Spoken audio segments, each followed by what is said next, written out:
niwaambie. Young people, because a lot of you are young people here, this country cannot be saved by one generation. This country does not have one generation that is perfect. Not every politician is wicked. Not every pastor is wicked. Not every professional is intellectual is wicked. Not every young person is perfect. Tuliwapatia maua, we are still grieving about the losses. If we continue the way I'm hearing in spaces, if we continue this way, these people are just going to laugh at us. Divide and rule. Look for your allies. Find them and find them early. Don't wait too long. Yote juzi ulikuwa umechoka. Unganipatia hata nikuhostia space siku moja. So that I include people who are my peers. The intergenerational, and I will keep preaching this message. If we do not bridge the intergenerational gap, if we do not do it, these people will laugh all their way to signing deals. Sijui reli imeenda, sijui trains zimeenda zote, ndege zote tumeuza airport zetu because we are so tumeshikilia hivi tunasema if I cannot save my country nobody else. Guess what? I predicted that people will get burnouts. I predicted that the system will get to you. I predicted. Was I happy making these predictions? I have done activism for the last 10 years. Until I don't even tell people what I do for a living. These days I'm speaking out. Why? Because KOT has encouraged me. I'm saying if this young man is putting his life out there, sembuse mimi. I've lived to see 50. I've lived to see grandchildren. Why can't I also come out and tell people what I do? I help people who have been messed up by the system. But I was so tired of picking them from downstream. When the Gen Z came upstream and said we are stopping this kutupa watu kwa River Yala, I came to join you. Then what do? You tell me I'm too old. You need all of us to go home. You need. I sit with intellectuals. I read those posts for hours. I have been looking who can get me to Kasamuel to tell him to stop doing what he's doing. Why? Because activism 101, nothing for us without us. If you're going to defend people in Mukuru kwa Jenga, make sure you're one of them or you know one of them. Look for the civil actors. Don't come and people have been fighting for this country for the last 20 years, and then you rubbish them and you say, you know what, the only person we recognize is Omtata. We appreciate him, he's a comrade. But what about us? What about all the other people who've risked? They can't even make a living because they've been marked by the system. Tafadhalini. 10 years from now, you'll be in this position and you'll be saying, after all I did for my country, nobody even, because the next generation will come. Wako jikoni wanaiva saa hii. Watakuja waambia hata hakuna kitu mlifanya. The biggest fallacy of this movement has been, and respect for everyone who's doing their work, the biggest fallacy has been, this is the first generation to fight for this country. People have been fighting for this country and people are willing to fight. There are people who are willing to say, let this be there. There are people who are waiting for you to liberate Kenya and then they can die. They're counting on you. So get off your high horses. Have some humility. Because you know the person who's paid the biggest price is Rex Masai. So the best you can do is honor the mother. Because what did the mother of this man say when the son died? She did not castigate her son for going to the streets. She said he had a right to fight for this country. So let's honor the generation that respected your movement, that supported your movement. Saa zile mnafanya mchanga mchaguangi pesa ya umri wa mtu anachangia. So when we are talking about leadership, musichabague. I think I've made my submissions for the day. It's been a very tough Monday for me because I host a space on Wednesday and I'm thinking about what to discuss on Wednesday, and it is exhausting. It is exhausting because you don't know who is going to come to listen to you. You don't know who is going to come and make fun of this movement. You don't know who is going to come and think hakuna mahali mnaenda even after talking. And I'll keep saying, anybody with good intentions to save your country, you have a right. Constitution gives you the permission. I pray that you are protected. I wish you wisdom. I wish you discernment so that you go to places that are safe for you. Those are my submissions for the day. Okay. Thank you so much, Auntie Redemptor. I call you Auntie because I know why I call you that. And personally, I've never said that me as a person, I've never said that this revolution we only want young people. Of course, we have older people of your age who have a good track record. And of course, we can't do this on your own. Personally, even when I said I want to vie for a certain political seat, I said I want to learn from the experienced. And of course, we young people, we are not that much experienced. We are only chanting out there one good governance. But of course, experience is the best teacher. And the experience we can get from people from the older generations, like your generation. We have Generation X, we have the baby boomers. We can learn from them. And of course, personally, I'm not in that all the elderly people, watu wakubwa waende home. No, no, no, no. We have watu wakubwa who resonates with us. We can incorporate those people in this movement. So personally, kama kuna mtu alisema hivyo, because didn't know what people who crucified Jesus, they never knew what they were doing. It's only God who knew that. Anyway, let me listen to from Honorable Gisiri. Yes, hi everyone. I hope mnaweza nisikia. Yeah, sure, tunakusikia bro.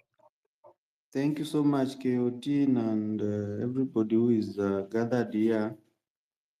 I think today of all days nimefuatilia na nimepata kitu mzuri sana that has been raised by this lady Redemptor. She has actually opened my eyes and actually stamped what I have been saying all along. That hii vita tunapigana is not kitu ya one day, na pia it will need all of us to come on board. I believe we are on the right track, only that I don't believe that tukionyeshana vidole ama tukilalamikiana it makes anything worth it. We are here to learn. We are here to learn and to sustain this movement, because I believe the end of this movement will justify the means. So far tumeona mambo ni magumu. The government is very tricky. The agenda of the day ni kwamba through all means lazima wa survive. They are protecting their interests. When we bring something up, they rush to cover it up and counterattack with something. So for the Gen Zs, who came up with this idea, this noble idea ya to keep the government on toes, let's not relent, let's not relax. It is still very early, and the worst that can happen ni watu kurelent na kunyamaza, because I believe Ruto will come up with a way ya kuhakikisha hakuna sauti itakuja kuinuka. Raila started well by being an opposition leader mwenye alikuwa na statement, lakini once alijiexpose kwamba he can be compromised, he can be called, he can be tricked, you see now Ruto has capitalized on that. Sasa hivi anaitiwa viti ya UAE, African Union, anaambiwa tuende hivi left, right and center, anapelekwa, viongozi wake wanatolewa kutoka kwa chama yake, wanarudishwa serikali. The other day we were talking about Adani. Today the same MPs who are castigating and throwing stains at the government ndio wanakuja kufinalize deals za Adani na Ketraco without even listening to the mwananchi. So what I'm trying to say is, as youths and as Kenyan leaders, young leaders wenye tunakuja, we have a lot to learn. I tend to agree with the Redemptor kwa ile amesema we need to look at the history na tujue what happened, because we are not the first people to come up. People have been here, people have been fighting since Mau Mau mpaka saa hii. I believe everybody ako na fight yake. So let me weigh in on this issue ya political parties and political leadership. It is actually good, and I support that tukue na chama ya majenzi ama ya watu wenye wako na akili yenye inataka kurudisha Kenya, but like any other project, it can be actually be hijacked, because one of the things that itarudi tusumbue ni mambo ya pesa. These goons, the same goons who are killing us in the street, watakuja na pesa na wataingia kwa hizi chama, wata compromise. They will start setting things up na kujaribu kuharibu kila programu yenye tuko nayo. So in as much as we need youths to be leaders up there, but also the same way mliona kwamba tulikuwa tunaanzisha hizi spaces, people becomes popular, watu onekana kama ndio leaders wa Gen Z, the next day they are compromised. Hivyo tu itakuwa kwa hizi political chama zenye tunataka tufikirie kuunda, but that one will not stop us because I believe wale wenye ni wako na nia ya kupigania Kenya bado watapigania Kenya. Hata those who are fighting the whites, there were some people who were actually compromising na walikuwa wanajaribu kutetea whites. So it's not the first time. So let's know that this fight ni ya muda mrefu. It will need us all to be together, tusupportiane na pia tutiane moyo vile our sister ametoka kutuambia, and all those who have the know-how, let them be brought on board. Your ideas inakuja. Let's not hold spaces for the sake of it. Let's learn from each and every space yenye tumeshikilia. Tuseme leo tumeongea hivi, what was the resolution ni hii. And maybe lastly, because I don't want to talk much, ni kwamba unless we fight for the operationalization of these institutions like IBC na retain ile independence yake, haki ni kuambia, hata tukifungua, hata tukisimamisha youth 30 na tupige kura zote kwa hao, they won't go far, because hizi institutions ndio zinamaanisha kwamba they can be fair election in Kenya. So I think the best thing we can do is to fight that we have IBC yenye iko inajielewa. Number 2, kuna hao maaskari yenye wanatujaribu kutumika vibaya. We need to call them out and to fight this fight. Institution kama zile za IPOA, EACC, we need to call them out if they are not working correctly, and even bring somebody mwenye anaweza kuingia hapo, mwenye anaweza fanya kazi.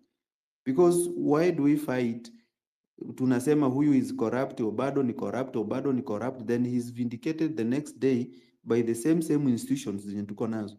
Kwa nini tuseme huyu mbunge ni mbaya, we collect signatures, tumuimpeach, tumtoe, the next day IBC inarudisha even a worse leader kuliko yule. So we need to fight this fight na tujue vile tunaweza kuifight na tukae pamoja tusaidiane. I think that's my submission. Otherwise, thank you KOT na all wenye wamesababisha hii space ikue. I am glad that I'm here. Thank you. That is my submission.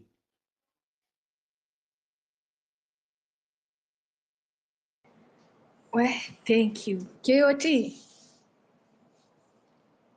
We KOT. Yes, I'm having connection issues. Nimekuwa kwa call somewhere, it dropped. Redemptor, the space you were dropped. talking before space yanguka. I don't know if umemalizia ama She's done. bado. She's done. Anasema mwache kusema Gen Z. Mseme Okay, Gen zote. thank you. So I don't know the benye mnafuatana, but acha nifuate tu benye watu wanafuatana hapa pali niko. Beats by hi. Kaifafa. Kwani hamnisikii? Ni kama watu wakusikii. Wait, KOT unanisikia? Yes, nakusikia. Wewe unanisikia kweli? Principal hapa pia nakusikia. Tutorial usikii KOT. Ni kama amedrop hata hivi. Nimemteremsha huko chini ndio rectify network yake arudi. Gloria. Are you Victoria ama Gloria? Hizo majina zinani. Gloria, Hello? it's you. Go ahead. Oko. Go ahead. Victoria. Oko. Oh, okay. Thank you so much. Again, leo nimeshinda hapa space, good ideas, you're moving on well. I just want to clarify a few things, because in the morning I was the one talking about leaders, us being wary of leaders. So it's not about nani amefanya dhambi sana, nani amefanya dhambi kidogo. I just said that we have to be careful. We are not saying that we are not incorporating them. Let them fight their own fight. After all, They do have the platform. We don't. They are members of parliament. Someone like Babu Owino is a member of parliament. He has that platform. We can see that he's on the right side of justice, right side of the law, by the kind of bills that he takes to parliament, by the kind of bills that he supports. So it's not a must that we are engaging with them, we are working with them. They already have that platform. Let us see in their action. Doesn't have to be lip service that we are with Gen Z. Let us see what you are doing. Let us see what you are doing. And when I said Omkio Mtata, tried, tested, factual, evidence-based. But at the same time, I said I can't put my life on the line for him because you never know with human beings. But I gave him as one example at least that you can say, someone who has been consistent when not in power, and now that is a Senate, he has a platform. He's using it in Senate. He is still continuing with his agitation in courts, using his own money when he doesn't have to. So those other so-called leaders, if you're in parliament, if you're in Senate, let us first see you perform that duty that we sent you there to perform, to represent us, to represent the interest of the people. Then we can judge you from there. But if you're out here on Twitter with us and what telling us, giving us lip service, but you take monies in the corridor, you vote with them, or you don't appear, when people are voting on very important matters, you choose to abscond, you don't come, and then you come and give a presser how people are, others or KK has done this or that. No, we are not going to be duped. And when we talk about age, we keep saying it's Gen Zote. It's not about age, the biological age. It's about the age of your ideas. How progressive are your ideas? Because we have young, biologically young people whose ideas are not progressive, because who are those people who are blogging for this government, spreading propaganda and nonsense. So let's not feel like, oh, we are being alienated. We apologize if there are people, because I'm not even a Gen Z myself, I'm a millennial, but I'm here and I'm here to stay, I'm not going anywhere. And when people say old people or whatnot, we often ask people to clarify, what do you mean? It's about the age of your ideas. How progressive are your ideas? An 80-year-old can be more progressive than a young man. We are seeing the likes of Osoro. Young, yes, but what kind of ideas does he have? So it's about progressiveness of ideas. Everybody is welcome. Nobody owns the movement. You are here because you believe in the movement. Nobody is, when someone wants to live, they live on their own. When someone wants to join, they join on their own. Let me stop it there. Wow, thank you so much for your contribution. Yeah. When someone wants to live, they live on their own. You've had it clear. Sahi KOT ameamua tuanguke na Ruto. Hey. Guys, welcome. Request Mike, anguka nai Ruto. Hashtag Ruto must go. We have all reasons that Ruto must go, and we are all oppressed or affected in any way by this Rutoism thing. He has Rutofied our country so much that we can't withstand it any longer. We are here to say he must go, and we need those ways on how he must go. And we don't want him in Sungoi. He should go in prison, actually. Committee fits him better. So I'll Beats by. Can you hear me? Can you hear me? Bits by B. Sure. Okay, take it. I want to thank, first of all, I just want to thank KOT and the host and the co-host for doing this. Your service will not go in vain. I love your consistency. So my take is, my submission is, there's one thing that President Ruto has always been doing, and I had this thing from Murara Kibeso. There's a time he hosted this space with KOT, and he said there's one thing he loves about President Ruto, and that one thing is consistency. So he said the way he is consistent in lying.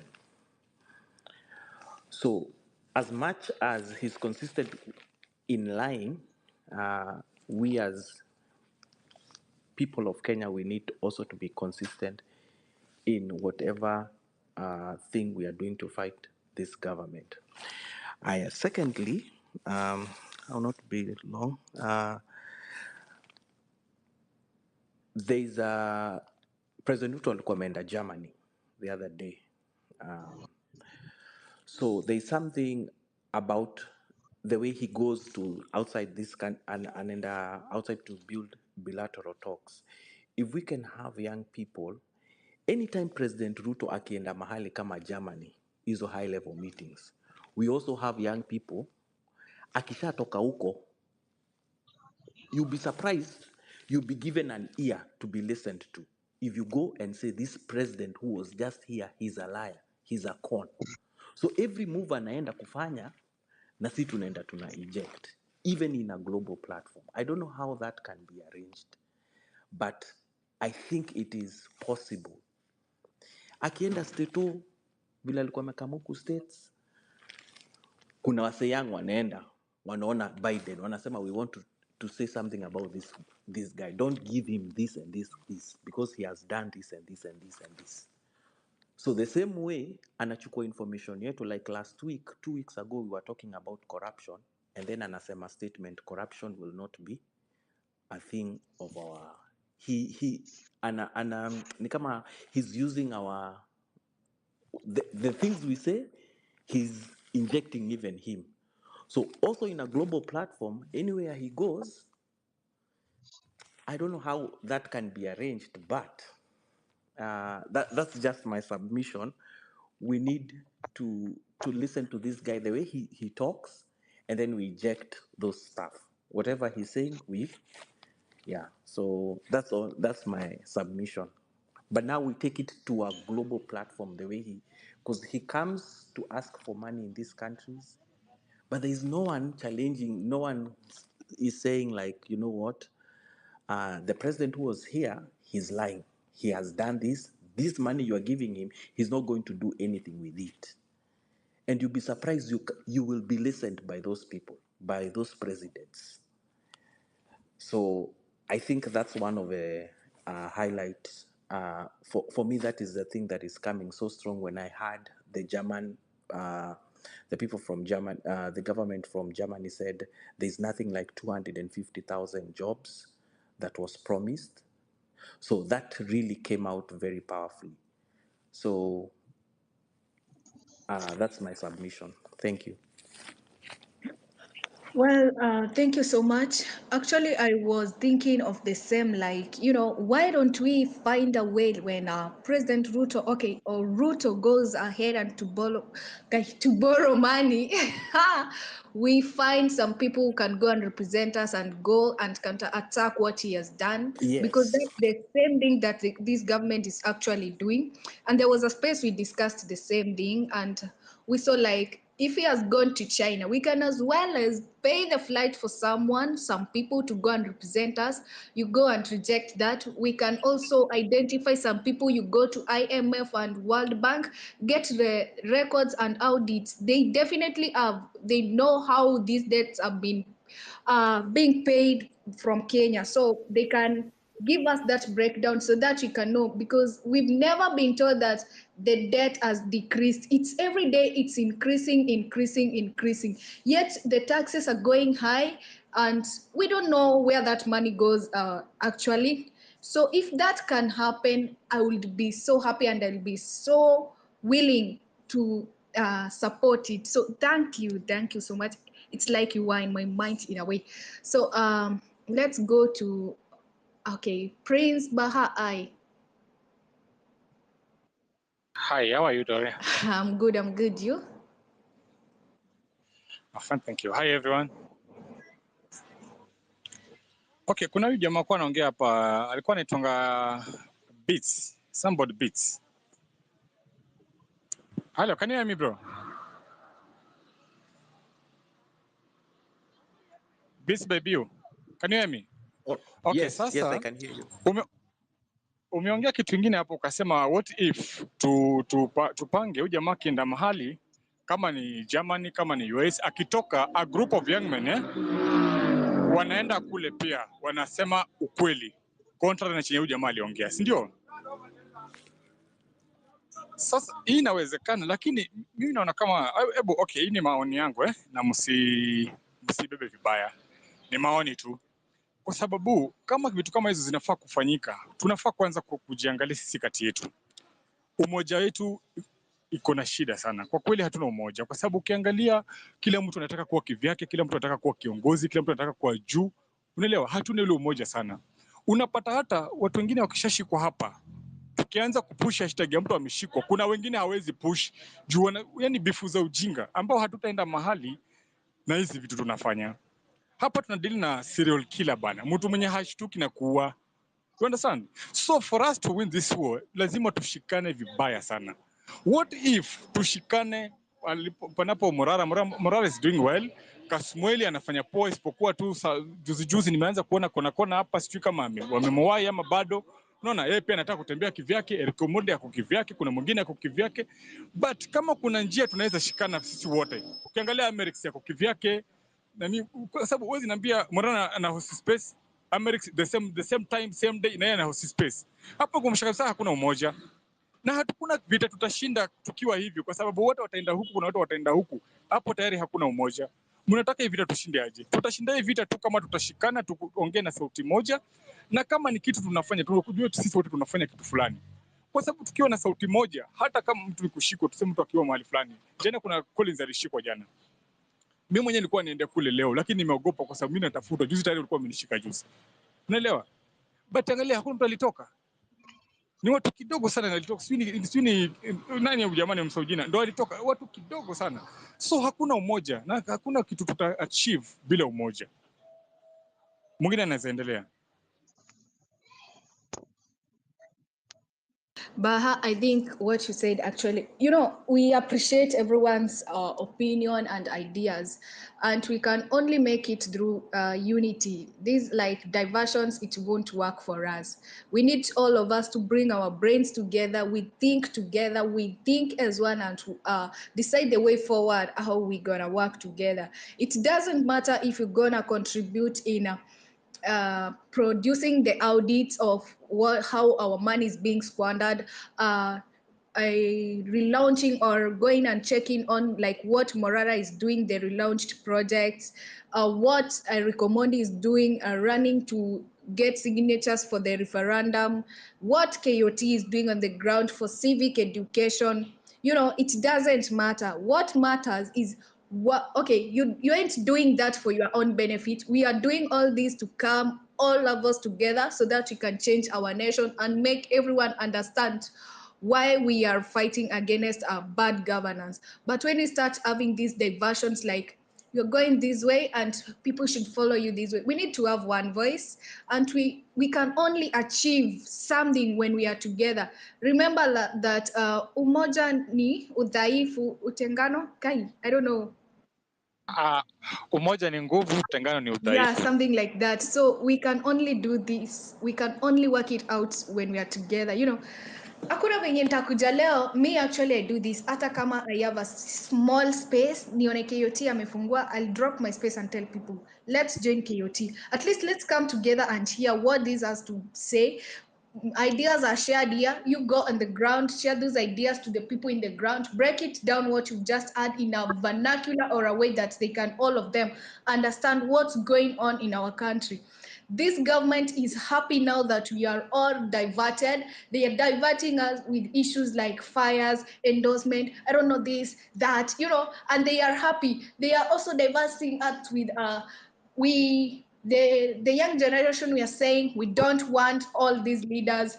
Our mothers are saying we can't do without them, so we need to have one voice so that we can work out on how to fix this nation together. So I really support that one. Unity is the key and a strong pole for us to survive or to conquer the bad governance. Okay. Farah, hi. Farah. I am yeah, unanisikia? Oh, salamu alaikum. Salam mzima. Ni mzima. Okay, thank you. You know, if you look at everything that's happening in the country, unachoka hata. Murangiri, tafadhali bro, mute mic yako kama unaweza. Kwema. Sawa, mute mic yako. Napata kaka. Nakupata ndugu yangu. Haya, sawa. Anyway, Ile kitu iko Kiyoti. Wanipata? Kiyoti. Tunakusikia. Wanisikia? Tunakusikia bro, endelea. Sasa ile kitu iko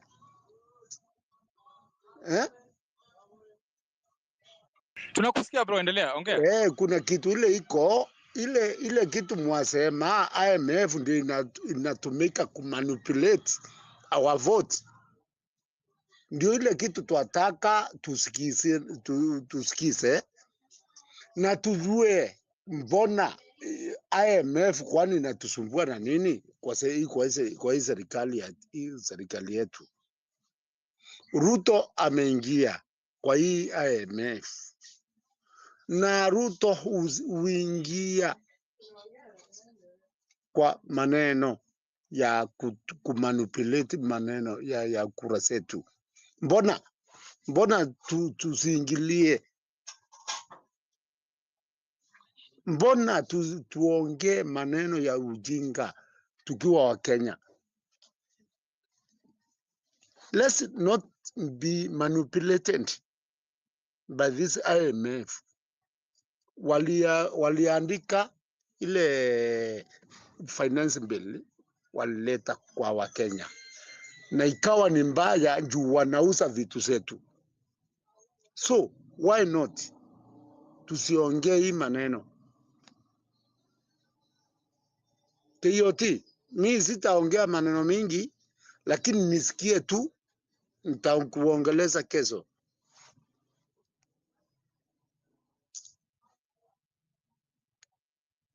Sawa, twende pale kwa Western natonga Western Shilango. Endelea. Kindly wait. Thank you Just a minute, so much. Western, just a minute. Farah was to talk, then Murangiri intervened. Please let Farah finish, then Western, kindly. Okay. thank you.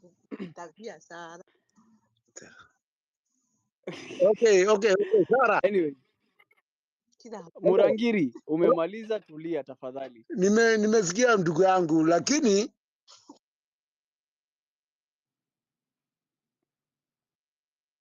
Murangiri, just wait a minute. Farah to finish his statement, and you will interject in later, please. Farah. This is the beauty of democracy. Anyways, I was saying, you know, if you look at everything that's happening, you become lethargic because unachoka. Leo KBS bus imepita na watu. The other day kids were burnt. Jana wameuza airport. Leo sijui wamesign deal na Adani tena ya energy. But you know, one thing I've really loved about these spaces in particular is you meet people who rejuvenate your drive for and the love you have for your country. Kwa sababu, yes, a lot of the people who came out were the younger generation.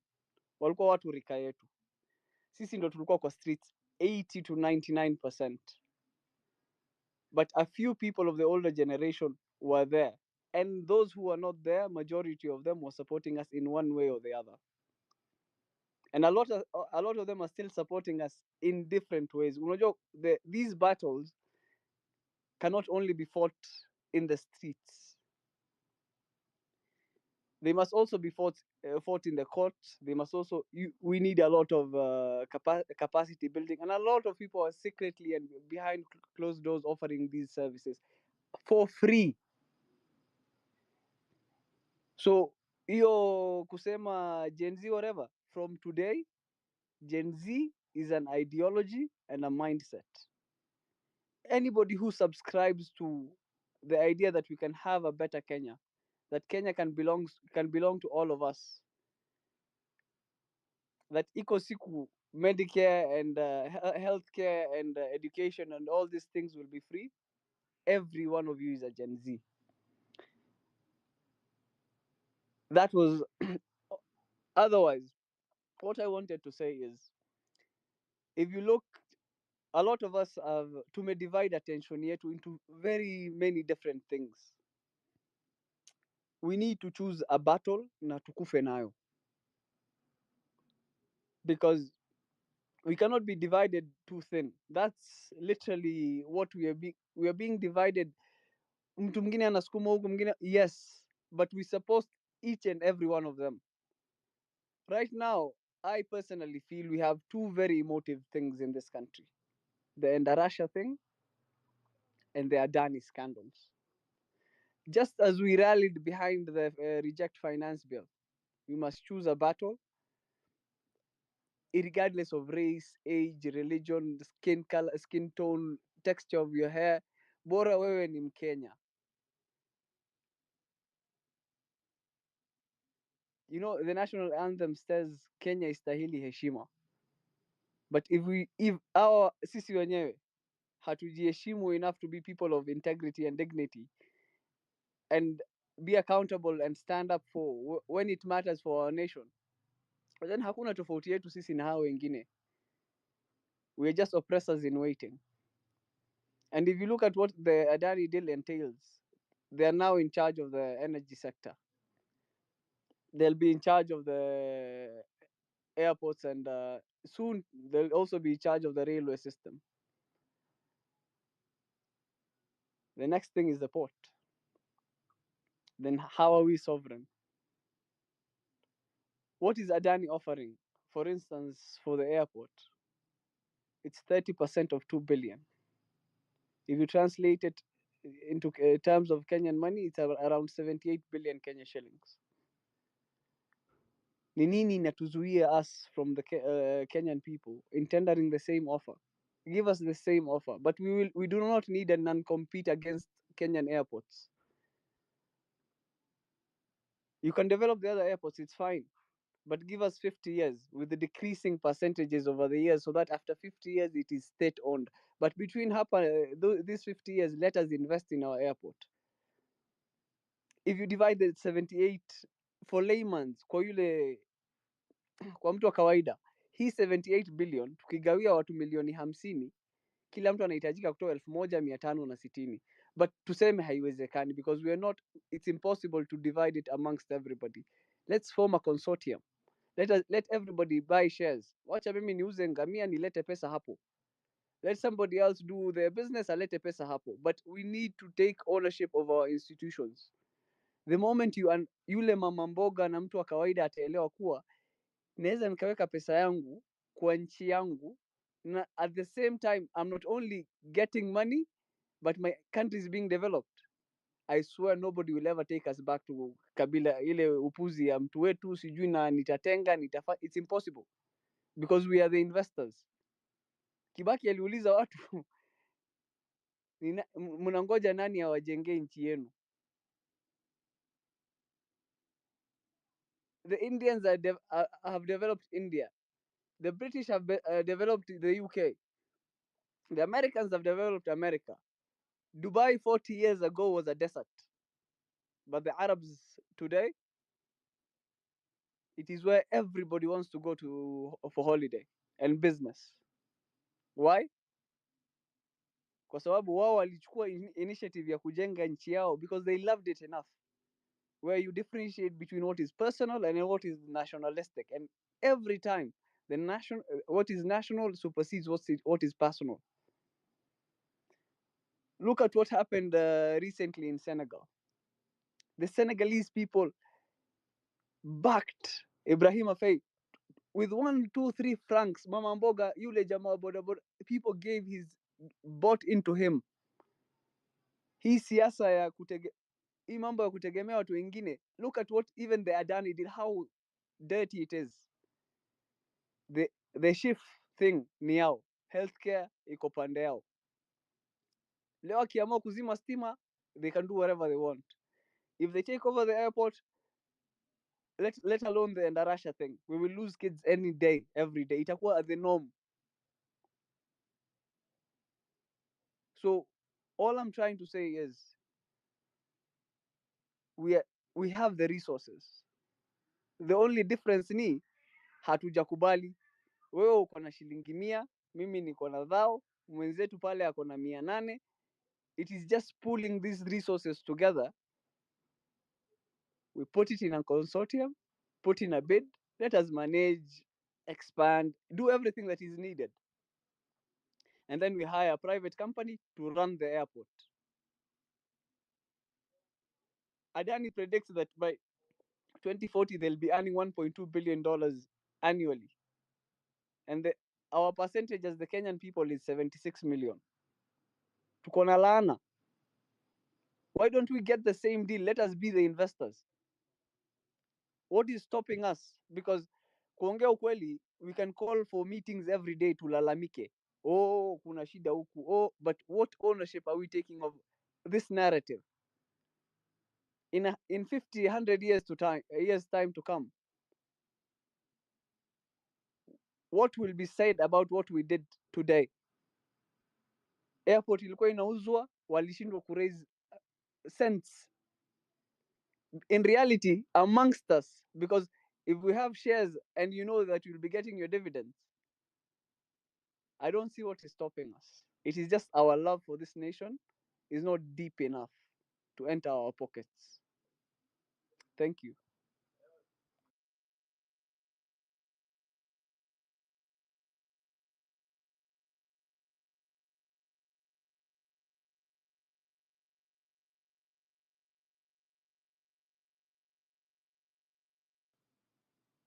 Wasn't I audible? Ama mimi ndo sisikike yoti? You are audible. You are totally audible. Thanks. Actually, I was tweeting. Sorry for that. So I've heard your contribution. Like everyone has literally heard it, and we adhere to every opinions we need to hear and see where or which we can implement. But they are highly appreciable.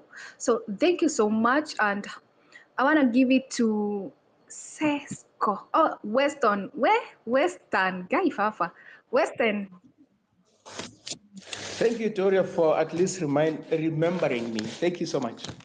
Alafu, guys, wait a minute. Just take the shortest time as possible.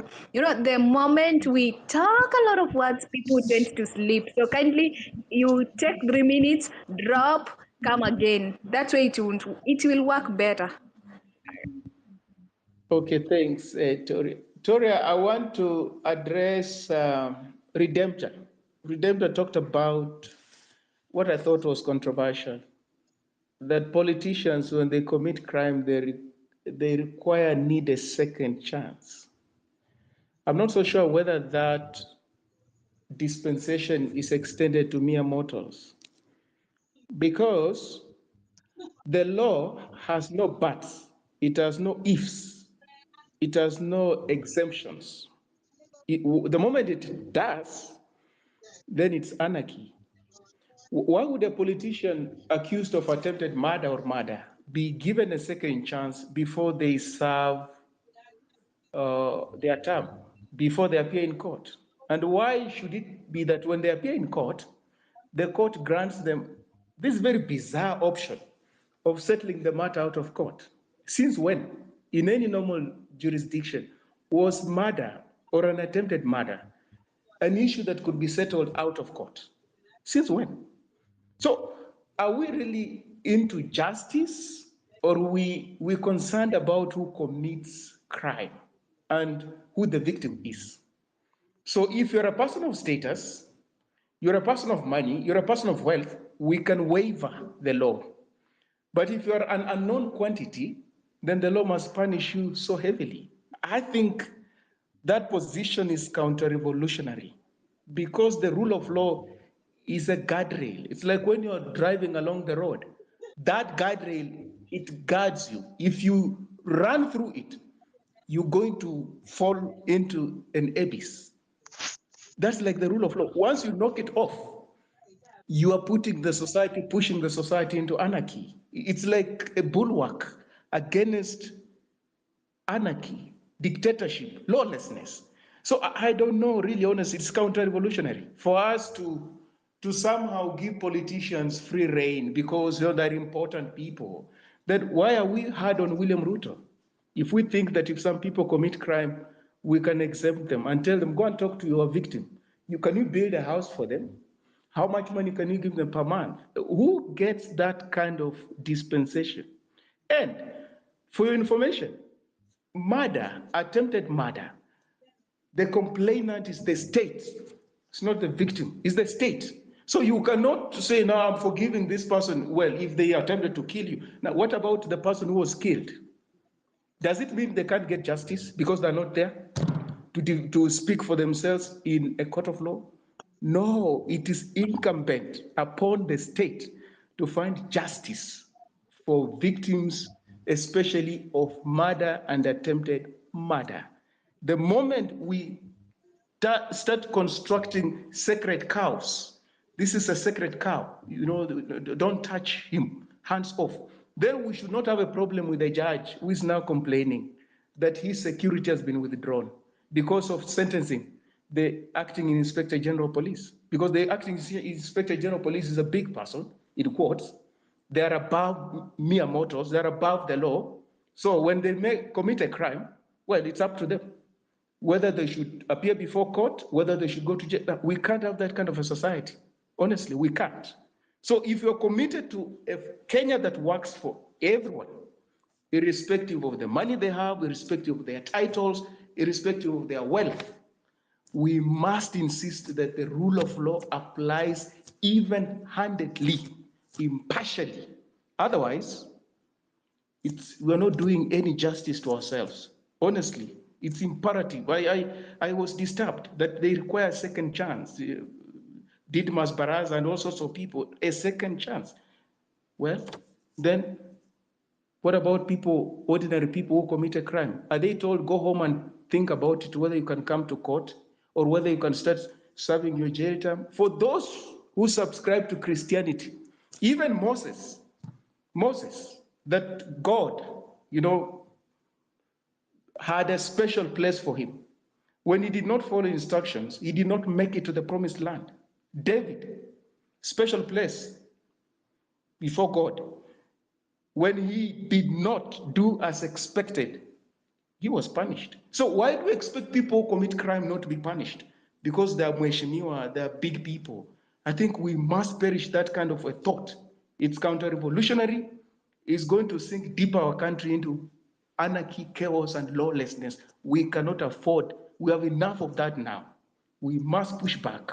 So I think it was a very problematic thing to say, and I felt it's imperative that I raise that. We can't be fighting for justice, for freedom, for the rule of law, for a government that is responsive to the interests and aspirations of the people of Kenya. And at the same time, we calibrate Kenyans into these are special people. These are ordinary people. These ones are honorable members of parliament. These are just, mere jobless young people. We can't have that kind of a society. A class-caste kind of system, no, we cannot afford it. Leave that to India, not here in Kenya. That's where there's a caste system. Thank you so much, Toria. Pleasure. Okay, welcome, but I don't know if it's to correct you or say this. I think there is a point you made about the Masangal, that, okay, IG that he he is above the law to some extent. I think in Kenya we are all ruled by one law, and that's our constitution. And not even the president himself is above the law. Everybody is below that law, and that's why we keep insisting that our constitution should be followed to the latter, because it's the one which is ruling us, and nobody is special. And when it comes to accountability matters or being held for judicial services or whatever, everybody is under the law. When we say they are above the law, it's kind of we say they are above judicial matters, and they are the ones who are controlling the judiciary, and the judiciary should adhere to their demands or submissions, kind of things. No.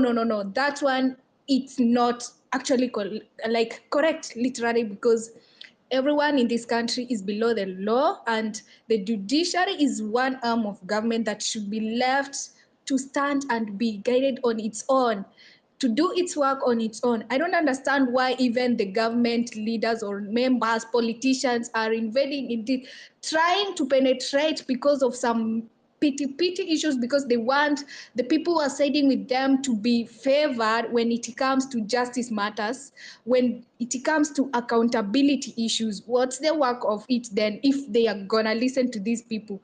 So Masingeli should go ndani, akae hata 6 months ni kidogo bana. These niggas should be given years hapo ndani. So for that, Toria, I think you didn't get me. I think you did not hear me, and I think the people on the platform did get me, I suppose. What I said is this. Let me come again. I said, if we can say, let's say, Babu Owino, Didmus Barasa, or any politician accused of egregious, violation of the law, that they must be given a second chance before they are taken before an impartial court of law, prosecuted, and if found guilty, sentenced.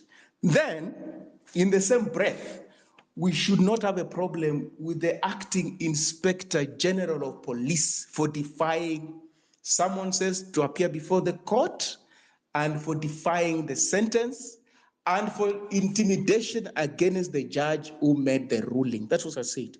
So if you come up with exemptions, buts and ifs regarding the rule of law, then you will not have a problem with these big people, so-called, when they break the law, because they're expected not to submit to the rule of law. The rule of law is only meant for mere mortals who don't hold big positions, don't have money, don't have wealth. That's what I meant. I did not say that he should not go to jail. I did not say that for him defying someone says to appear before court was desirable.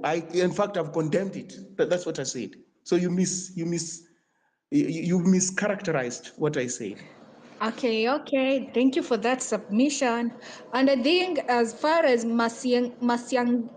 Masiangeli or whatever is concerned, also Didmus Baraza, I remember he hindered the EACC, whatever, court when they called him, and he ignored, not once, not twice.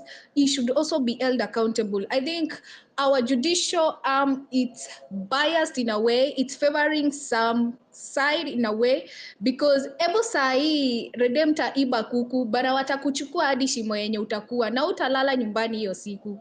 But some mere individuals are working free of charge, like, this Kenya is for few people. No, Kenya is for all of us, and we need to be fair. Like, for once, let's be fair. Let's push that thing of being fairness, enhancing fairness in our country, and justice, accountability. Yeah. So, Baha, is your mic good? Toria Yeah, have imerudi. respect to your elders. You don't have to address redemptor is your aunt, is your mom. Have respect to your elders. Anyway, but Prince. Aki, I'm sorry. I never meant that. Like, I just used the name Guy KOT. I'm sorry, Redemptor. Okay. Sasa My nimuite name was mentioned. I think anti-Redemptor. I have a right to address after my name was mentioned by the previous speaker. So just give me, once the speakers have spoken, I'll. Ebu niambie nafaa nikuite anti-Redemptor ama, because KOT hapa ameniita. Hata jina sio shida. KOT kama umeniembrace kama auntie, Tori is still warming up to me. I'm just saying because my name was mentioned, because I brought something controversial, I wanted to address it. So naona the real Joe is here to tell us about the vampires in State House. So wakishaongea, I'll come back and address why I brought that story up. Okay, thank you, Auntie Redemptor. Baha, is your mic good now? Joe, Yeah, what? sure. Iko sawa, iko sawa. KOT cheza kama wewe guy, na muache kucheka. KOT, you just came out of nowhere. Ati oh, anyway, ni sawa tu. So nitapea the real Joe. Sesco was here before. Sesco, pick it up.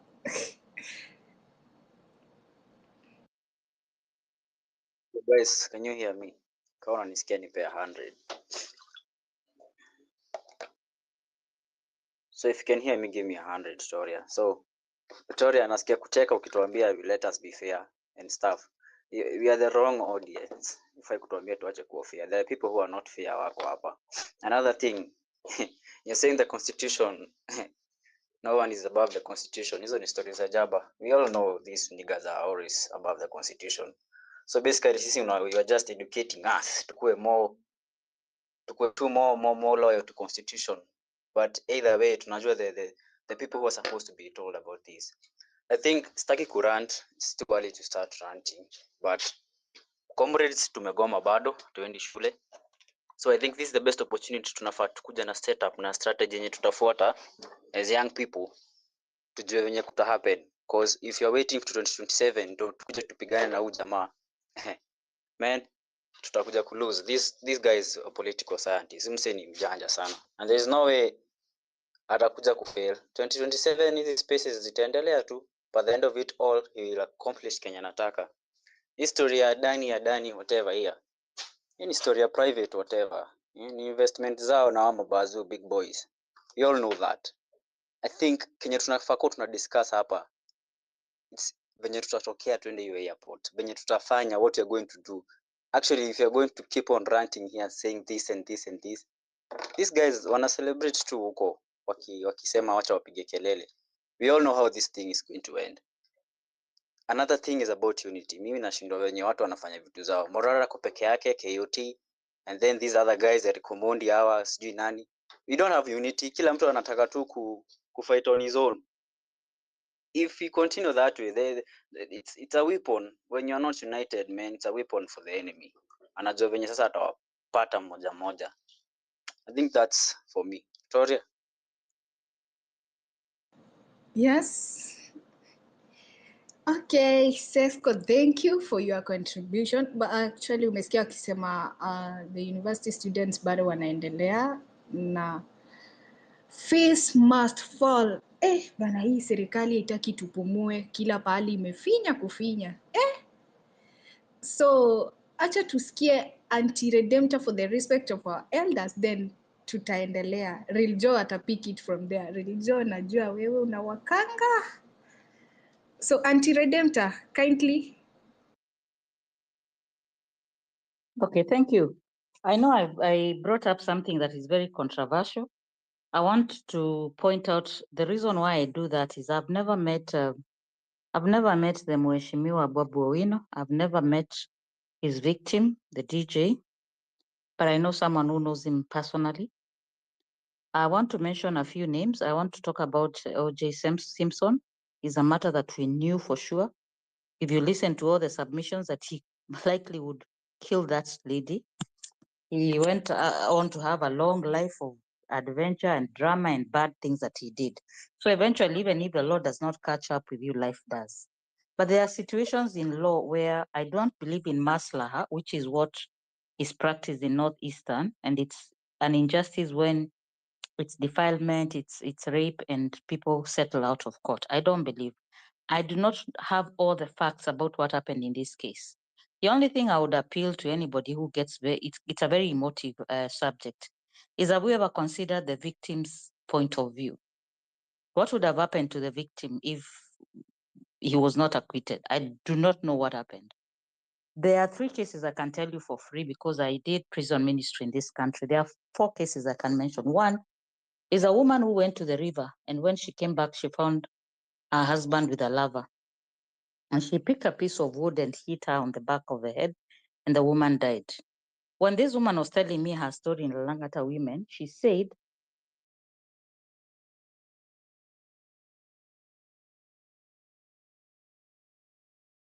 elders met and agreed that that was bad luck. It's called a mbanga.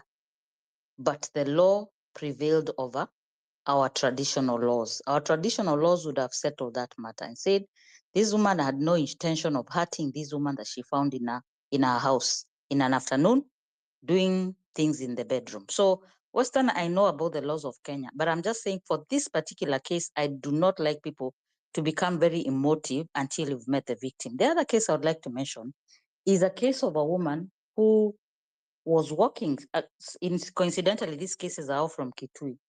She was walking and she was very hungry and she met a young boy carrying bread. I don't know if she asked for the bread. She grabbed it. The boy fell, broke his hand. The woman was charged with murder, attempted robbery, and is serving time in Langata. And that case I want to bring to your attention is a very controversial case. I do not approve for reparation justice. I do not know if that is what happened in the case of Babu Owino. What I know for a fact is that that victim lives a better life because of reparation justice. Again, I say I do not justify, I do not know what happened there. I do not approve of let us forgive someone because they are an MP. I am like, in the case of why are we putting this other guy and this one in the same sentence? What was involved? I had mention of drugs. I had all this. The other example I want to give you happened in Magarini in Kilifi County. A boy was walking with a friend from school and a vehicle passed, a private car, and one boy pushed the other boy. And it was too late. The vehicle had not truly passed, and that child was mashed by that car to death. I'm just saying I brought a very controversial subject. I wish I had not brought it up. I'll finish with the last example. There was a case that made headlines in this country of a man called Wambua. I'm going to mention his name because the case was very big. 10 million people watched that case of a man who had been accused of defilement or incest with his daughter. People were so angry. How could this woman have framed the husband?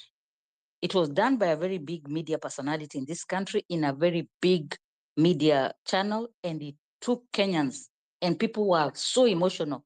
I always think, what is the other story? What is the other story that is not being told? The only journalist who had the courage to do the other side of this story was a young man who is battling with the mental health issues, Kimani Mbogwa. He is the only person who looked for that woman and interviewed her. I was the other person who looked for that woman and interviewed her. I talked to that woman frequently. And in my heart of hearts, I know Mr. Wambua was guilty. And it's just a matter of time before you fence again. So Western, I don't want us to go back and forth. I am not justifying reparation justice in this case. I know people personally at a very personal level who know the victim of this shooting, attempted murder. I know, and so I'm recusing myself from discussing it further. I'm just saying the law is not cast in stone. I am not excusing politicians who do commit murder. I do not know what happened in the Kilifi case, in the case of Aisha Juma. All those are murders. And the other one is an attempted murder. I do not want to cry more than the bereaved. I do not know why the judge made the ruling. I just said some of these cases are so emotive. We like to use them, we politicize them, we discuss them. It might help to listen to the other side of the story and say, why would you, what is your take about this person who got away with murder? I'm just saying. Mr. Wambua is out there. He was released because of the court of public opinion decided the medical records that were obtained from a very reputable medical institution were wrong. They decided the judge was wrong. They decided everything and people felt emotive. This girl, I will not tell you, that is a story I'll tell another day. So Western, please, do not, I mean, it's not an argument between me and you. Maybe I've made a mistake to bring that example here. I'm just saying the law is a nurse. The law is not cast in stone. I do not know all the circumstances of this case, except that man and that man, wanajua waliongea nini. The parents, everybody. It's not allowed in Kenya. Does it happen? It happens. The last example I'll give you is every time we do a case of sexual assault in this country, when it's a 30-year-old man, like a case I've dealt with, who defiled his 13-year-old sister and she conceived, and I pursued that case. When it is that age bracket, it's black and white. This is an adult who defiled a child. But when you find a 16-year-old boy and a 14-year-old girl, that becomes a very complicated case. I'm leaving it there. Turudi kwa Ruto must go. Asanteni.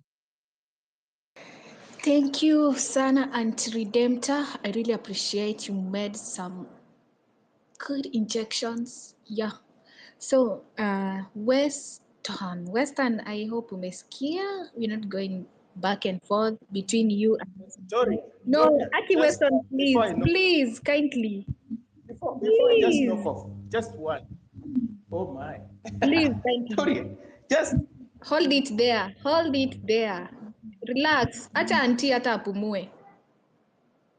So, Bana, bana, pea Western nini, pea Western mic. Redemption kuna mambo anasema tuelewani. Mpatia Western tafadhali. Sesco, just see you Tulia. yeah, thank you so much, KOT and Toria. Thank you. Toria, one, I'll make an impassioned plea to my fellow countrymen and women on this platform. For the longest time, we've been a society that sides with perpetrators as opposed to victims. For the longest time. That's what the state does, and because the state does that, the rest of the society tends to believe that that's normal. So what is supposed to be a normalized, stigmatized, becomes normal. Well, I would just ask you a question, just mull over it.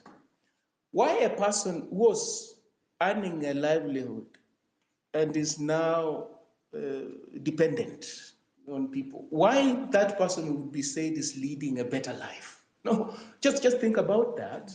It's leading a better life. Somebody who was earning a livelihood could take care of themselves. Now they're paraplegic, they're paralyzed, and they depend on how that could be even be described as a better life. It shows how callous we are as a society. Very callous. Look at Abduba, the person who ran for president in Kenya, I think twice or how many times. If this person had done what they tried to do in the US, I can put it to you. You are on this platform. Our judicial system would have first focused on his status as a former presidential candidate. In another jurisdiction, America, that when it's convenient, we cite them, we borrow from them, even the Constitution, but we leave the culture. We just want this paper. No, they couldn't care less about your status. You are accused of stalking a woman. You are accused of defying, restricting orders. You go to jail. And how many years? Not 6 months, not 2 years. Well, almost a decade. No, so I'm saying, if we want to be a functioning society, let us not debate about things that in other societies that value human life would be clearly an open and closed case. It's an open and closed case. You've taken alcohol, you are behind the wheel, you run over people. That's manslaughter. You're gonna go to jail. And how many years? In many, you can go to jail for as long as 20 years. For driving while you're drunk and you kill people. So here we say, no, but he was drunk, he didn't know what he was doing. Okay, you carry a gun around, you're a gun holder, there are rules and regulations on what to do with your gun. You don't follow those rules, you cause loss of life, you will go to jail. It is one of these platforms where I gave the example of a father in Georgia, US, as we speak now. Their son went to school with the father's gun and killed 2 teachers, 2 students. As we speak now, that boy who is 14, it's not even an adult, 14, is facing life sentence without the option of parole. And the father? The father is facing, almost 108 years in jail for carelessly handling a firearm, such that the boy had access to the firearm, went to school and killed people. So please, let us not trivialize human life. We've done that in Kenya for so long. Let us not debate about human life. When people have died, people are almost killed, and then we start debating, we don't know the merits of the case. No. Why don't we know the merits of the case? Because the judiciary has done what is called a travesty of justice. They have aborted justice. In which judicial system would an accused be given the option to go and talk to the victim and settle out, find out how you can settle this matter? In which judicial system? Tell me, would a victim of attempted murder be asked before a court of law to testify, and then the victim says no, they didn't see the accused shooting them? Okay, so if you don't see a person shooting you, does that mean you don't deserve justice? Is that evidence enough for a court to say now this person is not guilty because the victim did not see? Gentlemen, fellow compatriots, this fight is beyond William Ruto. This fight is for the soul of the Republic of Kenya. This fight is for the soul of the society called Kenya. And if we don't realize that, well, we're engaged in a futile exercise because the people we fight against, we're ranked against, have no regard for human life. They have no regard for your property. They have no regard for your future. They have no regard for the future of your children. What they only care about is money, wealth, status, and power. We cannot place these people on a pedestal as our role models. They can't be our role models. So that's my caution. Without knowing the merits of this case, I'm saying for the longest time, we have victimized people that we are supposed to get justice. Wind up, please. Wind up. Yes, we're victimized people that we're supposed to stand with. We dare not entrench that culture of impunity. Thank you. Okay, Answer Depta, nimeona umeinua mkono, mjibu dakika 2, then from there turudi kwa Anguka na Ruto. It's half a minute. Actually, there's no justification, there's no better life when you've been paralyzed. I know it. Haya, hiyo story tuachie hapo, twende kwa Religio. Turudi sasa kwa Anguka na Ruto. Religio, alafu kutoka wewe twende kwa Sesco. Nakuja. Sawa. Okay. Okay. How are you guys?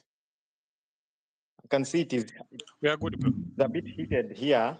The issue of, anyway, I don't want to talk about it. So, hata point zangu zimesambaratika na hiyo discussion, but I will try and put them together. First of all, the main, I think I'll borrow some of the ideas from previous speakers who have spoken before. And the first thing I'm going to say is the main problem that we are facing as a country is not actually from the top. It is bottom up.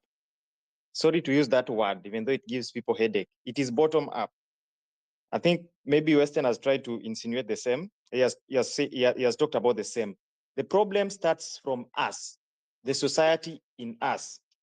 I look back to our traditional ways of doing things, and I look at our African tradition, the African traditional society, how we used to punish wrongs, how we used to deal with issues then in the African traditional way. And you look at that, it is supposed to that the African ways of doing things were primitive somehow, I don't know. But if you look at it keenly, you find that we draw almost literally everything from the African, the fundamental African values.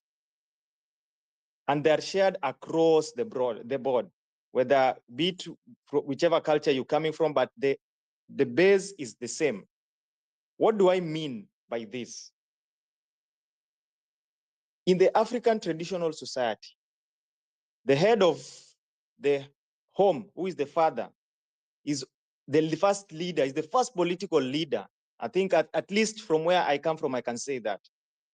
The head of the home, who is the father, is the first political leader of the home. And therefore, that leader runs the affairs of of leadership from the home. Then it grows to the elders, like that, like that, like that. And you find most of the times, whenever there was some wrong, you'd say maybe there are some there's some people who are misbehaving in the society. You'd trace that back to their family and look at their father and try to see how is their father. And elders would do that. The elder generation will tell you that so many times.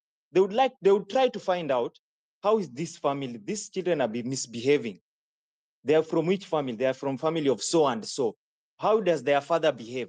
Then they try to analyze and say, oh, maybe they have not been taught well. And that is where I draw my first point. Like I said, the problem starts bottom up. How are we raised? How are we been doing things? In the recent past, we've grown up knowing that questioning authority is something that is wrong. And it is even wrong to question people in authority. And that's why some of the older generation, I don't know if I'm right or wrong, have still not come to terms with the new movement led by the younger generation. Like they're wondering, why are you questioning literally everything that the president is trying to do? For example, myself, when the president went to Germany, there are these groups that we have, family and things like that. So, in these family groups, I'm seeing some of the people circulating the links that right now there are opportunities that Kenyans will have. Like over 250,000 Kenyans will have opportunities to go and work in Germany. So these things are being spread around WhatsApp groups, the familia, and the things like that.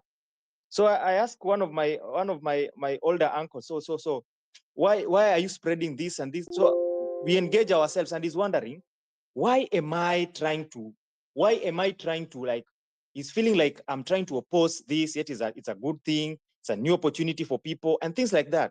He's wondering. But then today morning, we're having the same conversation, and I tell him, you remember what we were discussing yesterday? You now see what is happening today. Have you seen the dailies? It is now appearing that actually there's nothing like 250,000 Kenyans to go to Germany. That's the first thing. Germany did not say 250,000 Kenyans, number one. So they're clarifying that on their end. So the president lied. I don't know where he got the figures. He cooked them. He normally dreams figures for him. I don't know. He knows how to dream. He knows how to come up with figures. So he came up with a figure of 250,000. Germany has denied that. Even so, Germany said, we are going to allow skilled labor in Germany, but in turn, they are going to deport illegal immigrants. And that is a key point that people need to understand, that as they already have a problem there that has been cooking, and they want to return people. And in this deal that has now been officiated by the president himself, they're going to be deporting Kenyans back. So is that something that, so you see why we are arguing about literally everything? Yes, because we don't see any good in every decision that this person makes. So I find it very difficult sometimes trying to convince. I'm told, the airport, do we need to develop an airport? Someone even makes a very funny argument trying to compare Kenya to Rwanda. Don't ever do that. I'll just be very, very bad today and say, if you just try to think that way, you're stupid. Rwandan airport is owned by 60% owned by Qatar Airways. Qatar Airways is owned by Qatar. So Qatar government owns Rwandan airport. Who wants 60% of it? Who wants that? Nobody wants that. So what then do we want? We as a people, we want leadership that makes decision that is actually, and this is something that I saw in a previous space, we discussed in a previous space on Sunday, yesterday actually. We want a leadership that is transformative, has a transformative agenda, okay? So why don't we always get a leadership that has transformative agenda? And this thing recurs every time, every now and again. Why don't we do this? If you look at our constitution, and this is an example I've given before. If you look at our constitution, each and every chapter from chapter 1, going from the preamble, going down okay, all the chapters, for me, those chapters have been arranged in an hierarchy. And therefore, chapter 1 is the most important, then chapter 2, then chapter 3. If you come down like that, you come to chapter 6. The first thing, the Constitution talks about leadership and integrity first. Then after chapter 6, it goes to now representation. But before we talk about representation, we must look at integrity of leadership. Before the Constitution goes, the drafters of the Constitution talked about representation. They first had to put an entire chapter of the Constitution to just address matters of integrity and leadership. It was not by chance they did that. Therefore, when we are now given a chance to select, to exercise our powers as the people, to select those who are supposed to represent us. And by the way, represent us. And if you read chapter 6, if you read article, I think 74, it says these are supposed to be leaders. And therefore, they do not have power to rule over the people. That is chapter 6. Article 74. Go and read it. It gives leaders power to lead, not to rule over the people. So when we are given now the opportunity to select those who are going to represent us through an election, which is a democratic process, we must have gone through chapter 6. And that's why some people are raising issues. Like we've had concerns here and there, people saying, maybe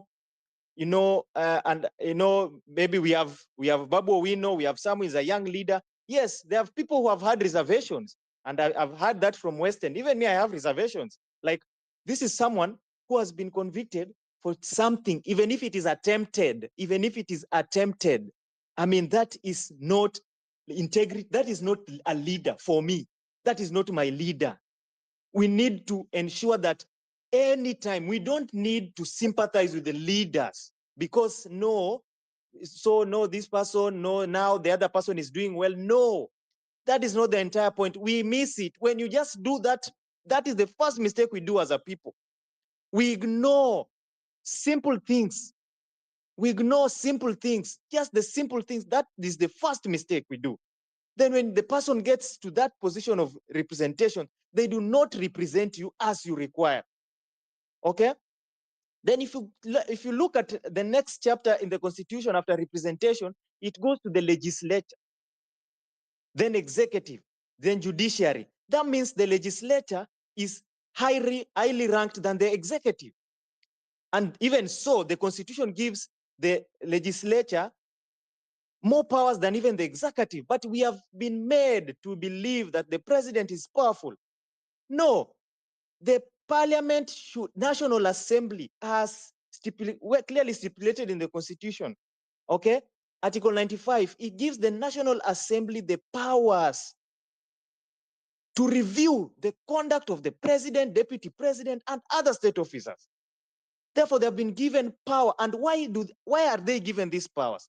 And the drafters of the Constitution knew this. Why do they give these powers to the legislature? Because if we come back to the previous chapter, we have selected them to represent us. Okay? We have given them the power to represent us. Therefore, they represent us and they're supposed to represent us in reviewing the conduct of the president, deputy president, and state officers. Do they do that? No. As soon as we elect them, as soon as we give them the power to represent us, they turn against us. They regroup and turn against us. But why do they even regroup in the first place? Because I go back to chapter 6. We missed the points. Leadership and integrity. Look at chapter 6, what it requires. It sets very, very high standards for leaders who are supposed to be leading Kenyans. It sets very high standards. And therefore, sometimes we let them skip some of these standards and we let them know because he's Babu Owino, no, because he's who, because he's so and so, no, let's just allow them. Let's just allow them because no. Those points that we miss, that is where the rain starts beating us from. That is where the problem starts. Okay? So if you look at that hierarchy of the Constitution, it is not by chance that happened. It is not by chance that the legislature was given the power to oversee the president, to review the conduct of the president. And if the legislature was working in Kenya currently, the president should have gone home kitambo. He has literally contravened every chapter of this constitution. In fact, he has contravened every chapter, and he is now contravening each and every article one by one now. He's done with all the chapters in general. Now he's doing it one by one, step by step, dragging our constitution in mud. But who is to blame? We are saying parliament is to blame. But who put the members of parliament there? We were given the chance to select those who are supposed to represent us, but we gave the wrong people the opportunities. And that is why we have the problem. And I'm not going to continue blaming us, because we are now woke. And that's why this movement arose. We are now woke. And therefore, step by step, we are educating each other through these spaces, through any other forums. And as we continue educating each other, let us moving forward not have any sympathy to someone who is supposed to serve in public office. Let us become, for the first time, become very selfish with decision making when it comes to representation. Let us do that. Let us not care who we are, even if this person is not known as popular as who, but we know they meet all the requirements of chapter 6. Let's give them a chance. Any person who does not meet requirement of chapter 6, they will always have a problem. And integrity is a key issue. That is the key issue that we are suffering in our country. As I yield, the most, and one of the things that we are being treated to right now, and we have also some of previous speakers have talked about it. I'm seeing the judge security being withdrawn, things like that. It is so wrong, and we should not condone that. But the judiciary also should eat their skunk. In one way, they make rulings that do not really go well with the people. In the other way, they make rulings, then they cry foul. They should eat their skunk. Thank you very much. Haya, huyu ni the real Joe. Umesikia vile imewaka moto? Twende kwa Sesco alafu tuje kwenye Ulamu. Naona amenyosha mkono hapo sana. Sesco, you can proceed. Unanisikia? Give me 100 nione kama unanisikia. So, Yeah. The real anaongea kitu na make very good sense. Napenda the real venye ana reason out. When we come to voting, I don't know what happens. Hii ufala ya kusema tutapea mtu wetu, it will always fuck us kabisa. Some of these people, they don't know even what you are talking about. Sijui chapter 6. Kuna wao my MPs, they don't care, they don't even know what is that chapter 6. I don't know what happens ikifika time ya voting. People goes there, mtu anaenda pale anaangalia, naona majina, hata anaona acha nipee mtu wetu tu, because either way hata tukipea huyu ataenda tu kufanya mambo yake. So that's the selfish part of it. I think ndio inafaa tuko tunaangalia. But what I'm more into, it's about venye these people who are not talking about this whole thing. Mi nashindwa, where do people get peace? Sai help imekuja, venye imekuja ndo inafanya watu wasiende kwa street. I wonder. Services za help ni kama favor hawa watu wanatufanyianga. If you get a problem, even ya kuchange email yako kwa hiyo portal ya help, you must go to the lazima uende kwa offices zao huko Tower, University Towers. A very simple thing yenye unaweza ifanyia kwa simu yako. Wewe ukitaka kuchange email yako kwa simu, you can change right now. But ya help, a very small thing, lazima uende huko na upange line na mkuu watu kama dhao, mpatiwe mpaka ticket numbers, ndio mngojeni. Yani inakuwa process nyingine hata it makes sense. We have a lot to deal with in this country. I wonder why people even have peace in this country. Vitu kama za Adani, mtu hata ana adabu. If anaweza enda hadi anze hiyo story after watu wanaomboleza mpaka saa hii watu wenye wamekufa. Anapata audacity ya wapi kuna kukaa chini kufikiria mambo ya airport? Watu wakiwa na huzuni, watu wamekufa. This man is something else. What you're supposed to be doing now ni strategy tuko tunatafuta na tukue unity. That is one thing that I'm preaching about. So that 2027 ikifika ikue whatever we've been doing now imekuwa na fruit. Either way we will be talking here, but 27 ikikuja vitu zinaenda mrama. Prince.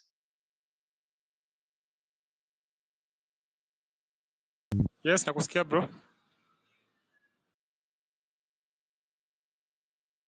Sesko, endelea, umemaliza?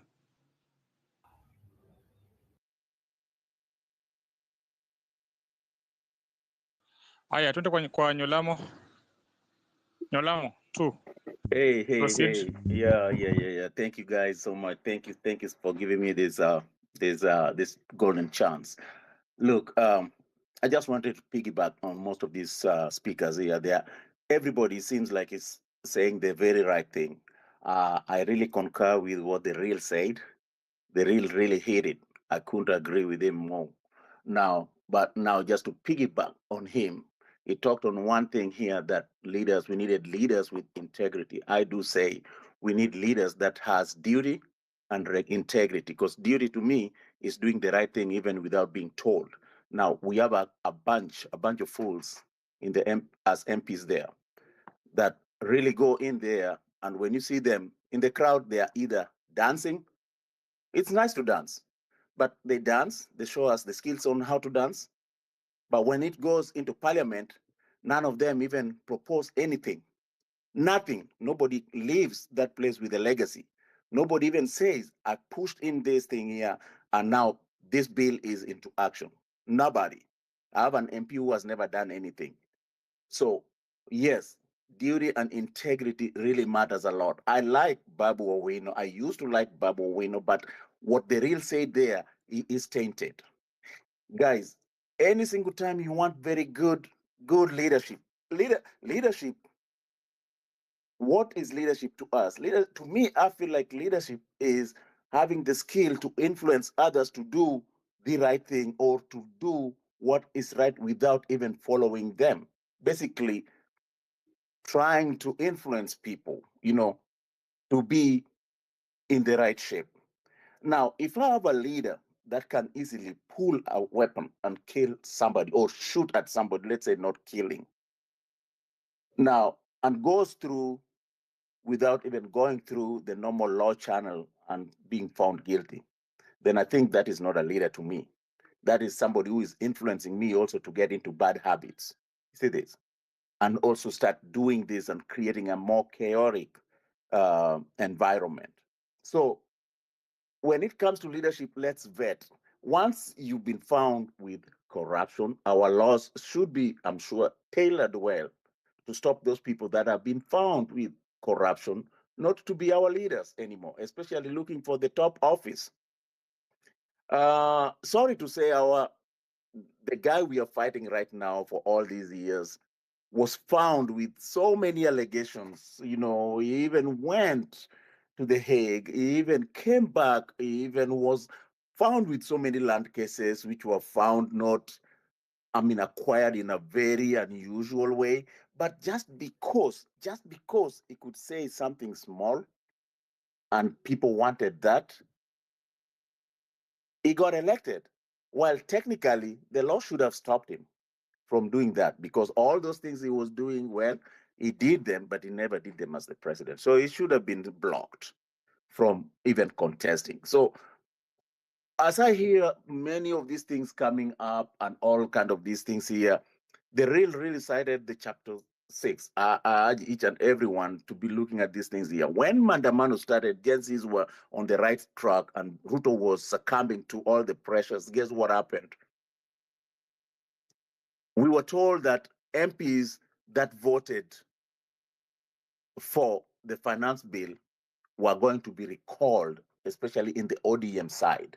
None of them have been recalled. Instead, some of them even went back to, trying to get to bed with the corrupt government. So it was just kind of like to calm people down. It was a way to divide us and the money to divide us. And now that's where we are. So we are kind of like, oh, this and that, this and that, this and that. If you look at the current problem in the central area right now, everybody is now trying to be divided, that let's go to Kindiki. Kindiki was fired for incompetency and rehired for his incompetency. Now, Kindiki is being looked at to kick Rigathi, even though I don't like all of them, to kick Rigathi. And guess what? People are buying this. People are like, oh yeah, I see how people are arguing. Like, I think Kindiki is better, or I think Rigathi. Even people that were supposed to be tribeless, I've seen them trying to take sides. These are all tactics to divide you, dilute your brains, dilute your vision right now for the 2027. And then before you know it, we are voting in people with immoral characters, people who are corrupt, people who are doing the same things that we are trying to fight for. And Kenya is not going anywhere. And by the way, we talk of our laws. Personally, I think Kenya has got no laws. Why do I say this? We inherited the laws from the British people. We should have tailored our laws, like Tory just abolished the laws and said, we are doing away with our constitution and we are going to write a new constitution. That befits the Kenyans. You know, a constitution that is based on our practices, a constitution that is based on what we believe in. We are just doing the amendments of what the British people did at that time to put them into power and make us be slaves there. And that is what we are doing. And right now, you even go to the village, they still believe that a white man still has the best skills. A white man is still this and that. A white man is, you know, because their laws really undermined anything black, but gave a lot of praises to anything white. And we keep on working on these things here. You see us running to the West, doing all these things. Anything we want to do to the government, we are running to the West. We need money to do this. We are, Adani's case here, it's just a few billions. How many billionaires in Kenya did you see the other day, even though they got them in a corrupt way? How many billionaires are existing in Kenya, even Ruto himself? He could have taken that, given the air, whatever, JKIA, that loan, and then get the profits back, you know, rather than now trying to give it to an Indian way, because you know why? They're investing through that Indian guy. So they are bringing in a foreigner to take it up, preparing for their retirement in future so that they get their residual from the Indian guy. So I personally, I think we need to nail this down like yesterday. These guys are going to put us in a ditch that we will never ever. And you guys are very bright. You guys came up with an idea. It was almost there. But then everything just died. Why? Because of the division. They know how to play their politics, because we are based so much. We are so much buried into tribal. So much buried into ethnicity that once you bring it, then that's it. The low people, many of them now don't see any reason to even try this, because they just been given something very small, a minister. A minister. A minister's made a community just to be like, I'm not bothered. And this is not doing anything. The ministry thing is just helping Mbadi's pockets, Raila's pockets, Ida's pockets, nobody else. It's not bringing anything. But guess what? Just because that alone, it's a name. A name is not anything to bring on the table. Bring something that we can actually look at. What are you doing? You know? So I totally agree with all that has been said.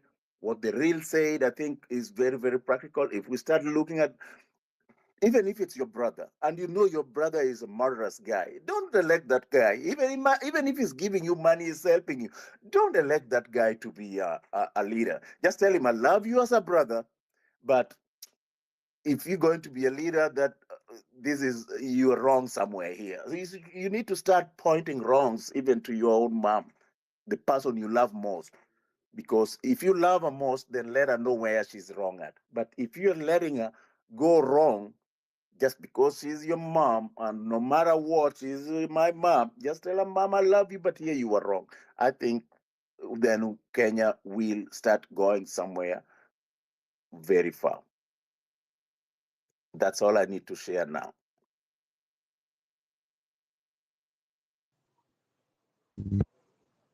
Umeongea fiti sana bro. Tuende kwa Hussein, alafu from there tuende kwa Hana. Hana amekaa muda mrefu sana hapa. Hana, naitwa Hana Nderitu. Hussein, you can proceed bro.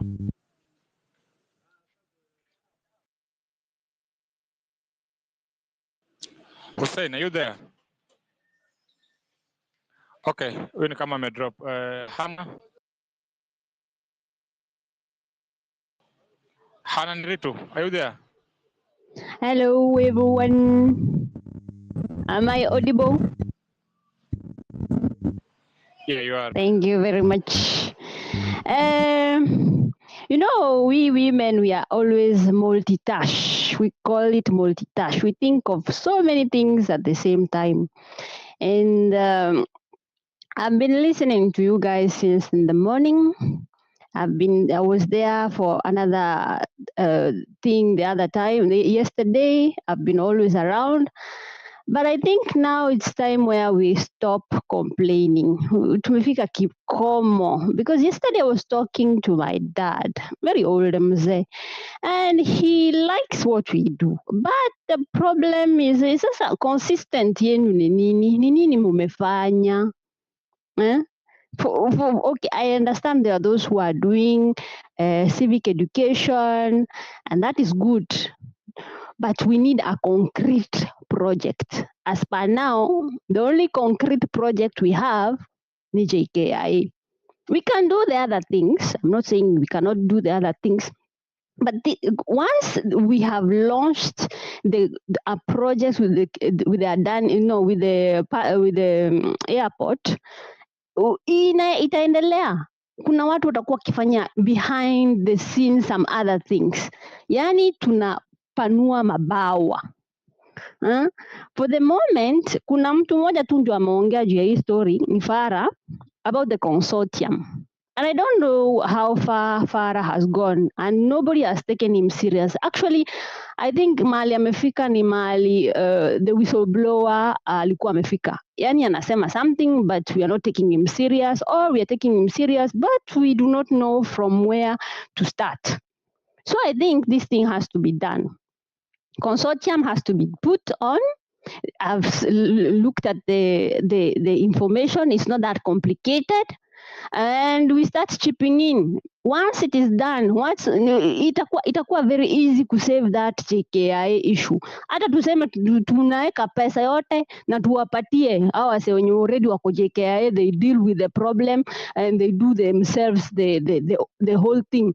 Ni pesa tu tunawapatia, let them do it. Hawezi iba kwa sababu kama ni kitu imewekwa kwa mchanga, kuna vile tutakuwa tukisema wanasema pesa inatolewa kwa sababu hii nani contractor huyu, hao ndio watachagua, watajua the right people the right time, who are they to deal with. We just give them the money.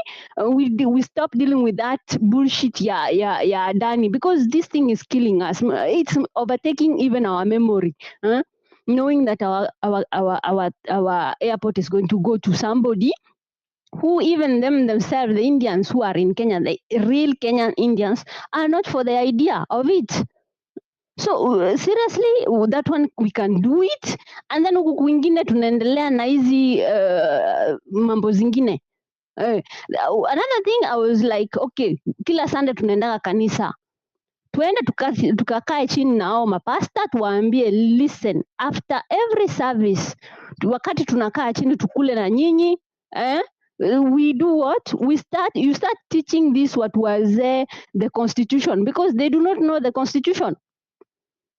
Ni nini wanafanya? Hawalipi kufanya kitu kingine. Pesa yetu napotea bure huko kwa kanisa wakifanya nini? Kujenga wall ndio tutakula. Every time tutakuwa tukiongezea watu waambie, now you go vote, now you go vote, now you go vote. We vote for who? You have not given us the right information. Give us the right information. The information is in the constitution. Watu wazee hawajui hiyo constitution yenye mmoja wetu hapa alikuwa anaongea very well about the hierarchy from we the people to the last person mwenye tutatakana kumweka kwanza huko chini akuwe ni the president. We do not care. But give us the information. Give those who do not have the chance the information, because they are taking the advantage. Our politicians, they're taking advantage to go and preach to talk to us in those churches. Yet at the end of the day, tumesikiliza maneno ya kanisa, okay, tumeombewa, tumejua the 10 commandment, okay, tumekulishwa roho yetu imejaa. Then mnyang'au mwingine wa politician anakuja simama pale mbele anatudanganya na ujinga yake, of which Masi imetoka kutuambia usidanganyane, lakini amesimama hapo. Kwa nini huyo pastor, huyo priest, huyo nani asijitolele hata kama ni 1 hour after the church and just kipengele moja anaongea juu yayo?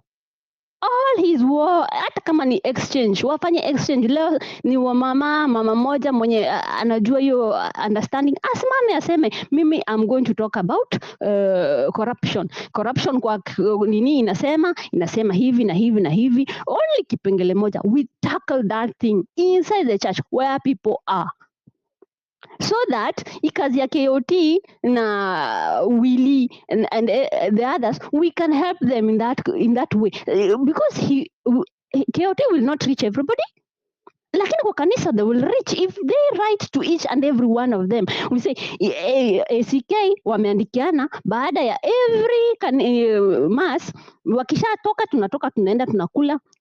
We will have a lesson at the kuanzia saa 10 ama saa 11 ama saa 8 hadi saa 10, and this one is all about constitution. These people, we have to give them mandate to do something, because wako idle. The fact wako idle ndio wanaenda kusumbuliwa na mapolitician. Amen to that. Another thing nilikuwa nasema ni hao watu wa Ndudhi, I think hatujawafikia. Na kama vile hatujawafikia, I think most of them have the Twitter thing, but hawako very much into it, because maybe ni wakati wao ni wako kwa barabara nini. So what we do, if I'm not wrong, tununulia hao watu Bluetooth inaitwa Bluetooth what? Bluetooth speaker, na ikuwe na mmoja wao mwenye at least tunamweka anakuwa anashikanisha Bluetooth yake na speaker wakati wako kwa ile mlolongo ya kukaa mahali pamoja, yani pale parking, wanaweka Twitter, wanasikiza what we are saying. I think we will touch them more, because watakuwa wanasikiliza, Bluetooth itakuwa imewekwa imeshikanishwa na nini, mmoja akienda huyu mwingine au wengine wamebakia mpaka wasalie wakati watatoka. Yani ikuwe ni something yenye we are reaching, we are spreading our wings, but hiyo yenye tuna expect only one person atasalia kwa matatu, kwa basi, kwa train, kwa ndege, utaeta ushike wale wenye wanajua, lakini wale wenye hawajui, of which we are not supposed to touch them, we are not going to touch them. Another thing is, nilikuwa nataka kuongea juu yayo ya TAC, Pastor Ndudhi consortium. Yes, kuna hiyo story ya corruption. Mimi I'm supporting, there is a letter that kuna lawyer na mimi tunang'ang'ana kutengeneza hiyo, itakuwa ni ya explain what it is about corruption, because I want people who are working, who are really doing something. Easy zenye tunaongea hapa ni mzuri, lakini each and every one of us has to do something. Jitolele, chukua kipengele moja, fanya nayo kazi. Mimi yangu nimeweka ni ya corruption. Mimi nimesema I will with some lawyers we will deal with it, and then tutafute a whole document, just one document, which will be very very well nicely done with law and everything. Kuna mtu mwenye ninajua mwenye ataipangia ya kuspread it with the help of KOT and the rest, of which nitaongea na nyinyi very soon, don't worry. And then pia nataka graphics, mtu anajua graphics mwenye ataniongelesha, tutaongea na yeye, tutajua vile tutafanya. Tuende kwa hizi police stations tuweke this is a zero corrupt area, because I think the fact that tutakutana na watakuwa kiangalia, hata mwenye anaingia naiona anajua okay, this is a zero corrupt area. So hata ule wenye ako hapo ndani anajua okay, nimewekewa hapa this is a zero corrupt area, and the document will be put in that place so that Kama ile picha ya Ruto inaekelelewa pale juu, your document itaekelelewa hapo, so that people can be aware of what they are doing, because they thinking giving and receiving bribe is just giving and receiving because unataka kuharakishwa. I want to be this thing to be put in all the governmental area, private practices area, so that watu wakiwa nayo even in their phones, they will know there's a document yenye liniambia offering, promising, giving any gratification to any person for doing something for me or anyone in a matter of transaction is a criminality. Soliciting ina nini? Na agreeing to receive pia ni criminality. Kwa hivyo mimi ni mwenye ninatoa na mimi mwenye na ule mwenye ana receive is doing something wrong. So it's a criminal, it's offensive to the law, and when you are being ukishikwa unaweza condemniwa for more than 6 months in prison. So this has to be put inside the mind of people, and the person has to also have the documents in it. And that's why I'm also saying this thing has to be, the wings have to be spread even in the church, so that you can touch so many people at the same time. For me, I will leave it to that. I will talk about the German thing. Me siko German, but I will say one thing about the German issue. What the president did was not correct. Actually, ameharibia watu mambo mingi sana, because we are very much appreciated here. Because the number of people that are in, the number of Kenyans are in the European Union, they are not many. Those who are here, watu wanafanya job sana. Tunafanya job. So the thing that I was talking about is that document that he was given, it would angeipata online kama angekuwa ameongea na ambassador. I do not know why he had to spend so much time or so much money to go and cross the globe just to get that document. That document, apart from hiyo yenye namba walikuwa wamesema sijui 2500, it is not new. Everything there is the same old thing apart from that one, and hiyo ya kurudisha watu nyumbani, because sasa amesainia watu kurudishwa nyumbani. One thing you have to know, the embassies, they do not have lawyers. So and another thing is, those people who are going to come, they're going to come for a period of a maximum day, a number 2 years or something.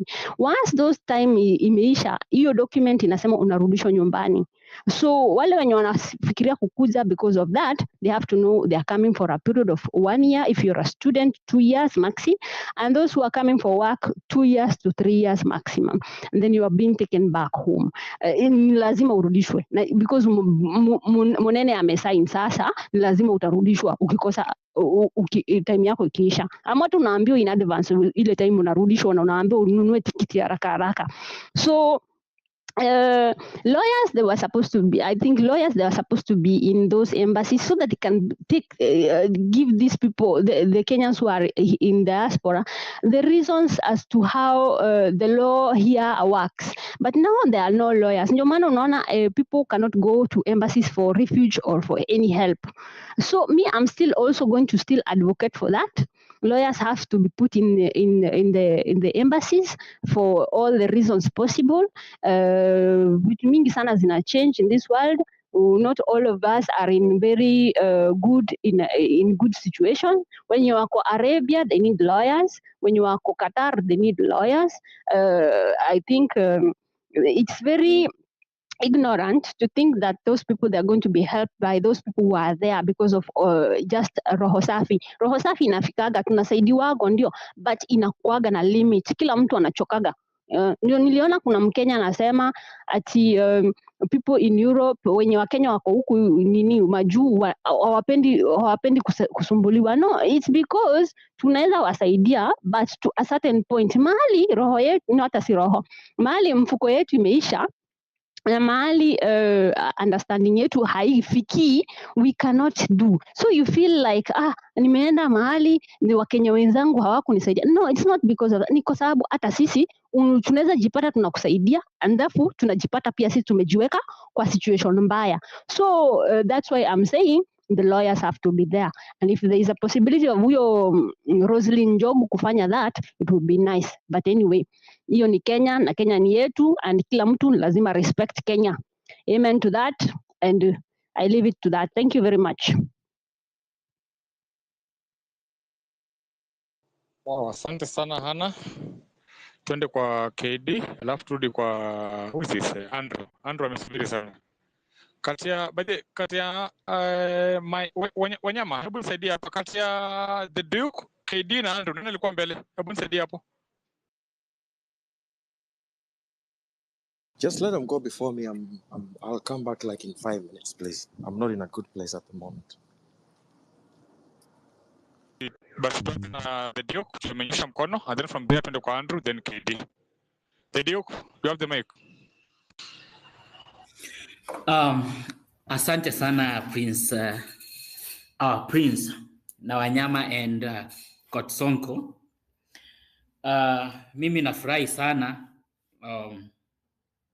the way you guys are hosting these spaces to emancipate us on what is happening in our country and what we can do, what are the possibilities currently to try and get us out of this place. I would want to start with something from chapter 1 of the Constitution,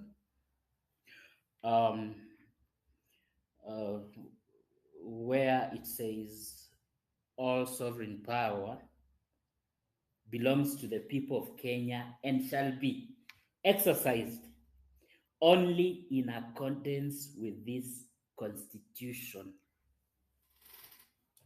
Only in accordance with this Constitution. And then quickly to chapter 6, that is Article 73.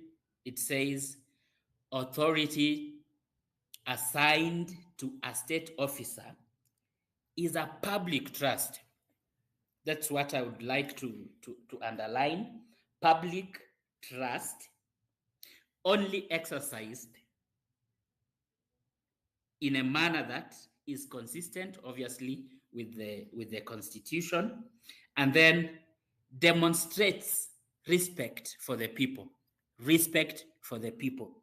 From chapter 1, from the sovereign person, again, here we come and find that the power exercised by William Ruto, by Kindiki, and every other person in this government is donated power that is only there to please the sovereign.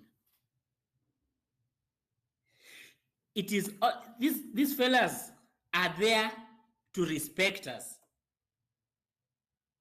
but see, they are not doing that. And someone already mentioned that they are not supposed to rule. That again is in this Constitution, chapter 6, that they are only to act on our behalf. It's a social contract that we entered into with these people. So there's nothing, for example, talk about the opposition. The opposition currently is unavailable. And this is an open secret. A few weeks ago, or say a month ago, we had people talking against the government. But today, even the fellas who just joined government are its strongest supporters. Today I was listening to Opio and I defending Adani and saying that Adani has got easy vifaa za stima and power generation that is much more than Kenya's capacity, Uganda's capacity, Tanzania's capacity, combined. And so he's saying they are good people. We need to give them a chance. So in other words, there is zero opposition except you and I, who are looking from the outside.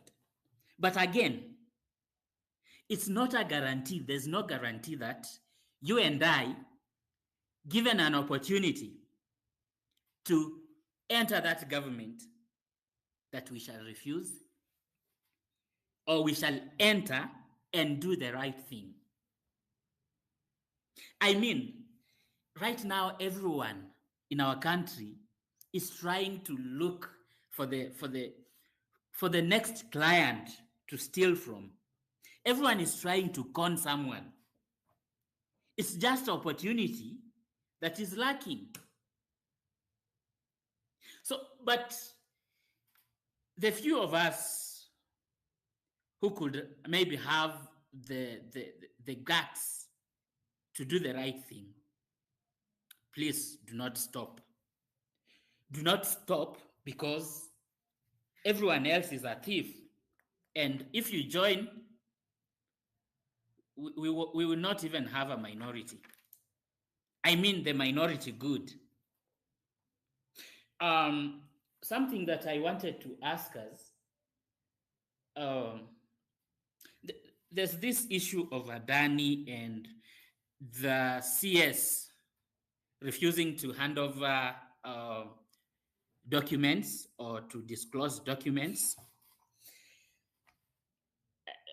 I wonder, I don't know what chapter 12, which is public finance, it talks about public finance, those things of procurement and what have you. I don't know what it says about public procurement. This is my thought.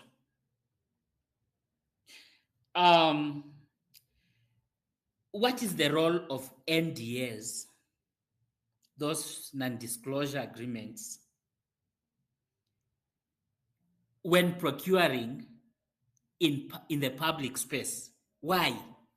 Because this thing, the airport belongs to all Kenyans. Why should someone enter into a contract and hide the details from Kenyans? Is it a private property? Is it? So what this teaches us is that these politicians, both from the government and the opposition, are just cousins, united at the hip to steal from Kenyans and, protect each other. Protect each other like blood brothers. So mtu amesema, hata kama ni relative yako umemwona ako on the wrong side of what is supposed to be, you are not supposed to fear them. Hata kama ni babako, sister yako, nani, mwambie, this is not how things are done. Because at the end of the day, it's the good that will count. Niyo kidogo tu, that grain of hope, a grain of a good thing. That's what we shall rejoice and maybe, urge one another to follow. Alafu hii kitu ya Kindiki na Rigathi, I think it's something that is manufactured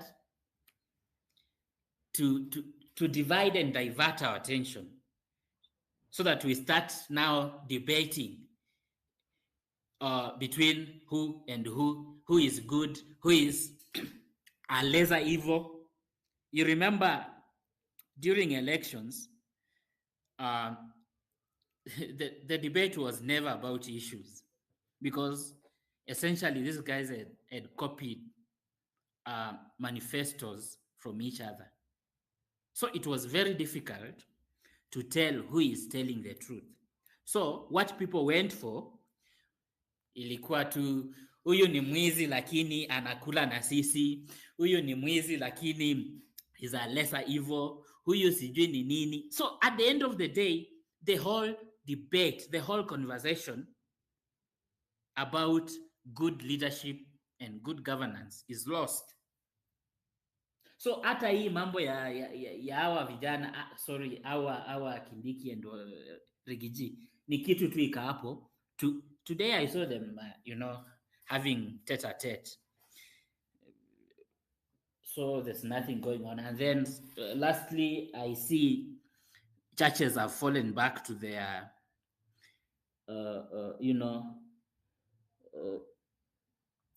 wameanza ku-entertain politicians. They've started entertaining politicians. I don't know why.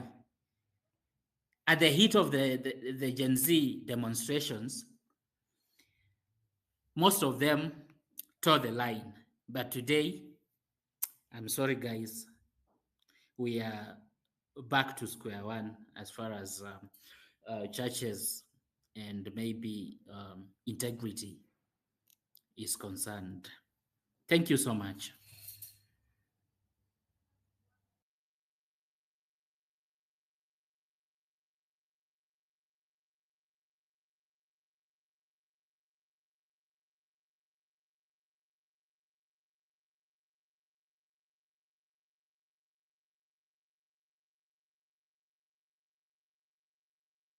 Prince, you're speaking?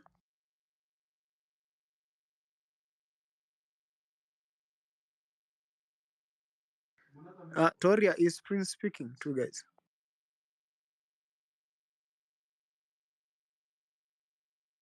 Okay, let me just sort out this issue. Can I have Free Mind 254? Hello guys, I hope you guys had a good day. Yeah, sure. Yeah, and keep on doing the spaces, keep on educating each other. That's a good thing, it's a good move.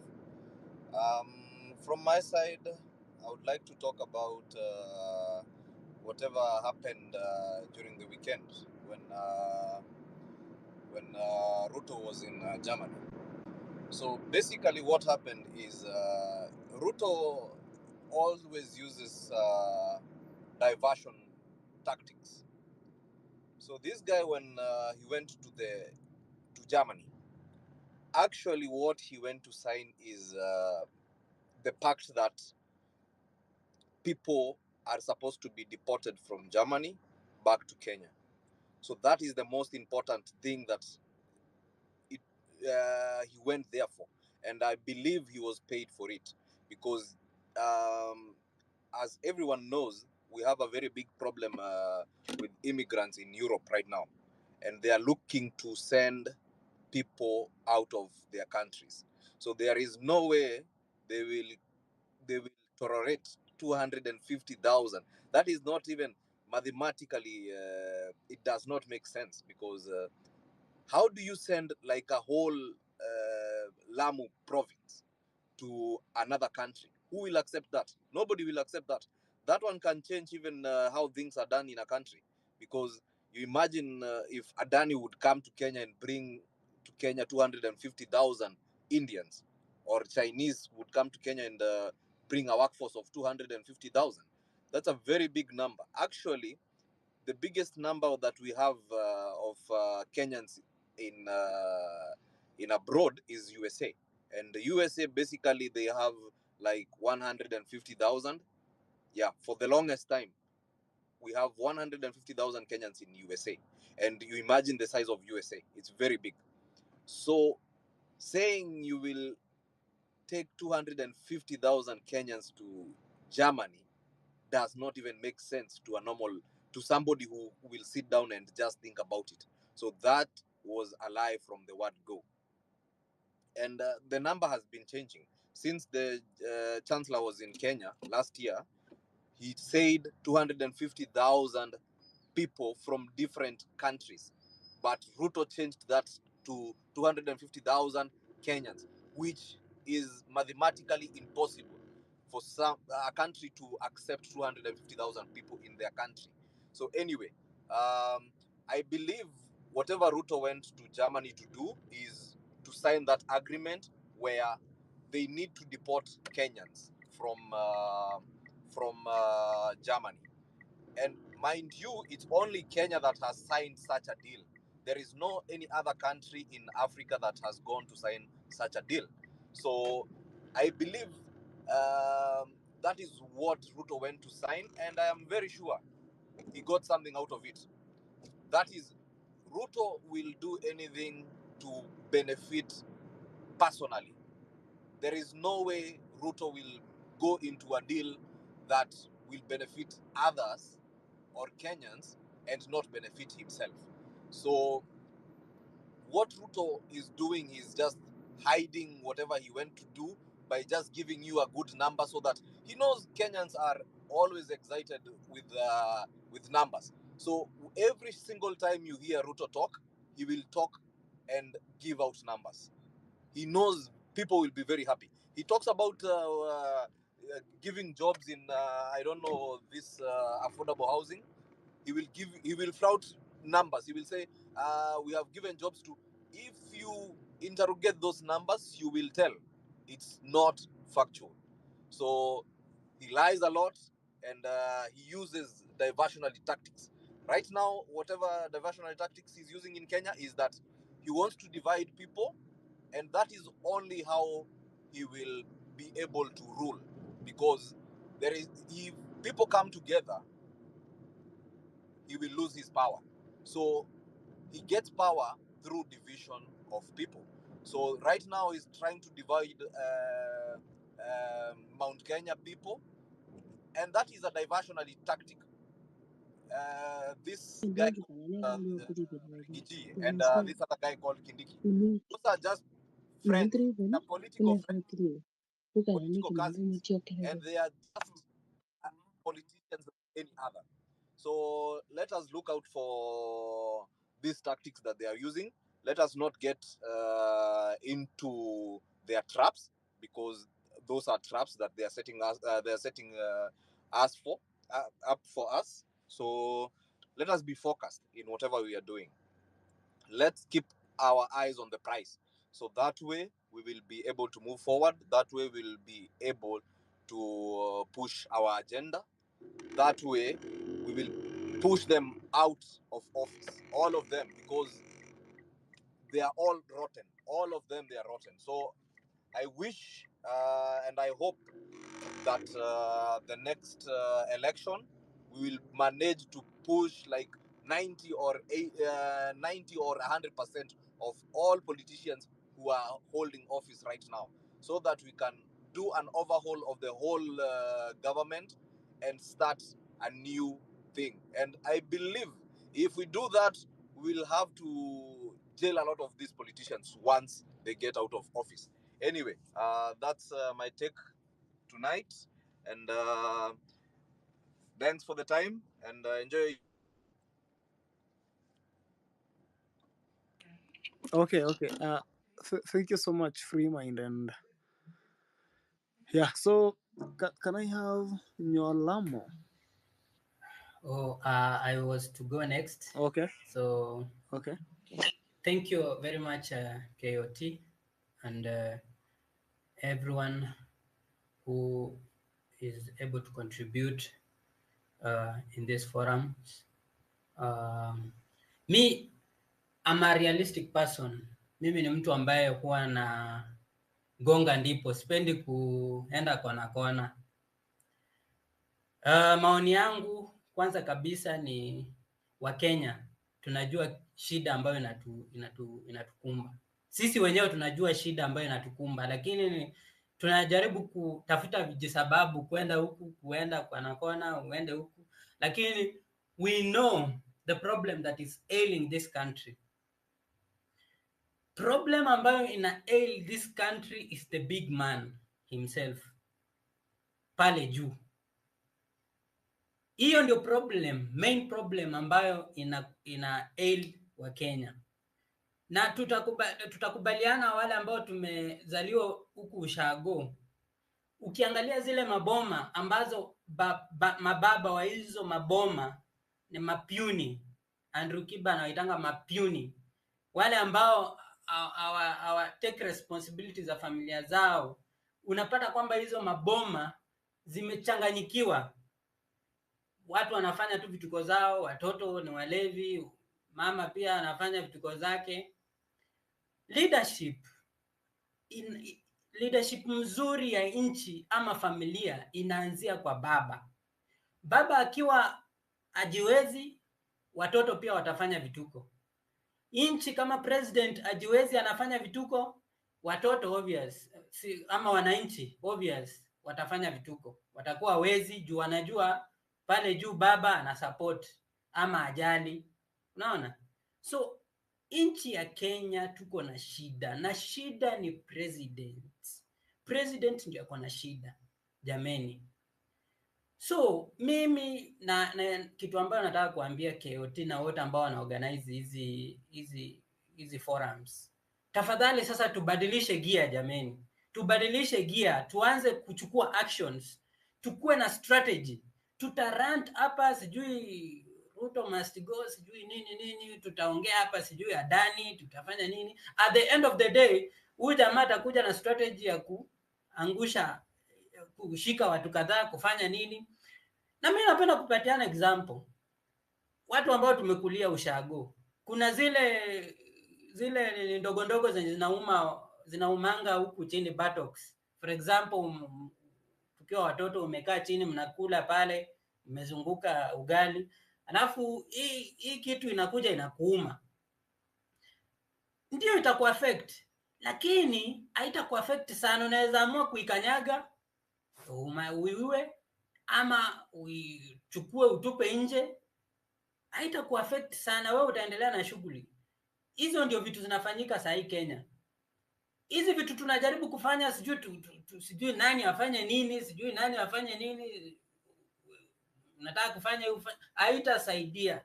Kitu yenye iko ni Wakenya tushikane, tutafute solution vile tutatoa huyu jamaa, tuweke jamaa mwingine. Nchi ya Kenya saa iko kama vile Amerika imekuwa juzi kwa presidency ya Trump. Wakati wake pia Amerika ilikuwa na shida. Kitu wa Amerika walifanya ni walishikana, wakaungana, wakang'oa huyu jamaa. Hawakujali kama ameenda one term, waling'oa yeye, wakaweka Biden. Na Amerika iko sawa. Wenye kulia watalia tu, lakini Amerika iko sawa for now. Unaona? So nchi ya Kenya saa hii iko ndani ya darkness, na darkness inatokana na ule mkubwa ambaye ako pale juu.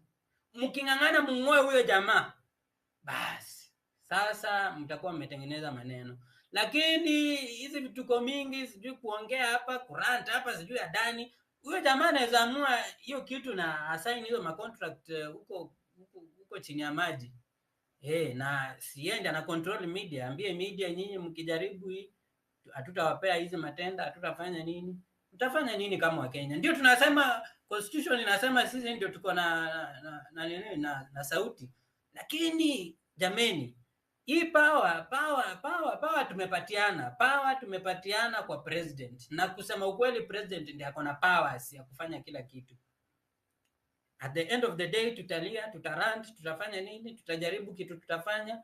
Yeye akitaka kucrash, atakuja crash, atumie, ako na polisi, ako na resources. Jameni wa Kenya, tukue na strategy, tuanze kuwa na strategy. KOT please, kama unaweza nisikia, ungana na watu like minded, kama mtu kama Ukio Mtata. Jameni, Ukio Mtata anaweza kuwa president mzuri sana, anaweza rekebisha hii nchi. Jameni wa Kenya, tujaribu vile tunaweza weka Okia Omtata akue president pale na tuone mabadiliko. Lakini hii mambo mingi yenye tunalia jameni, tutalia mpaka tufike huko penye itafika. So hayo tu ndio naweza sema. Asante sana for the platform. Thank you very much. Okay. Thank you so much. We had. I think I was next, right? You are next, or Nyolamo? KD. Okay. Yeah, three things I would want to say. Number one, kuna wasee wako kwa hizi spaces wanakatisia tu sana. Hii space I think is more than 9 hours old. But I can tell you who has been here since it started, when it dropped, who came back and who wasn't here. But kuna wasee wanatoka spaces zingine, unakuja hapo unachukua mic, unaongea, alafu unatoka unaenda spaces zingine. And whatever you're saying only creates a lot of mayhem. And then you leave the house on fire, you run away. I was also not intending to talk, but the reason why I spoke is because we are losing this fight for one reason. We are dividing ourselves amongst ourselves. I know better than you. I know more than you do. I can tell you I can tell you're wrong, but I'm right. Just picked up this mic to say on something Redemptor has said that is really, really reasonable and made a lot of sense. If fight tuna fight sahi ni ya two factions, them against us. We know who them are. It doesn't matter kama wako na miko, ama ni majembe, ama wana magari, ama ni whatever, we do not know. There are some people who are on that side who have our interests. It would be so wrong for us to go ahead and say, no, those guys are not part of us. There are some Gen Zs who are not seeing what is happening in the country. They say the government is doing the right thing. Are we going to say we are going to take all Gen Zs and bring them together, even those who are fighting against what is happening on the ground right now? That is not what she intended to say. Akasema vizuri kwamba hata kuna wale mapasta ambao they are against what is happening in the country right now. We just can't get ahead and say all churches are wrong, all clergy sleep with the government. The same way we cannot say all Gen Zs are not corrupt. Ama tuseme all Gen Zs are for the movement. We know there are people who are not for this movement. And what she said was, it is better for us to just look within the elderly, because we have been fighting a very big generational fight here, ethnicity, corruption, and all that. Let us not bring another fight in between us. Hannah has come and said a very good point. Tukienda church, we should let our clergy get to talk to these elderly people. I'm not a Gen Z, I'm a millennial, but I'll tell you one thing for free, just from what I've learned in the last 3 months. Every time we leave a space unoccupied, they take over. Every time we come back, they go away. So we cannot make. Sisi nao ni kama maji na mafuta.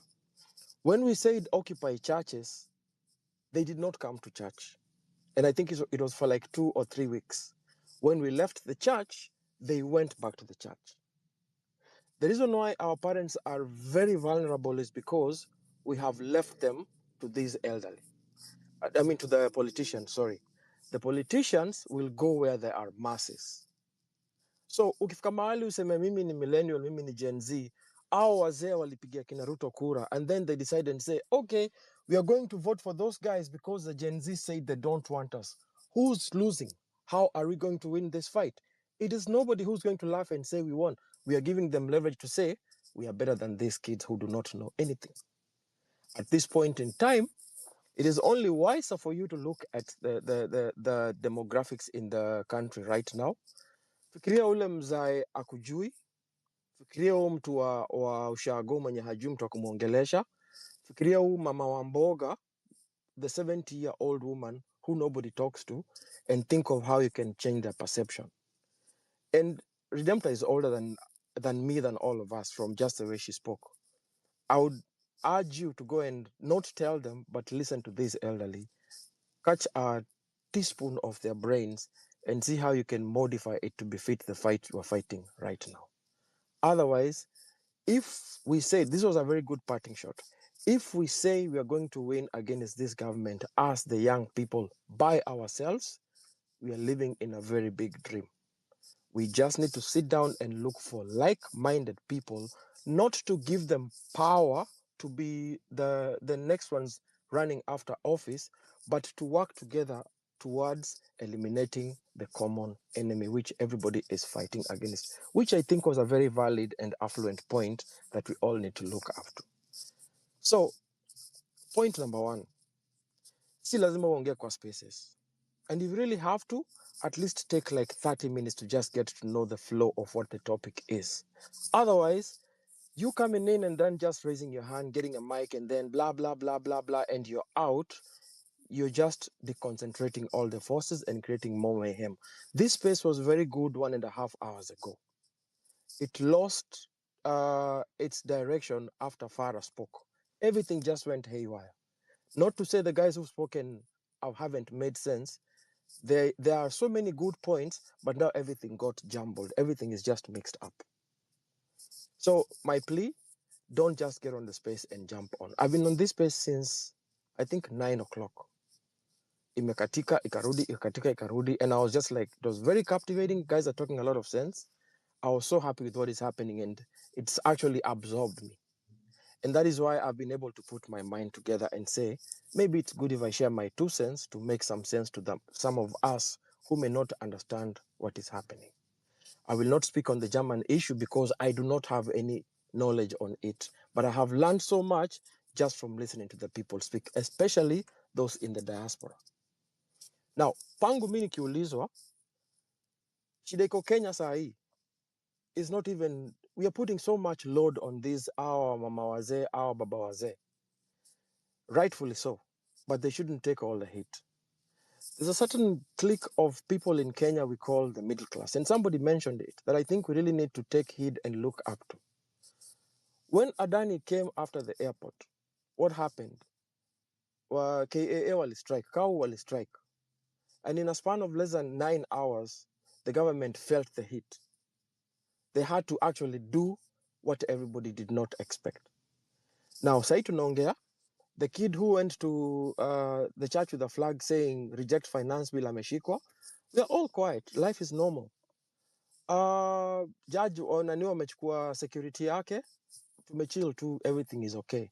Like the point of getting to realize our strength is only as much as how many of us come together. That is when our voice gets heard. This middle class are the main problem and solution to our problems. Imagine walimu, madaktari, nurses, our to our airport, the transport sector, all of them decide to say, enough is enough, we are not going to. They are the ones who lubricate the economy of the country. This country would not run for more than 2 weeks. They would feel the heat. And we'll actually get to revive everything and get back to normal. But as long as it's the Gen Zs who come on spaces, it's the elderly ladies who go to church, it is the politicians who speak politics, it's the rich people who think of how to make the next million, and then the people who make everything works normal just take everything as okay. You're Netflixing, you're eating popcorn, you're living in those big mansions, Nyayo Estate, South B, South C, whatever. There's no way Kenya is going to move forward because everything seems okay with the country. So as much as we speak of sensitizing the country and getting to share this civic education with the elderly, go and think of your brother who works for these middle class companies, the people who run the economy. Wase wa Buru, wase wa Adams, Jamhuri. These are the guys we need to make sure they don't vote. I used to live in Nyayo, so I know what I'm talking about. We don't do anything because Nina Ford, Stolz Mob Town, Zao, they're the guys who go to Bangkok, Thailand, and etc. etc. We need to get these guys involved in politics. They need to be on these spaces. If I talk anything ill against anyone, I stand to be forgiven. But if you look at the middle class, it cuts across all generations. Kuna Gen Z, kuna Millenials, kuna Gen X, kuna the boomers. Everyone is in that whatever. And that vote is very big. That if you combine that and now for the Gen Zs and those who haven't gotten their voters cards put together, it's very easy to turn this country to the right direction. But let us stop having this thing of saying, no, I'm right, you're wrong. No, you're wrong, I'm right. no, I think I should just come on this space and light a fire and then run away and leave people burning, and then you're not doing anyone any favor at all. And I think it's a very wrong attitude. I don't want to mention names, but if you've been on this space, you'll know the persons who are here and those who have left. And we had a very good conversation going on up to a certain level when everything has just, people are talking a lot of sense, like it's so jumbled because everyone is coming in with their own points. I want this, I want this. We are all mixed up. So hata ni vizuri kuja ukae tu kwanza usikize, like even 20 minutes, get to know what the tact, the direction of the conversation is all about, and then now you can get the mic. But just don't jump on because you feel I'm so intellectual or I can speak and anyone can listen to me. And sorry if I hurt anyone's feelings, but I just say it like it is. Thank you.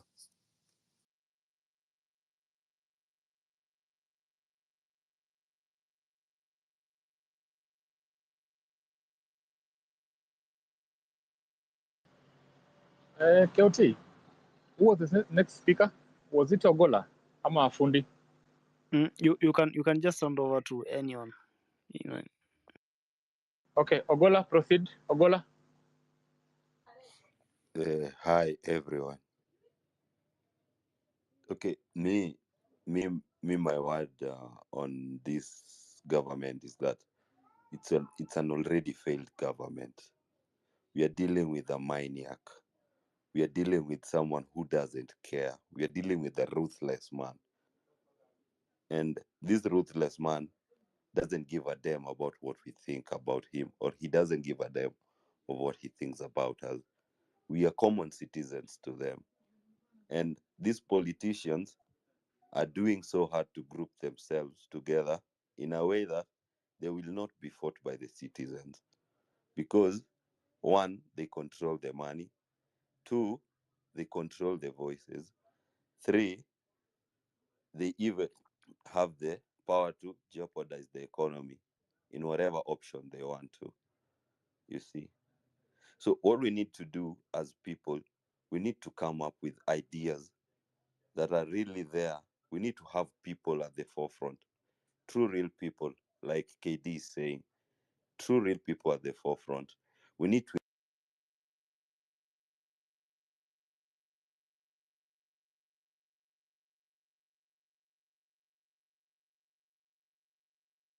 Oh my God. Prince, is it my network or what's wrong? Hapana, mimi sikuwa naongea, ilikuwa ni Ogola naongea alafu akakatika tu. I don't know what happened.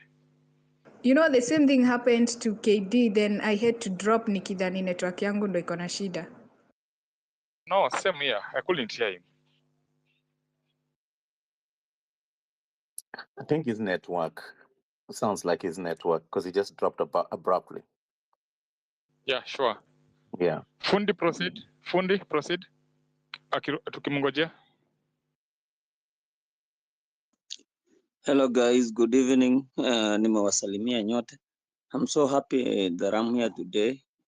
Now we are having this conversation. Nowadays, watching news, going through the socials, ni stress. Kama leo nimeona like Adani sijui na AFDB taking wamepewa, is like they've been contracted mambo na power, and I'm like, who is Adani? And why is the government so obsessed kuwa nao watu wameingia Kenya?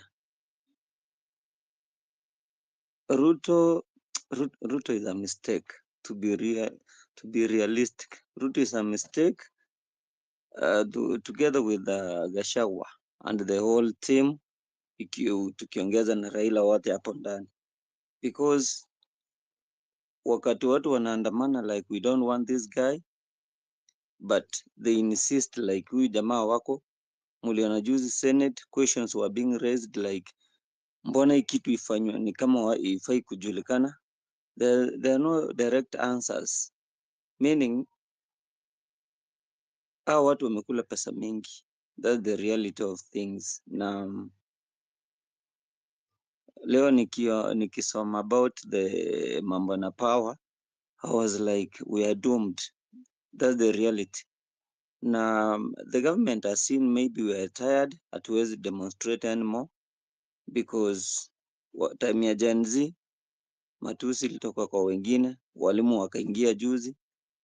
Juzi tumeingia mambo ya airport and life is still going on.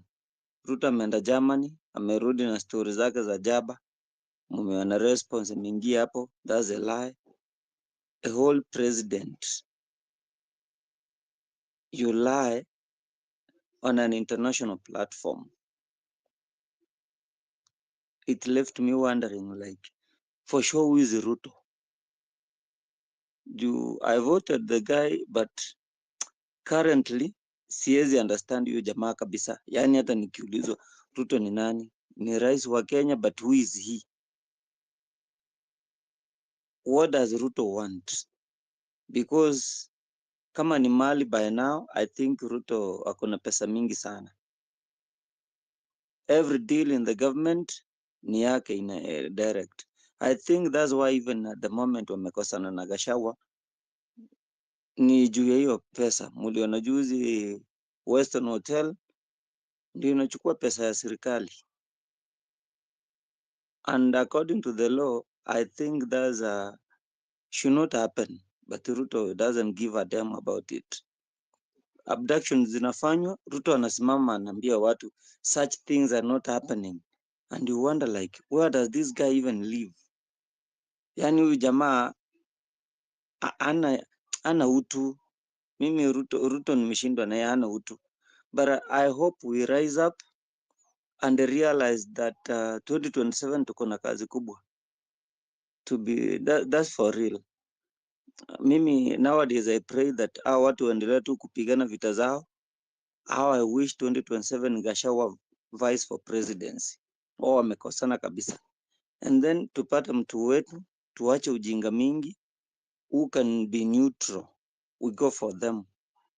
I wish we could go the Senegal way. We have a youth.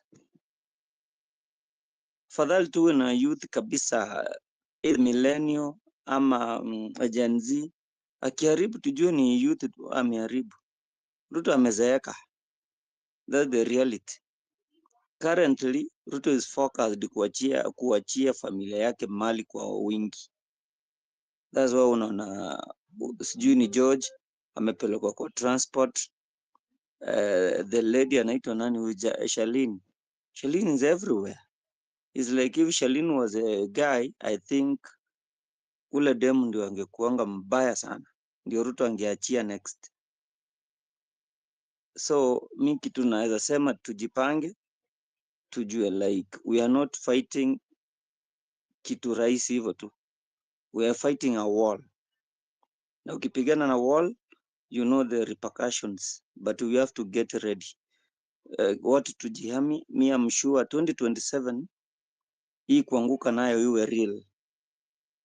Number one, let's make sure no MP anafaa kurudi. Mimi kitu narudia tu, si eti ameperform. If KOT can perform, it means Wanyama can do. Kuna ile kitu Wanyama anaweza fanya yenye fundi sijafanya. Hii kitu nasema eti Grace amekuangia MP alifanya vizuri, tumuongeze tamu moja. That's why we are fucked up. If we can manage kunyang'anya Ruto ma MP wake wote, even if he becomes president, atakuwa tu ceremonial president. Hiyo ni let's just bank that. Kama hatuwezi mshinda kwa president, let's make sure we defeat him number of MPs kwa parliament. Kama uko na guts, vai. Alafu mambo ya pesa tujitolee tu. There's this thing niliona Morara akisema like weke basi, nataka usaidizi wa pesa, and then we start fighting. 2027 wale watu watanyesha, make it rain. They will rain money. Wameiba pesa mingi na watazidi kuiba. Mumeona leo is like 129, something like that. Niona even not 200 plus. Ruto creates a problem na anataka kuisolve so that it becomes a hero. Who does that? Eti leo kama saa hii KOT amue nataka kucheza na network kidogo, tuseme nini and then unajua penye uliguza and then uirudishe poa. and then we applaud you. I wish we grow up and know that no politician does Kenyans a favor. But mimi kitu narudia tu, tuko na vita kubwa sana kwenda mbele. Not even a joke. When I saw that guy Omondi ameshikwa, just being in church kuambia watu Kenya inaenda to the dogs, and he is arrested. That's even abduction. Where is he? A whole acting IG, not even an IG, anakuwa summoned 7 times na koti anakataa kuenda, and then there's a ruling 6 months. Mwenye make that ruling ananyanganywa security. Are we for real? What does that mean? Ule jamaa akitaka kuniua leo, there's nothing we can do. Ataniua tu na live itaendelea, because nikiangalia like even that judge wakiamua leo kummaliza watammaliza, because that's what they telling Kenyans. We jamaa, how can you rule against the government so we can do anything we want? Hauna security kuanzia leo. Maybe they can even decide we're not paying you. Maybe they can dig even the past, waleta ka kesi yenye make sense, wamfunge yaishe na hakuna kitu tutafanya. So tuache ma excuse mingi, tujue Kenya ni yetu, and if we can't make it the way we want to make it better, mazee hatuna future, and I don't think the future generation will stand a chance to fight. Hii vita venye ilianzwa, we need to finish it. When? 2027. Nisiongea sana, nimeona Grace ameinua mkono. Thanks. Okay, thank you fundi. Lakini umeongea poa sana, lakini kusema tu kwenye mpaka 2027 hiyo naona mimi ni mbali sana, kwa sababu huyu jamaa tukujia moja moja. Kwa wale tulikuwa kwa hizo protest, tulikuwa mstari mbele, hatukujia moja moja na tunaona ni mambo zinafanyika. So we need to do something. As for me, I'm ready to hit the streets as soon as tomorrow. If I have to give my life for a better Kenya, then so be it. Like, what have I not seen? What have we not seen? Nini mjinga hajatuonyesha? So saying wait until 2027, my friend. Kwani uko nchi gani? Anyway, Grace, go ahead. Prince. No, Prince, before Grace ingie. The problem with Grace. Okay, I wanted to say this, like, Fundi, you've just said, like, Ati, even if we're not gonna beat him in the ballot, like, we occupy the parliament. Do you know this man, or he's capable of changing, like, we don't vote anymore? He runs like the Moi era. That's why we want to get him out by all means. We should not even think about giving him a second chance in the ballot, please. That is exactly my point. We have to finish whatever we started. That's all. Grace, go ahead.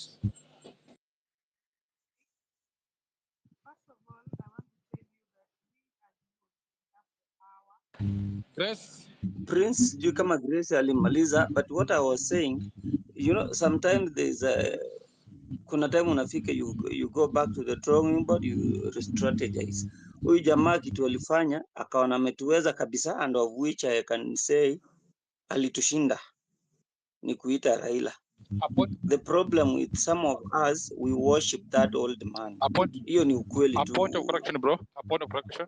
Huyu jamaa after calling Raila amjoin, hakuwa ametushinda. Kitu ilituanza kutusumbua ni moja, kugawanyika. Tulikuwa tumeanza kugawanyika. Can you hear me? Yes, Grace, proceed. Yes, let me proceed. I was saying, I think population among the youths in Kenya is very high. So if we decide as youths to act, we can show this government that we are the majority, because that is the truth, we are the majority. Another thing, personally, I'm a Luo, and you know, when I had an MCA talking on a national television and saying, ati we Raila vile sasa umeshapea Ruto ukishapeleka baba AU, sisi tutakupigia kura Wajaluo wote. And I was wondering, anaongea about Wajaluo wagani? And who even gave him that mandate at the end anafaa kutuongelelea? That is what I asked myself. So like seriously, tushaongea ya kutosha. As in, we've been talking, this government clearly is not listening. Na wale tena nataka kuongelesha kila mtu kwa hii space. Au wenye wanasema ati sijui wenye walivotia hii government, sasa it's your turn. How can you put us in the fights that nyinyi ndo mlijiweka? Jua kama huku vote ulisaidia Ruto kuwin hii presidency. So don't act like it's not your problem, because it is your problem. You are among the people who made Ruto win that presidency. So mi kitu na urge the youths, lazima tushikane pamoja, na hii maneno ya kuongea kwa space, I think tumeongea sana. We all know whatever is happening, we all know where the problem is, and we all know how to fix the problem.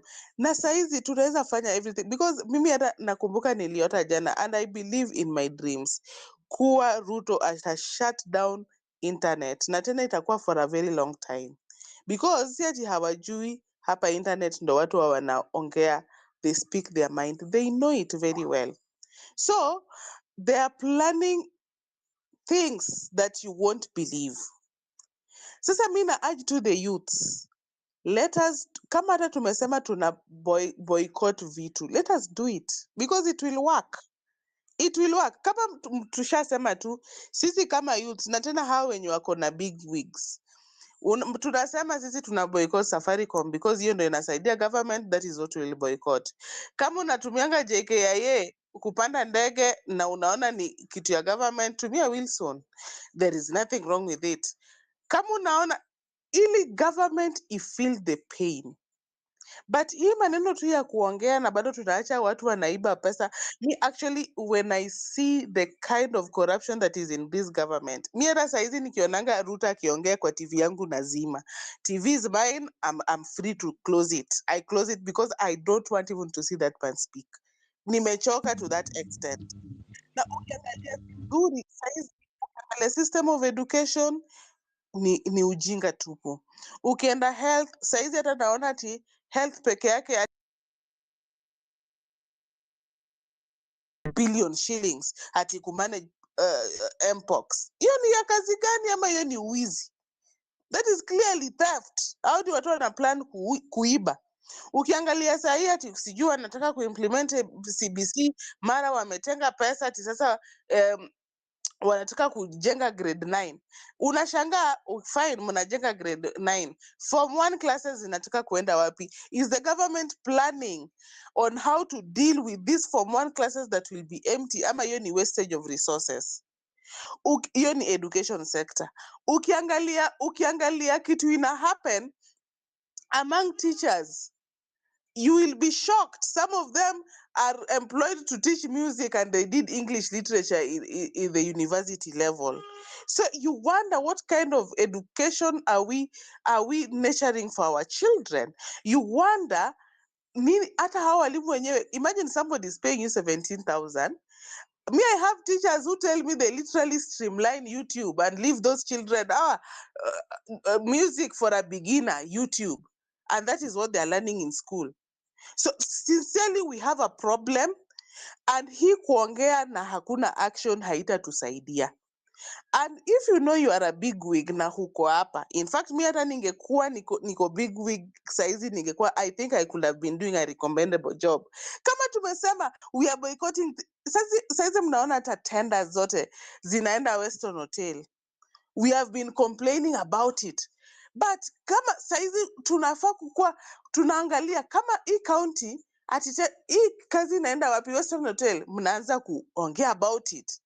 Mnaenda kuuliza mpaka county yenyu, kwani hakuna hoteli kwa within our county, mbona mpaka ipelekwe Western Hotel? Those are the questions that you should be asking yourselves, because the moment hiyo pesa imepelekwa Western Hotel from Machakos County, inasaidia nani? Inasaidia watu wa Nairobi na wenye wanaiba pesa za serikali. Na hii maneno ya Gachagua out. because hata wakati tulikuwa tunasema Ruto must go, it was Ruto na huyo Gachagua wake waende nyumbani. Mimi hata sijui kwa nini watu bado wanaongeanga about Gachagua. We just want this government gone home, because sincerely if we give this imagine kama hii ni first term na Ruto hajafanya kazi, sasa hebu mpeni second term, ataiba Kenya mpaka amalize. Thank you, nimekasirika hata sitaki kuendelea kuongea. Thank you so much Grace, and you are right. Vile tunaongea hapa kuna hiyo vibaraka za hiyo bucha wako hapa wengi sana, wanatusikia chenye tunasema, but hatufai kuogopa. Tunafaa kama kuenda mbele, tunaenda mbele. Tuende kwa head boy and then Toria. I can see your hand too. Chief what? Utafuata chief economist. Tuende kwanza head boy, then Toria, then chief economist. Head boy. All right. Hi everyone. Hii ni mara yangu ya kwanza kwa space, so I'll just try to make it brief. One, for me, I'm happy about what is happening in the country. Why? Because now people are upset, but ni kama hatujafika ile point ya we are going to do anything. Tuko upset in cocoons, tuko upset ile mtu atasema napenda vile Gen Z wanafanya, lakini utaendelea na job yako.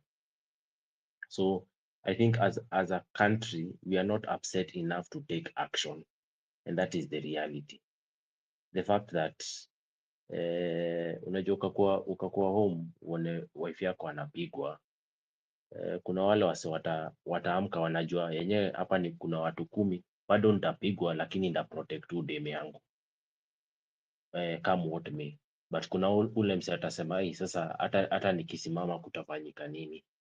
What can I achieve? That is where we are as Kenyans. We are not upset enough to take action.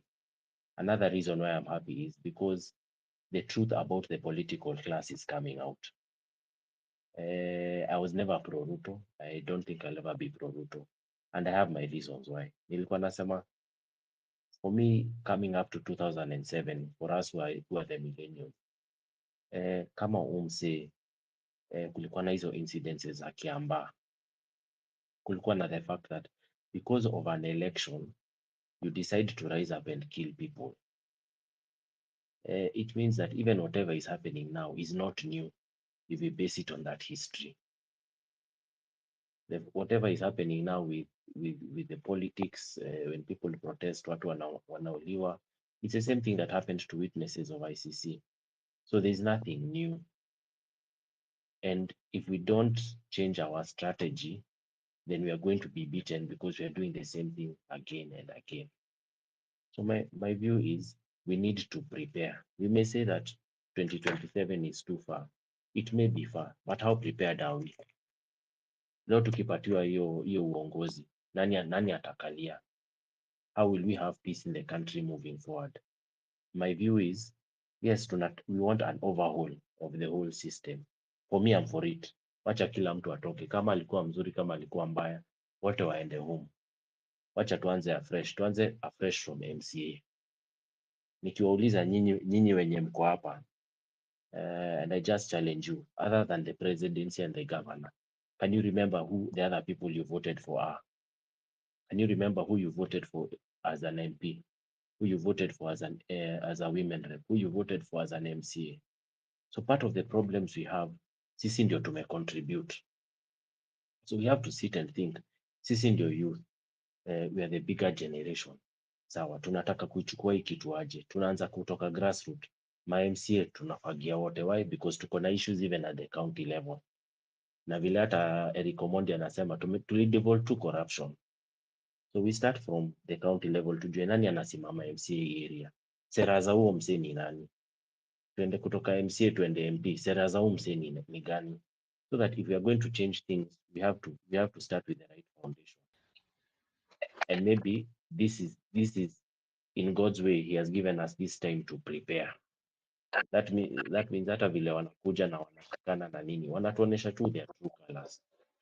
Because yes, if we look at even who we had at the ballot in this previous election, it was either of two bad choices. That is the truth. Wakati tulikuwa na good candidates wanasimama, tulichoma. wakati PLO alisimama hakuna mtu hata alimpatia kura, na sidhani PLO atawahi simama tena. So even the people who have a heart for this country, we have punished them. So even for us, tukianza kusema, na mimi si ati nasema kwa baya, before we go back to the street, what is our strategy? Because if we don't have a strategy, tutapigwa face down. Lazima tukue tunajipanga, tujue na ujue pia wase wa who are pro government are in these spaces. So tukisema tunarudi kwa streets, wanajua. So by the time tufike kwa streets washatuingia. So we have to be smart and say and look for, okay, what are the things we are doing? Sasa tutapigwa. Unakatika tafadhali, unakatika sana. Sorry, mnanisikia? Bado unakatika. We have to have a comprehensive strategy, because if we don't, we are running around the same thing. Kuna hizi inasemanga, unajua, there is this saying that says kuna hii mwanga inasema afadhali uchukue 8 hours. Black, can you mute your mic kindly? Black, Okay. can you mute your mic? Thank you. Head, you can. All right, mnanisikia? I'm sorry. So there's this saying that says you'd rather take 8 hours to sharpen an axe to cut a tree than to go start cutting a tree with a bone. So kasa hii tushikane, tubizane, okay, strategy yetu tunaanzia wapi na tunamalizia wapi? Ndio kama tunasema tunaenda kwa streets, na vile watu wamesema, unajua tutaenda kwa streets tutachoka. The first time we went to the streets watu walikuwa wengi, then people started dying down. Why? Because when something ceases to be effective, hata si wenyewe tunapoteza psyche. So utapata now in that fire there are only a few people who are coming, na kuna wenye walikuwa na come na ni cosmetic, but it made a difference when we came. But right now we don't have things that have angered us enough to go back to the streets. There's no way. It does not make sense for us to expect our president to say the truth. Proven time and time again that he will not say the truth. So kwanza kuexpect ati sasa alienda Germany atakuja kuambia ukweli, hiyo ni kujidanganya. Hiyo ni kujidanganya. And if you think about it, mtu mwenye ni mwizi anaishingi na uoga kuliko ule mtu anaishi maisha ya ukweli. So even for them they are scared. That is a fact. And because they are scared, then they put all these measures in place because they want to protect themselves. Utapata kama ulikuwa unaishi kwa street, ulikuwa unaishi maisha comfortable. The minute uanze kupata kamali, unaanza kuona wacha ninunue lock ya hii mlango kwa sababu mtu anaweza kuja aniibie TV. Wacha niweke alarm kwa hii gari juu mtu anaweza kuja kuniibia. Lakini ile wakati haukuwa na hizo vitu, haukuwa unajikinga. You are living a free life. So even for us, we are shackled by our own opportunities. We are shackled by our own wealth.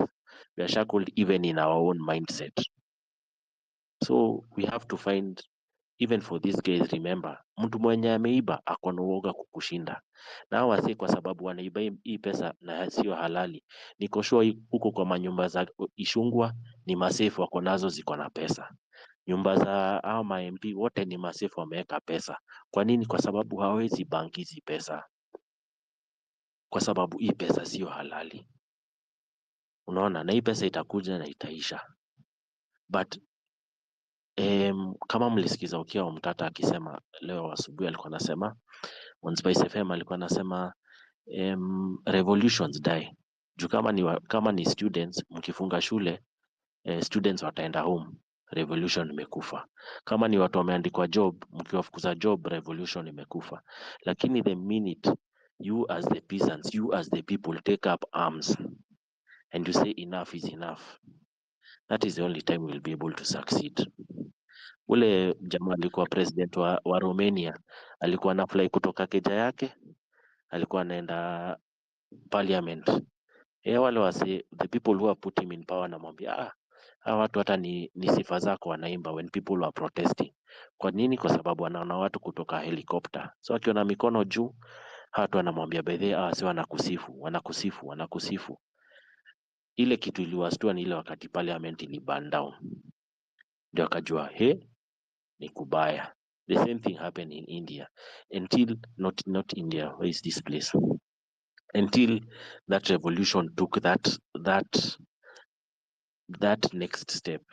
It was all the same. When people stormed parliament, that is when they made a difference. That is when they started to listen to people. But remember, power corrupts, and absolute power corrupts absolutely. So our president, yeye anajua hakuna kitu mnaweza do.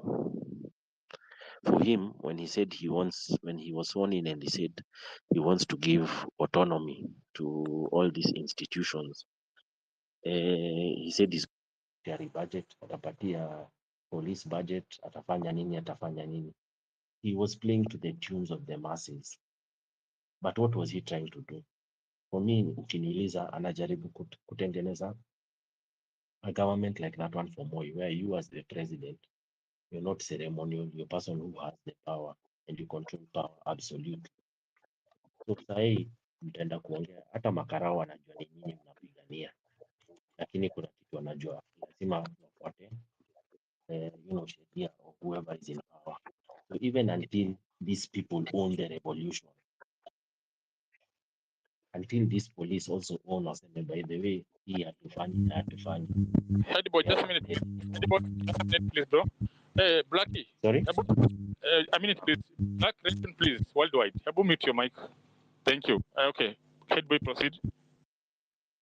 So until we all come together and we say we are speaking in one voice. But the challenge is we will never speak in one voice. Sasa utasema huyu jamaa alisema nini kuhusu Wajaluo? Who is he to speak for Jaluos? Haya, mimi kama mtu wa huko kwa mlima tutasema wamekuja wamewinda jamaa yetu. Until you change that mindset, it will never change. Sisi tukienda chuo, hatukwenda chuo Mjaluo, Mkikuyu. It's not like vile mapero wetu walienda, because our parents grew up in the tribal cocoons. That is what gave them security. As we grew up in the cosmopolitan.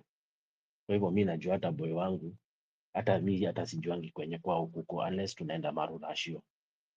So until we get out of that mindset of even in ourselves dividing ourselves, hatutasonga. Lazima tushikane tukue kitu moja. And that means we have to have some form of structure. We have to have some form of leadership. Au say ile wakati tunaongeleshwa history ya Germany, tujue kuna watu watapigana hiyo vita, lakini huku nyuma tunajua behind the scenes kuna watu wanapanga maneno ya grassroots. Ndio tukifika tuseme labda tumefika hiyo wakati wa election, tunajua ba hivi ndio tunapanga. Because if you look at hata siasa yetu, ukiangalia tu just some of the things that have come up, kuna mashule zilikuwa polling station na hakuna shule hapo. So it means that our elections were flawed. Ni shule ngapi kama hizo ama ni polling station ngapi zilikuwa namna hiyo? Because the difference between the number 1 and number 2 was not that big. That means wote elections zao zilikuwa flawed. Ukikuja mahali unapata kulikuwa na 100% turnout, 110% turnout, na ingine 110% turnout. Inamaanisha election ilikuwa flawed. And our elections, I don't think, have ever been credible since 2002. Because 2002, hata wangejaribu aje ama aje kuiba, haingeibiwa. Why? Because again, it was the majority that voted. So until we have overwhelming presence like that during an election period, manze, tutakuwa tunazunguka hapa, tuna mark time for some time. So the fire is there, but let us also have a plan. Tujue, by the way, hapa tunajipangaje, sawa? Mi sijui maneno ya Kericho. Nani anajua Kericho? Wepanga watu wako wa Kericho who are good leaders from that area. Na si ati lazima ukuwe umefanya kitu kubwa, but people who have the heart of the community. Because yes, sawa, tunaweza mtoa leo, but then we will end up like countries like Somalia, where kila wakati kuna vurugu vurugu vurugu vurugu. Kwa nini? Kwa sababu wale watu wako na pesa watalipa watu. Sahii unapatanga ukienda ma demonstrations kuna goons wanalipwa. Ama goons ni youth. Ni youth. Hatuwezi enda kusema ati hii ni generation ya kina mzae ndio wanakuja hapa kwa streets. Ni youth, ni sisi. So it means we are still for sale. And until that changes, we are not going to be able to change the country. So even for us, we have to change our mindset if we want to change the country. And we have to put a plan in place. We can no longer shoot in the air. We have to put a plan in place. So.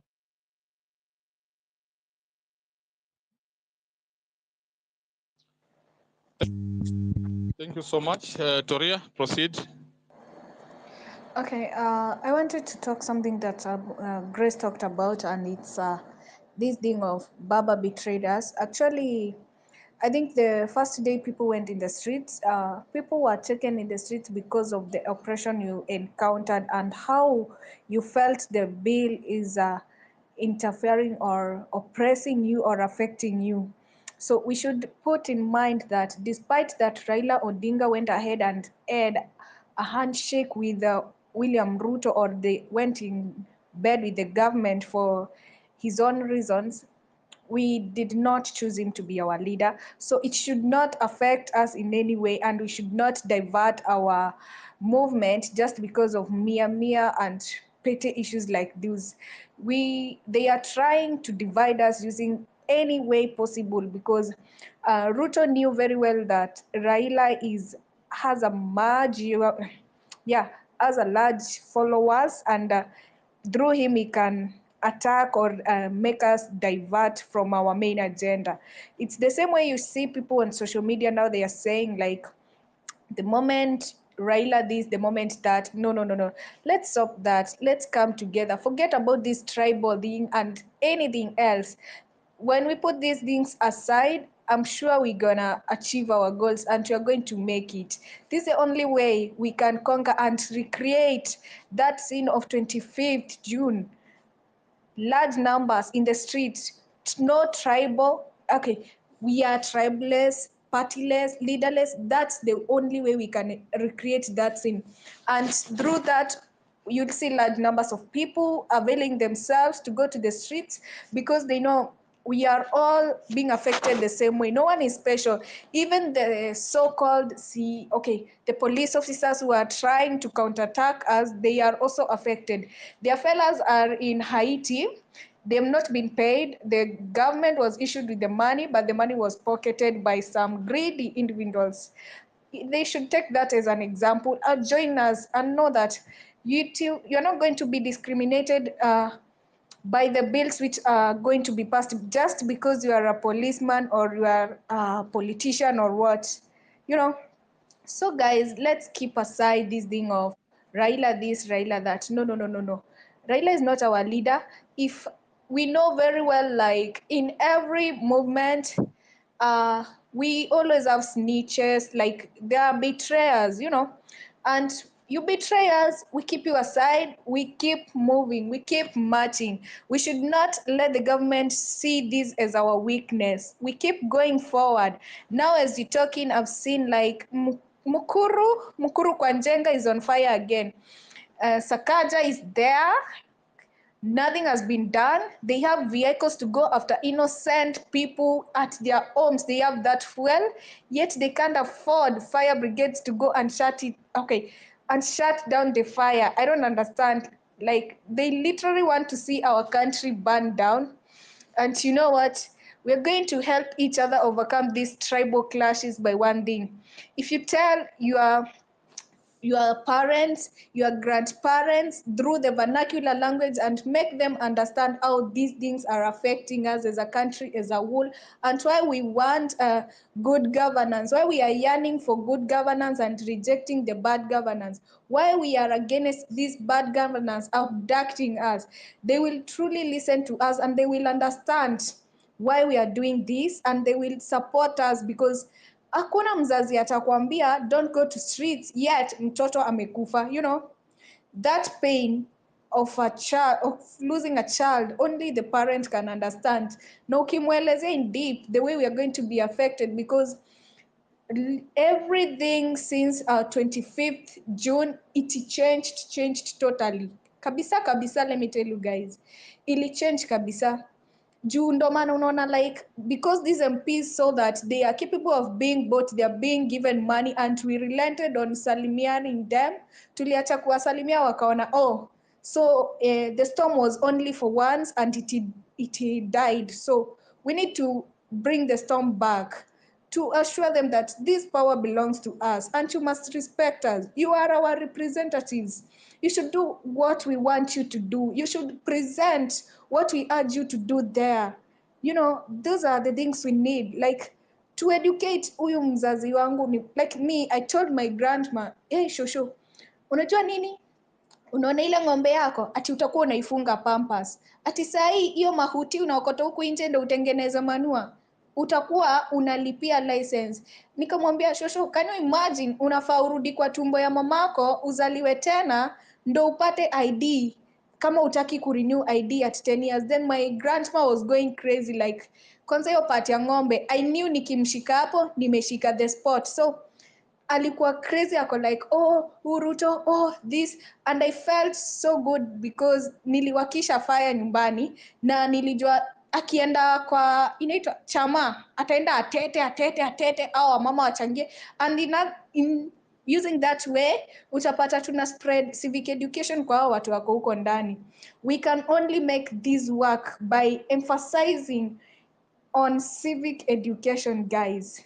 Unaona venye tunakuja hapa, you have very brilliant ideas, but not everyone is on these spaces. So tuko hapa tunasema hizo brilliant ideas, let's apply them on the ground.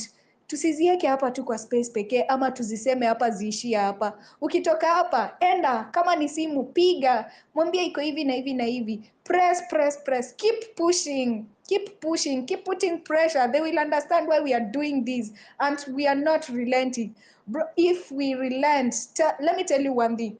Relent kidogo, leo ni Collins, just because of raising a flag and advocating for good governance amefungwa. Kesho ni KOT, kesho hiyo ngine ni mimi, kesho hiyo ngine ni wewe. And kindly, if you see a poster of one of our own ameshikwa ama ameenda missing, please shout as much as you can. Hata kama uko na 2 followers au 2 followers wakiona, tukiamplify, let's make it trending. Tutasaidia huyu mtu. Sahi we don't know where Bob Jagi is. For Christ's sake, na bibi yake amejifungua tu juzi. Can you imagine bringing up a kid? Na ujui hata utaambia mtoto babake alienda wapi. That's the crazy government we have. I'm seeing like it's crazy. Naona sahi ma bodies zinafukuliwa ama ni kuchimbuliwa Kitengela, like literally you don't know even where you are standing. There might be someone's body down there. Oh my god, like it's crazy.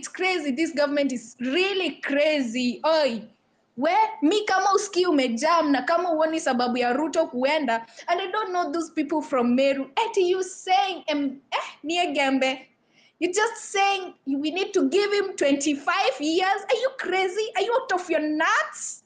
Hey, you know, the moment utalose into utaelewa the pain we are going through, the pain everyone is going through, and why we are advocating for good governance. You should know one thing, that there is no justice at all in this country. People's brain were scattered outside parliament. Nobody took care of that. They just went ahead. They saw materialistic things. They are more important than people's life.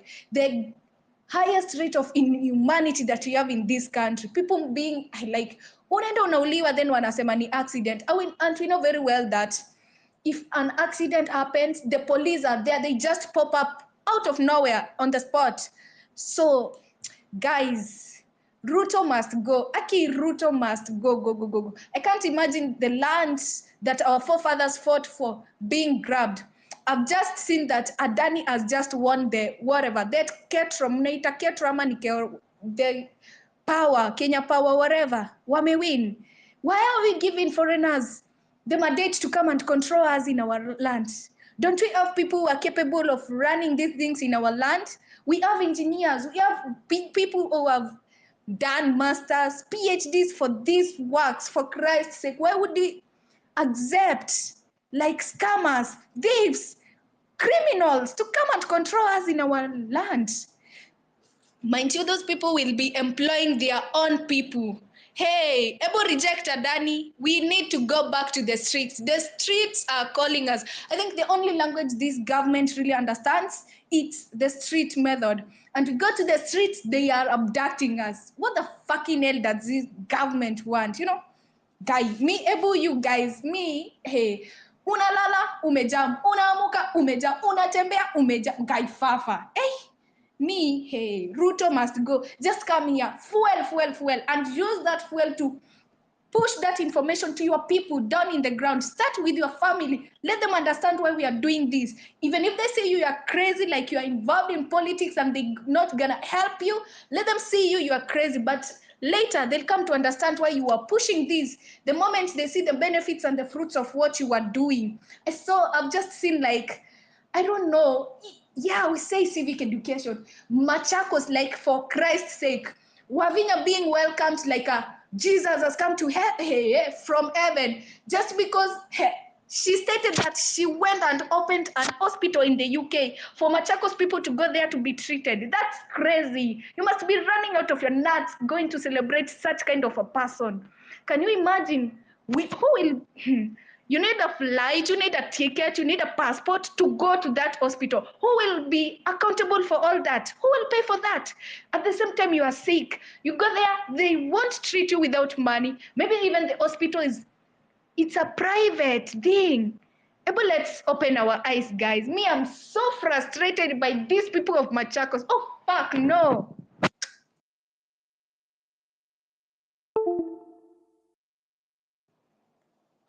Actually, I'm going crazy. Chief, everyone get. Actually, I'm going crazy. Prince, your mic has issues. Aki, tafadhali, hebu fix it.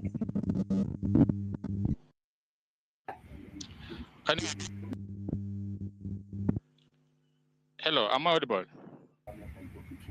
Prince, we can hear you. Okay, thank you so much, Tori. Aki umeinject, umenibamba. Yaani kila mtu angekuwa na hasira kama yako, nadhani kesho tungekuwa kwa streets. Na hivyo ndio tunafaa. Shida ni watu wengine wajinga kidogo kati yetu ambao ni wapumbavu. Kama tu vile umesema, hiyo issue ya Machakos. Imagine mtu aibe do hundreds of millions. Aende aweke abroad. Halafu arudi mpigie makofi mshangilie. Are you guys out of your minds? Haya, hii issue na hii abductions. Okay, kuna entry nimepewa leo lakini sitaki tweet kwanza, nataka kwanza verify. Nimeambiwa ukiangalia site za huko Juja sini wapi kuna increase ya hyenas kwa streets usiku. Inasemekana wale watu wanauliwa kwa sababu ile nani historia kwa red up dump site ile is eyebrows sana. So nowadays what they do, wakishakuwa wanakufeed to those hyenas ku conceal evidence. Halafu mnaona bado tuko na nchi hapa. Guys, we should wake up. Mtu kama Bob, mimi mwenyewe nimeadvocatea Bob for his release, like hatujui ako wapi. The only mistake we made maybe ni kuchelewa ku amplify. Labda tunge amplify mapema vile inafaa, maybe angekuwa na sisi hapa nje. Maybe angekuwa bado wako huru kama wengine. But as up to date, no one knows where he is. No one knows whether he's alive or dead. Hata kama sio basi wapeane hata mwili, familia yake kazika, wajua alikufa mara moja. Mbona upoteze mtu apotezwe kabisa? Juzi alikuwa mwingine, the other day was me, juzi ikakuwa ni Buka Airport, jana was Collins. We don't know who's next tomorrow. So hii ni shida ya sisi wote. Tunafaa kuamka sisi wote, tushikane mikono, tunafaa kuingia streets. That's all I can say. Like hakuna solution. Solution is streets. When ambia Dena amepatiwa sio ati tender ya 169 billion ya Kenya Power. For what? But wapo why you need 50 bob? Hii ndio kitu tunataka jamani.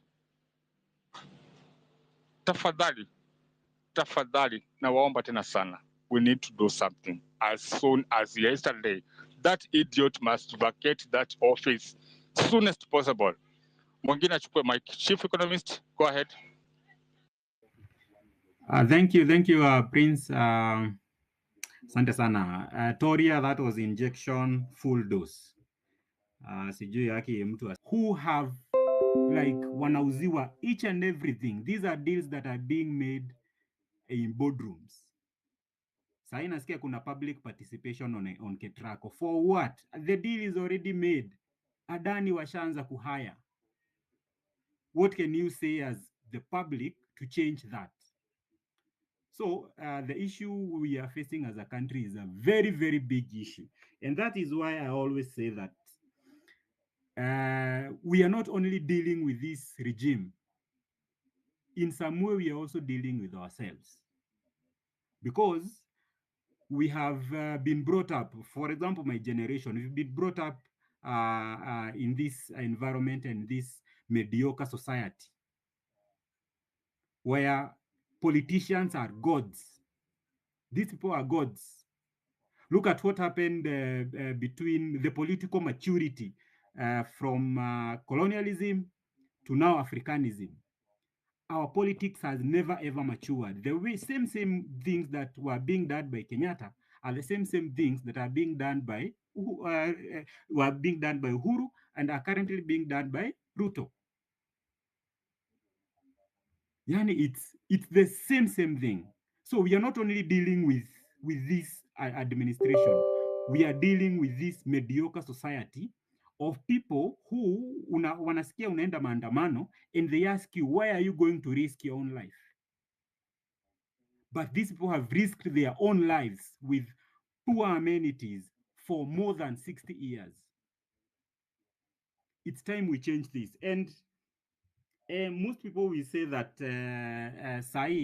our movement is dead. But let me tell you guys, June 25th was a very monumental day and a very, very monumental pivotal moment in our movement.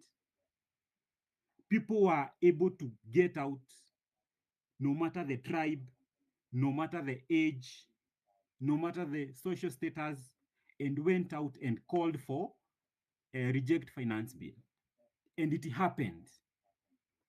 And most of you will say that since then, our movement has gone down and has died, but it has not died.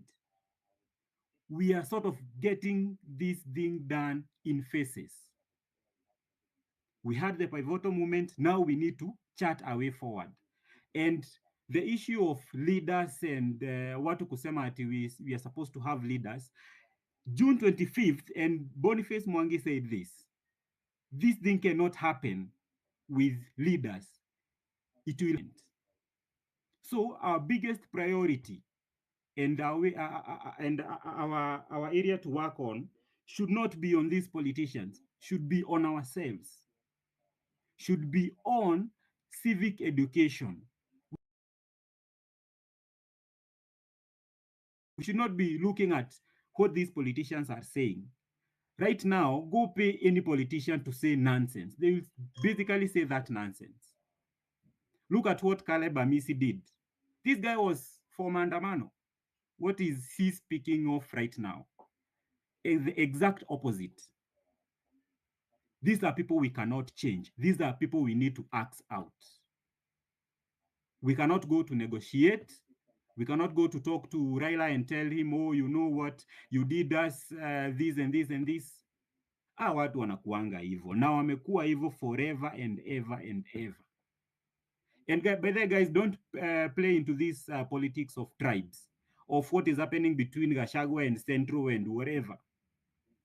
Is in the games these people play each and every year to make sure that minds zetu zimerudishwa basically to yani you basically don't think about progress, you think about the past. Because if right now you think of yourself as a Luo, you think of yourself as a Kikuyu, that's where we are losing the point. We should not think of ourselves that way. We changed that on June 25th. Hakuna mtu alitokea juu ni Mluya, hakuna mtu alitokea juu ni Mjaluo. We went out because of our own issues. So we have so many areas in this government that are not working. Ruto alikuja akasema bottom up. And basically bottom up, 70% of what bottom up is supposed to do is transfer capital from the owners of capital to the people. Now, how does the Adani deal meet this end? How does the Adani deal in Ketraco meet this end? Kwa sababu it's basically the same. Maybe a group of politicians will go negotiate outside. They get a deal. They sell us our souls off. That is what basically they do. Ruto went to Germany and signed a deal claiming that he will export Kenyans to employment in Germany. Which European country right now, even the US, and actually the moment Donald Trump is elected, things will be very, very difficult. Which country right now, a developed country that is pro immigration? Which country? Just tell me one. Germany, basically, what they did, they made it formal that Kenyans who are not formally in Germany will be repatriated. This is what Ruto signed. This person is signing our souls each and every day, kila siku, kila siku. And scandals are in each and every corner of the government. It's only that we don't have enough people to uncover them. We don't have enough people. Morara can't do it alone. And if you hear that young man saying that we need to have sort of an organization, it's because of what he has seen. If Morara was to start unmasking all these corrupt deals each and every day, even if he does 50 in a day, it will take him even more than a year to uncover all of them. This government is corrupt to the core. If you're only looking at Ruto only, that's where we miss the point. We need these people, everyone to go home. We start on a new slate. We need to start on a new slate. Because if we don't do that, and if we continue waiting for 2027, nothing will happen in 2027. You all know what happens in Kenyan elections. All of us probably here have voted either once or twice. And the systems will always have issues. And the person who wants to get into power will still get into power. We wait for 2027, there's nothing we are doing. What we need to do right now is act on some of these things that our key people are saying. If Morara calls for an organization, why don't we set up an organization? Look at what the Black Lives Matter movement did. Black Lives Matter started in 2013. Its pivotal movement was in 2020. And back then, what they did, I don't know if it's possible in our country, even registering a political party is a problem. But what they did is they established a central organization, not basically with so much concentration on leadership, but so much concentration on what this organization is doing. They started taking people, training these people on how to even do protest. How do you protest? What do you do in protests? How do you engage with media? Because a media person can come and ask you a very, very simple question, but they need to change the narrative. And we have seen this happening. These are sort of the organizations we need. And the Black Lives Matter was very, very successful in its time. These are the things we need to work on. We need to have people on the ground.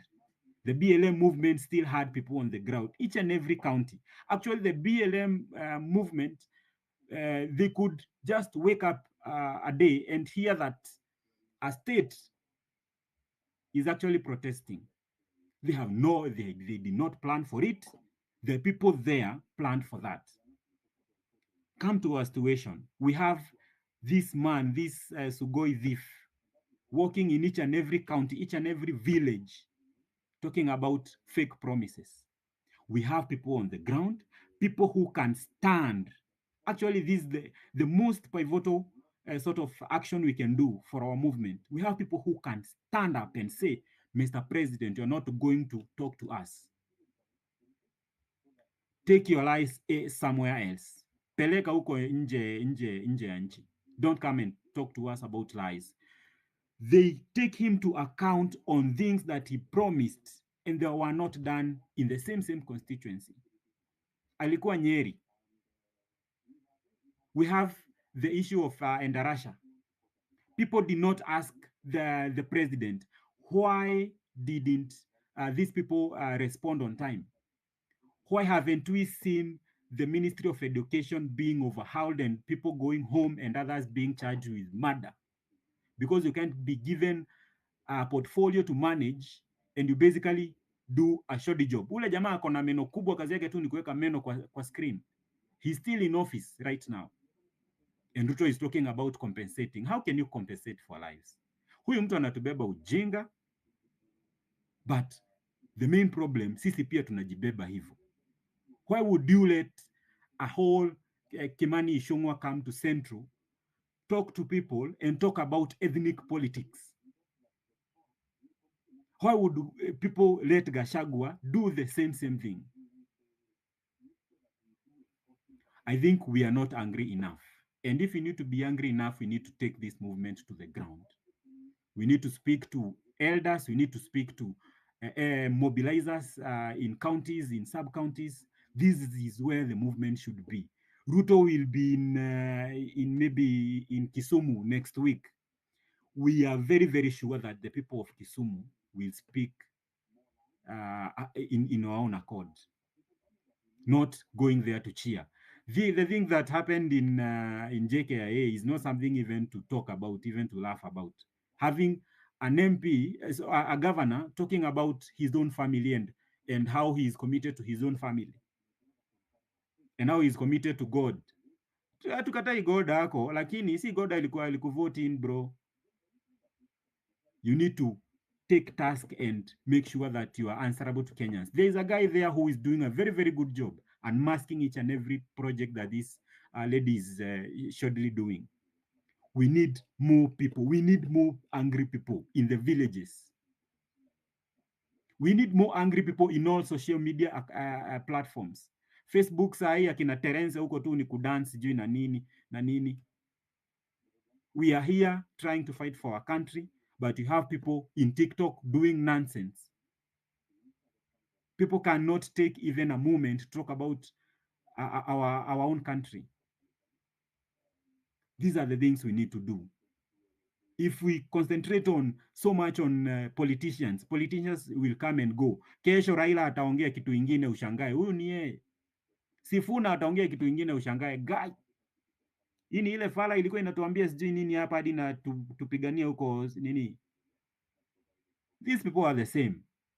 It's only for us to change. If we change for the better, this country hata haitafika hata hiyo finance bill next year. Actually, finance bill next year should not find Ruto in office. He should go. Because that's a very pivotal moment for us. If we don't do that, 2027 does not mean anything.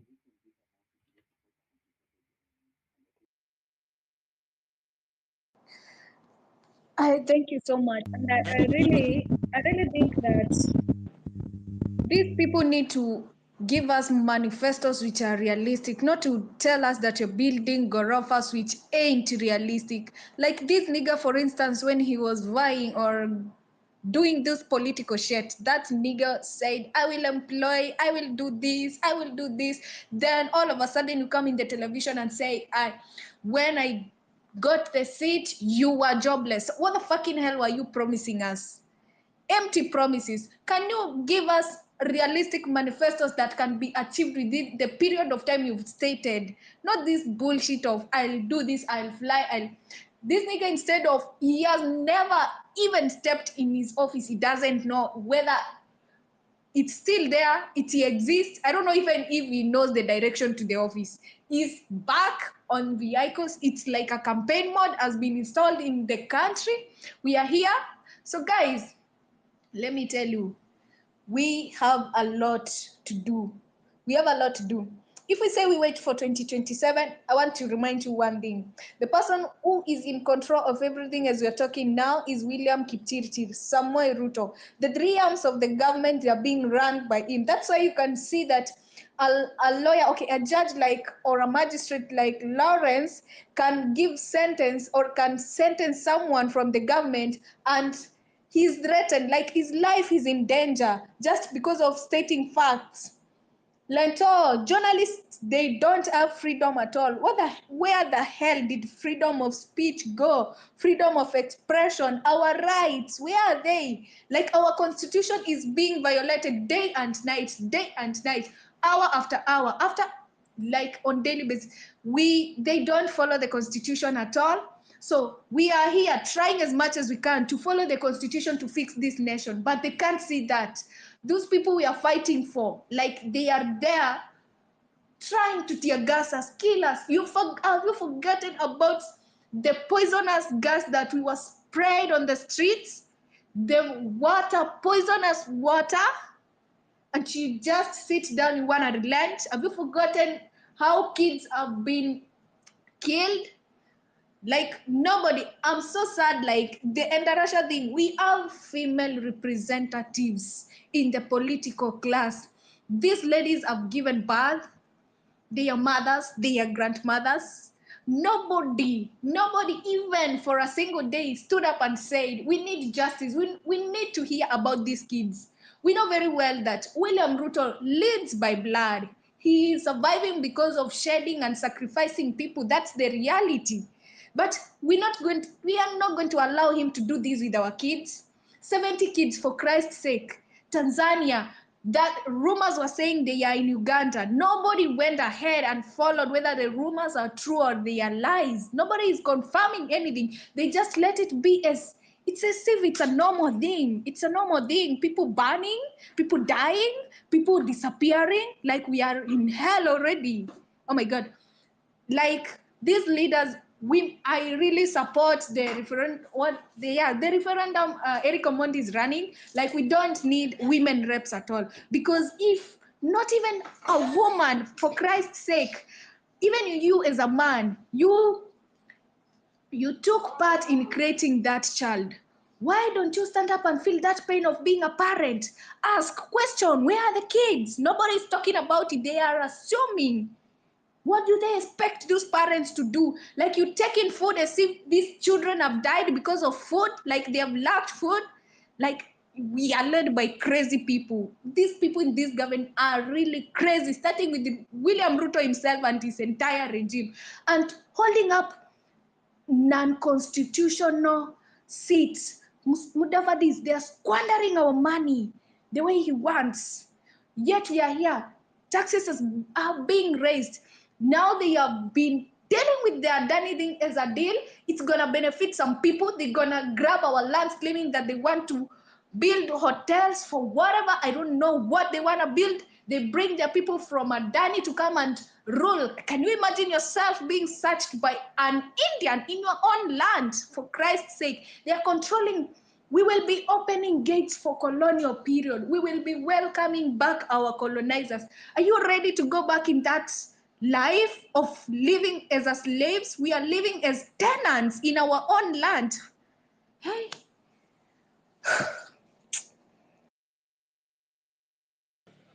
Thank you so very much, Toria. Actually, hiyo inatonga maximum injection. Ladies and gentlemen, let's not forget that this movement needs numbers. Let's follow each other. Like tunafaa kufollow kila msee hapa, kwa sababu without numbers, we are going nowhere. Okay, Tito nani? Nilikuwa nimekuwa napoonyesha mkono. Tito Boraicho. Go on, then from wewe itakuwa Namnam. Namnam, mute your mic. Tito, proceed.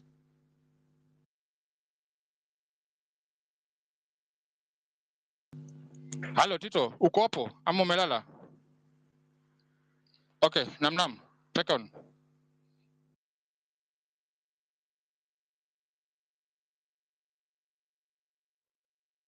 Hello, unanisikia? We can hear you, bro.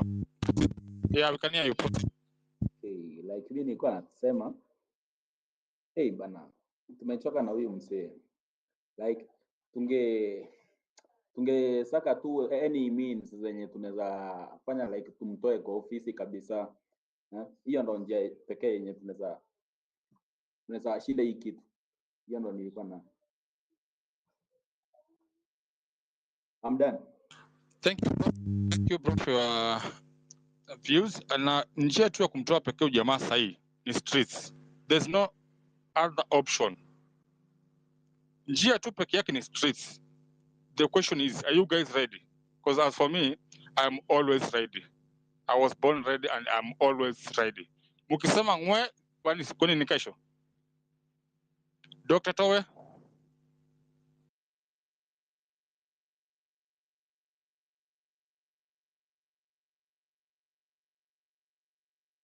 Dr. Towich, are you there?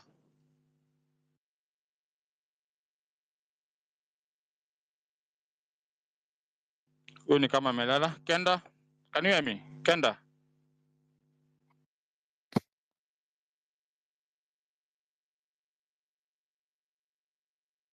Nakusikia vizuri sana.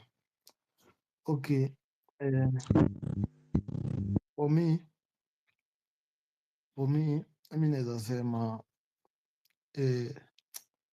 kama uko na connection ya kunifanya nikuwe Muslim, tike faster man, mimi nataka kuwa Muslim juu venye kunaelekea bana, hii Christianity, au ma Christians au ma pastors, sijui ni waite maumbo ama, because hatuwezi kuwa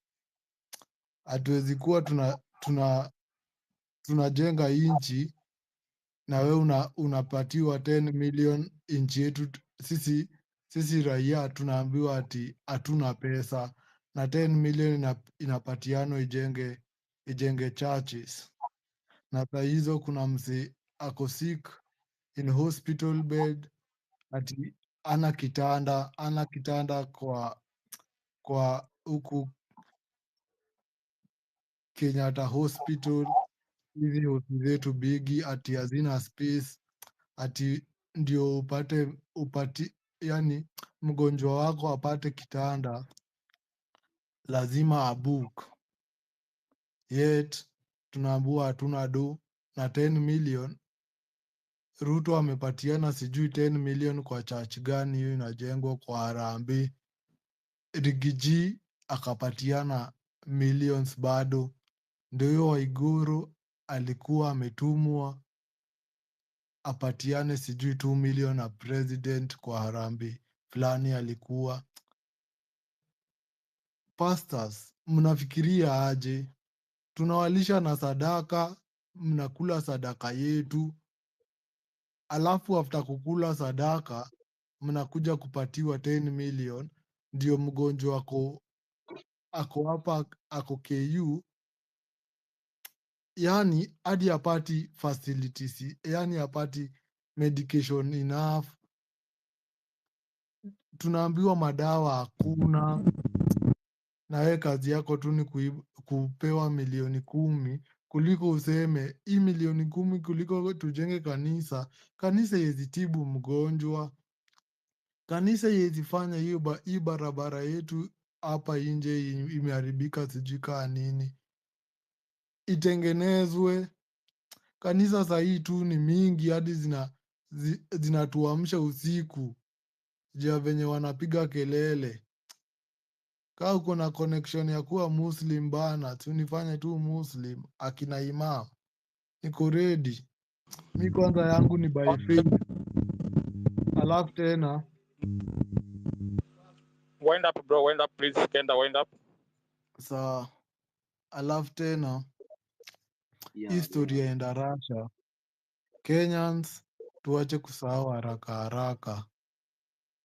Kenyans afadhali, mi nawaombea tu tuweze kumemorize hizi vitu zote zina happen, zitufanye tukuwe na hasira. Angalieni ile story ya Kware, ule jamaa alishikwa hivyo akatoroka, akatoroka police station. Hiyo story Just a minute, iliisha Keta. hivyo. Just a minute. Proceed. Austin, hebu mute your mic. Austin Ogola, please mute your mic. Thank you. Can I proceed? Okay, hiyo story ya Kware, huyu msee alihepa police station. Hiyo story iliisha hivyo. Hii ni Endarasha, tunaambiwa ati watoi 70 walipotea. Au watoi 70 walipotea na shorts na vest.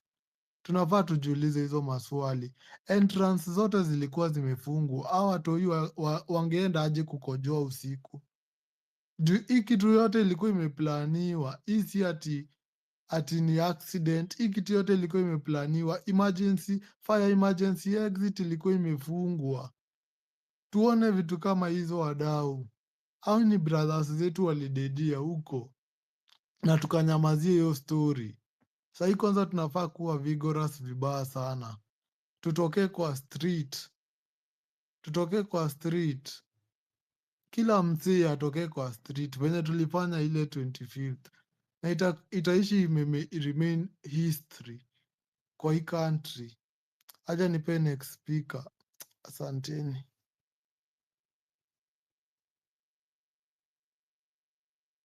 Okay, can you guys answer me? I have a question, and it's if you saw the cop, Shakur, Anita Shakur the cop, the moment that man displayed his placard, no, he was taken action against and harassed, and even went ahead. They went ahead to follow him, trace him, that they wanna abduct him. He went through a lot, and he was even, I don't know, to kind of suspended from his work. After that, things went on. He even was taken to the court. Later, nothing. We don't know anything from there. But now we have the Inspector General Masiangeli here. He has done whatever he has done. He has even ignored and taken for granted the court orders and the court calls he has ignored. And he is still acting to an extent that he has the authority to withdraw the security of the lawyer who sentenced him. Like, can you make me understand how these things relate? Because hii Kenya bana, mambo inachapwa design ingine mi sielewi. He should be suspended his duties as Inspector General the moment he was taken to court. Yeah, Real Joe, go ahead.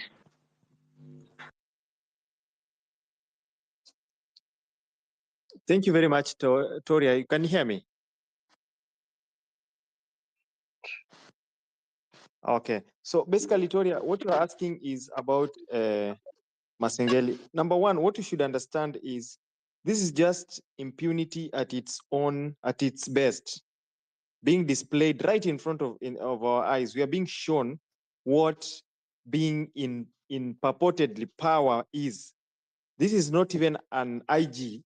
This is an acting, and he has even authority. I don't know where he gets his authority from to just skip sermons. Number one, to just do whatever he's doing. He must be acting it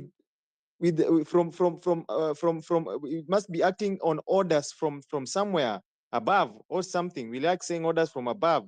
He's not acting on his own. So he could be working for other people. And this is what Toria I might have mentioned earlier, that you know what, if we have a parliament that is functional, parliament should review conduct of state officers. He's not even he's supposed even to be vetted, and you'll find that he'll be vetted maybe later on, and he'll even be given the job. This is someone who is supposed to be right now conducting himself in the highest professional standards as possible, because he needs the job. He is not yet having the job. He needs it. But what does he do? He has skipped summons.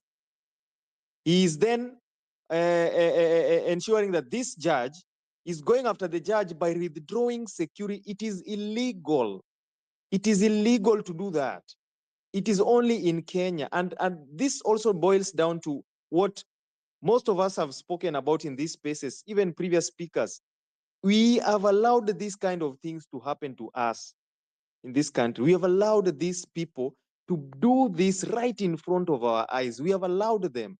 We have allowed them. Why am I saying you have allowed? Actually, as I answer you, let me also just give my submission within the answer. Let me tell you, Toria, we are not supposed to love our leaders. The people we have given responsibility to represent us, the people who are there in public service, we are not supposed to love them. Let's get that notion in out of our head. We are not supposed to love them. It is the other way around. They are supposed to love us. Just by the mere fact that we have given them the opportunity to serve in those offices. So they are the ones who are supposed to love the people, not the people loving them. No, we should not love them. We should be there questioning them. We should be there putting them in check. We should be there ensuring that they work. They should be there working. They should be there ensuring they are the ones who are supposed to love us, not we loving them. And therefore, but what do they do? What do they do while they are there? They just display arrogance in our faces. They show us the mtadu. This is someone who is supposed to lead a police service. A police service. But this is someone who is being questioned on matters, disappearance of people, not goats. You know, if my chicken disappear from my house, I'm sure someone has eaten them. But these are human beings. Human beings don't just disappear. Human beings don't just disappear. So when you are asked about disappearance of people, you don't show up, you don't come to court, not once, not twice. Then when you are sentenced, it just serves you right. But what do? You want to show that you also have a position, and therefore you can also use your position to intimidate others. Then who has failed? The person who has failed is the person who should be reviewing all the conduct of the state officer, the parliament, the members of parliament. What do? They're there over the weekend talking about deputy president this, deputy president that, politics this, politics that. They do not do their actual work of representation, representing the views of the people. The views that we have here, these are the views of the Kenyan people. When you find kila mtu anakuja hapa kwa space to talk about how they are disgruntled with the ongoing Adani deal, they don't like the way the government is treating them, they don't like the way the constitution is being handled, those are the views of the people, and that is what should be expressed at the legislature. But is that what is going on? No. And therefore, as I yield, I still go back to my previous point. We are supposed to be very selfish moving forward with our choice of leadership. We are supposed to be very selfish moving forward. We do not need to be very generous with positions of leadership. Those positions are supposed to be treated as sacred offices. Those are supposed to be leaders. And we are supposed to ensure they are people of high level of integrity, professionals. Okay? We are used to, right now, I am supposed to choose between Keoti Sonko and Didmas Baraza. I will never even subject myself to, I know Didmas Baraza does not deserve. Keoti Sonko deserves more than a million times. Didmas Baraza does not. But someone atamwonea huruma because he has been a lead. Unaonea mtu huruma, someone who will go there, and after ameenda hapo, he will display for you choppers and he will tell you, you know what? We members, you know, you are giving someone an opportunity to go and earn more than 500,000 money that where were you who is giving this person an opportunity, you are not earning yourself. You're not earning that money. So you're not supposed to love that person. That person is supposed to love you. That person is supposed to love you. So these leadership positions, let us be very selfish with them. When we are giving out leadership position, when we want to select those who want to represent us, because it starts from representation. The people who we have chosen to represent us, those, if they don't represent us and they don't represent our views, everything goes wrong in a country. That is why we have CS Chirchir as a CS, someone who has been named in corruption before. That is how we have William Ruto, someone who has been mentioned in corruption. Do you know, in the build-up to 2022, William Ruto was named the most corrupt politician. He was. His wealth was questioned. He had issues previously of cases in ICC. They were not cases of chicken was killed or what. No, there were cases of people killed, people burnt in a church. And we still went ahead and selected this leader. Are we not seeing people being killed aimlessly? Are we not seeing today a grave in Kitengela? Remove people, 7 people have been dug out from a grave. Yes. Why? Because we gave someone an opportunity who had history of killing people. He does not care who dies. He said it on national TV, on an international TV. He was asked about peaceful protesters. He said that, you know, the police have their job. The police have a role to play. Which role do police have to play? Shoot protesters who are carrying flags, water. That is the role of the police, to shoot them, kill them. No, that is not their role. But he said it. He gave them that role to kill people, because that is what he does. That is what he does. If you elect killers, they will kill people. They will not work for you, they will kill you. If you elect a thief, they will steal money. That is what they do.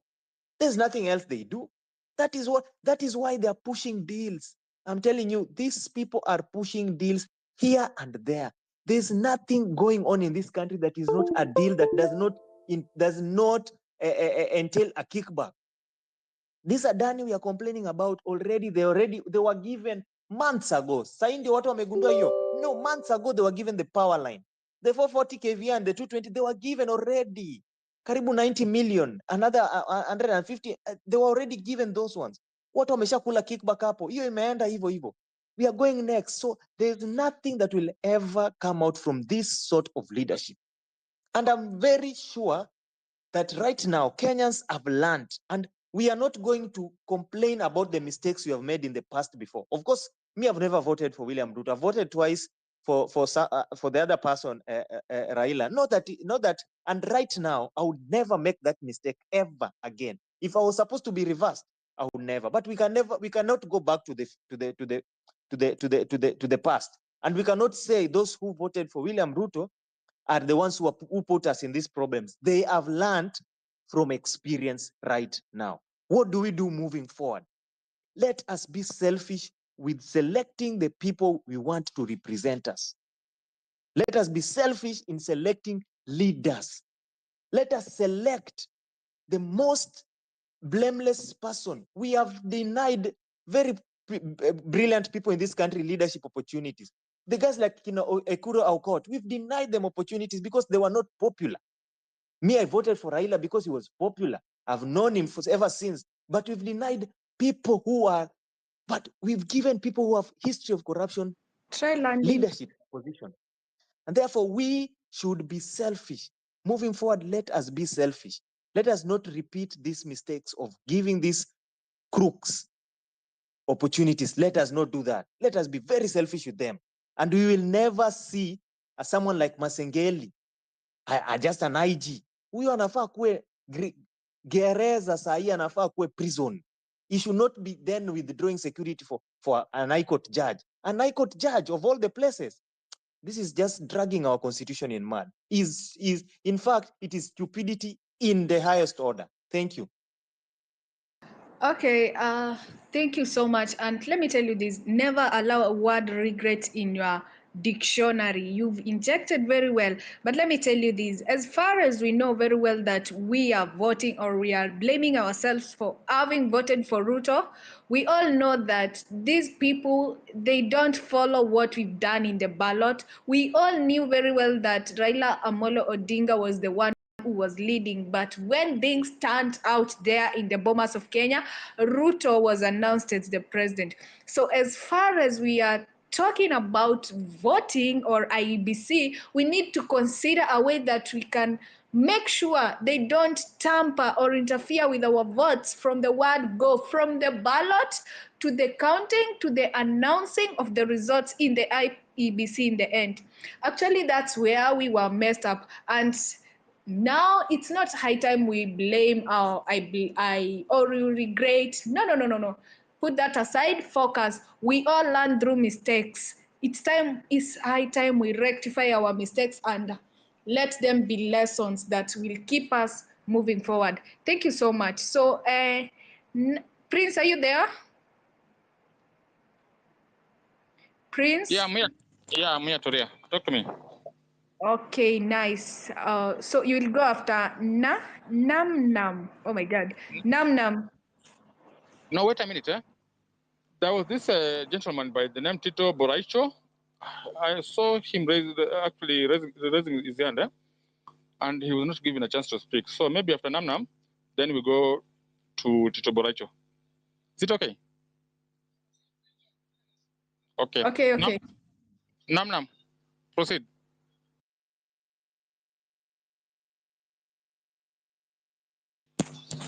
Hello, Nam, are you there? Nam, can you hear me?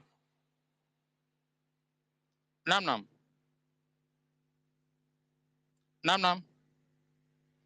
Okay, we go to Tito Borito and then to Austin. Tito, are you there? Tito Boraicho, can you hear me? I see Nam's mic is on. I don't know if Nam, can you hear us? Nam. Maybe he's having network issues, maybe. Okay, Tito, are you there?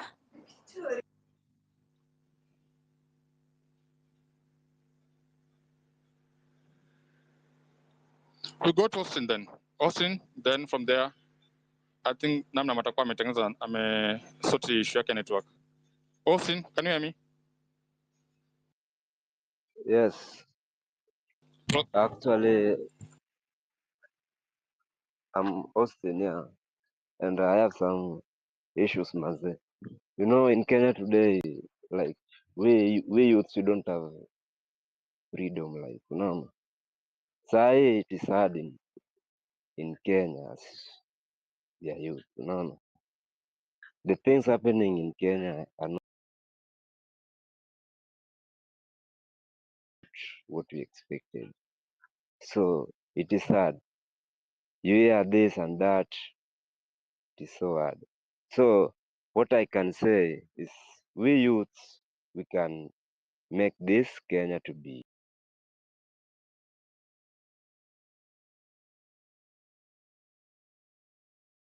good if we unite together. Now, let not youths from Nairobi do demonstrations and this machinani youth, they just listen. Let's unite them together. Youths come together. We speak one language so that we can press these people outside. We expose them. We do what we can do to them. Sai, we fight. There's no eti sijui unafuata sheria sahi hakuna, unaona, hakuna sheria sahi. It is freedom. We fight for freedom like before. We fight. The people will die to die, will remain and go continue good Kenya, unaona. But for now, Kenya is pathetic. We unite together as we youths. We press these people out. Hata sahi JKIA inauzwa manze. Naona vitu kama hizo sahi. Where will we go? So What I can say, let's unite as youths. We come together, we make even a very big party so that we can press these people outside. It is pathetic, Mazi. I'm going.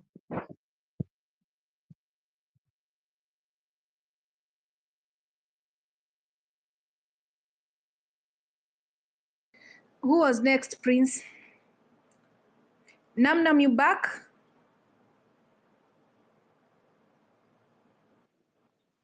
I can see Namnam's hand, so let him proceed.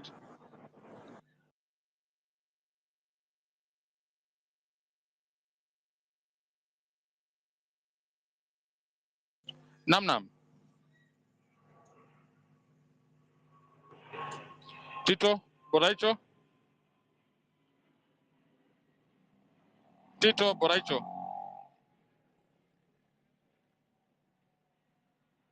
Twende kwa Kenda basi, tukingoja mwingine. Kenda, endelea, naona umeonyesha mkono sana. Endelea, Kenda.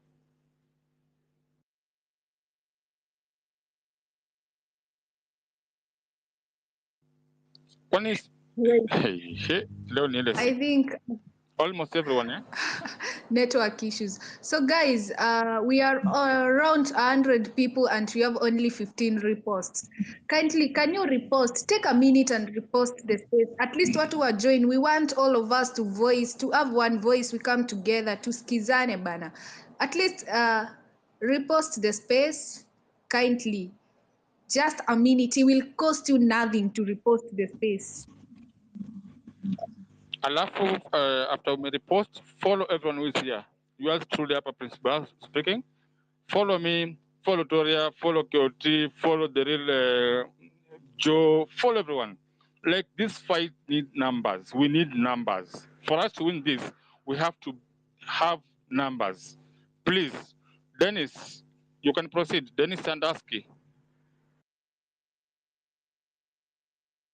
Okay, mi nilikuwa tuna jambo dogo niongezee tu hapo.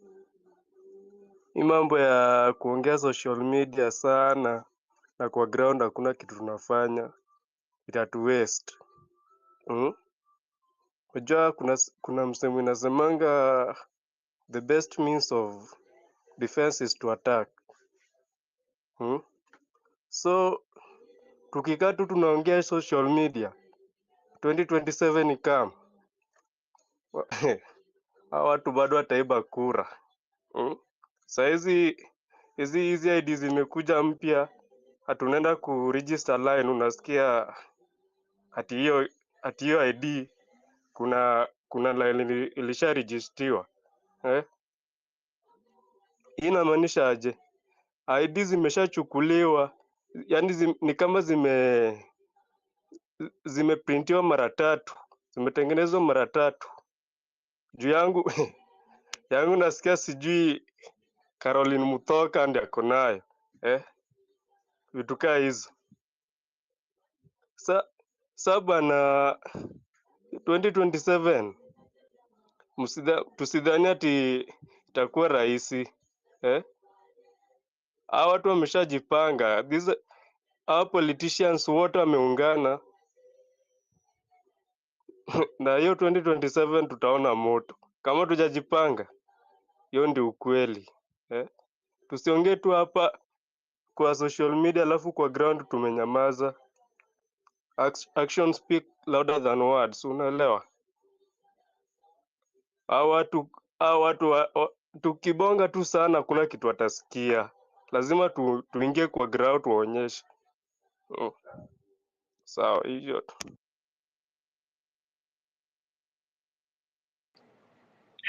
Thank you so much. Kindly ukipanda hapa juu, if you wanna talk, please when you are called, respond as soon as possible. At least kama uongei, we drop. And okay, ama you drop yourself so that we can accept new speakers. We wanna hear people's view. Our today's topic is Anguka na Ruto, #Ruto must go.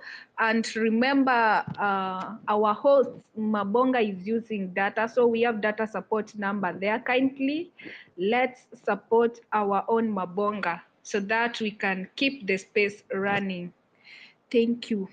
Prince.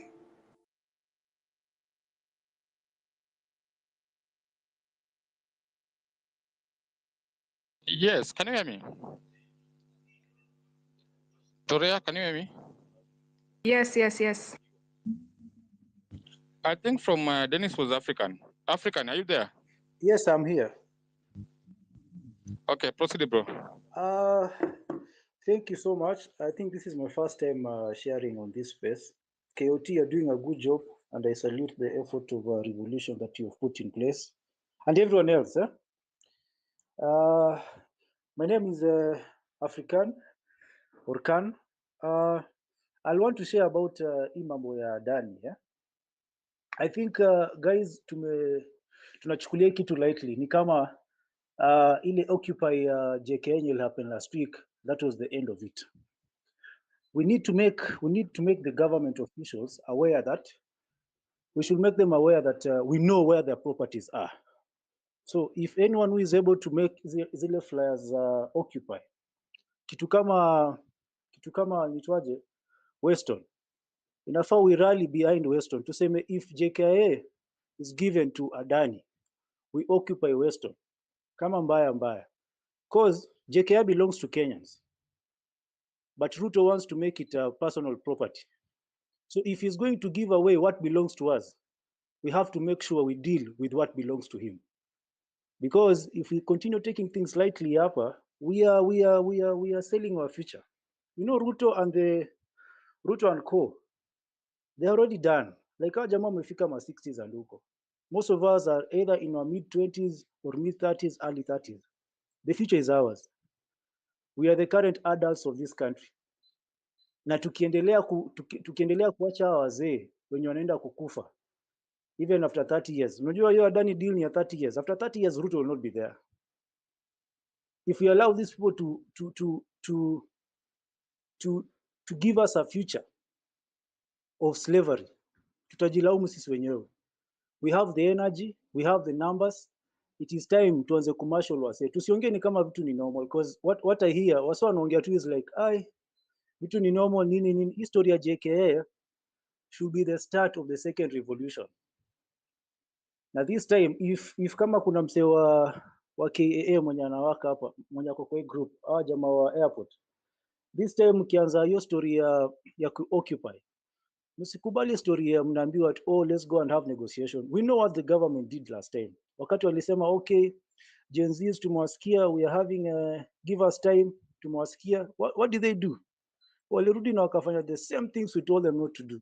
Hata hii JKA sasa wame strike last week, wameambiwa mnyamaze kidogo, we are sorting out. Alafu nasikia ni kama Adani pia wamepewa mambo ya Kenya Power, all those things, and we are quiet guys.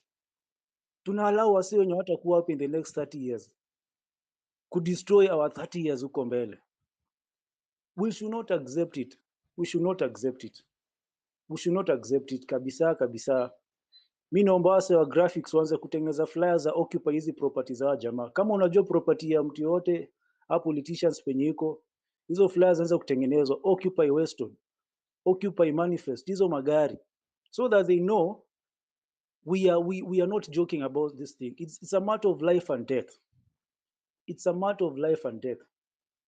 Kama kina Dedan Kimathi wangenyamaza, kama wangestuliwa na wazungu, it was only a few guys huko Central waliamua kuungana and they liberated the entire country. Hata kama watu wa Eldoret wata to join kwa hizi maandamano, watu wa Nakuru, if all of us who are in Nairobi can bring our efforts together and hold this government at ransom, we will liberate this country. Because mtu asikuambie tunangoja 2027 bro. It is over man. It is over. Mtu asikuambie tunangoja 2027. Mtu asiwaambie kitu kama hiyo. By 2027 we will not have any capacity to bring any change. Most of us wenye wamekuwa kwa hizi maandamano, watu wanashikwa. Yeah, saizi naona tu wasa wanashikwa, but we are not, you know, we salute our wenye wamekuwa kutengeneza hizo flyers, tunawasalute sana, and we urge you guys, unajua nyinyi ndio match yetu ya internet, like you're the ones like who speak the digital language. So tukisikia tu mse yote ameshikwa, kama anasikia anaitwa nani Njagi, hasa wakitengela, right now inafaa tuko tuna push hizo hashtag na hizo flyers, na tuseme our next maandamano tuna combine Occupy JKIA na free sio wenye wameshikwa. It is not fair at all. It is not fair at all. Na tusikeni kama things are okay. Tusikeni kama things are okay. Tusikeni kama things are okay. At kila siku tunakuja hapa tunakuwa na nitwaje easy joint conversations. Kila siku tunakuja tutaongea the same things. Tunaongea the same things. No. Inafaa tukimaza kama hii conversation ya leo, hizo flyers zitengenezwe. Free somebody, Occupy JKIA, Occupy Weston. Hizo properties zao wase watasikia uchungu sasa tumeanza kushika vitu zao. Cause hata hizo vitu zao wenye wanasema ni zao, wamenunua na pesa zetu. Those are our monies wase. Those are our monies. Sasa hizi una struggle kufungua biashara ku make profit because even the sellers ama the buyers unatarajia hawana cash flow. Hawana cash flow kwa nini? Because there are few people in government wamehold pesa. Na hizo pesa zinafaa zikuwe zinazunguka. Vile Morara alikuwa anasema jana, unaenda bank kuitisha do, huwezi pesa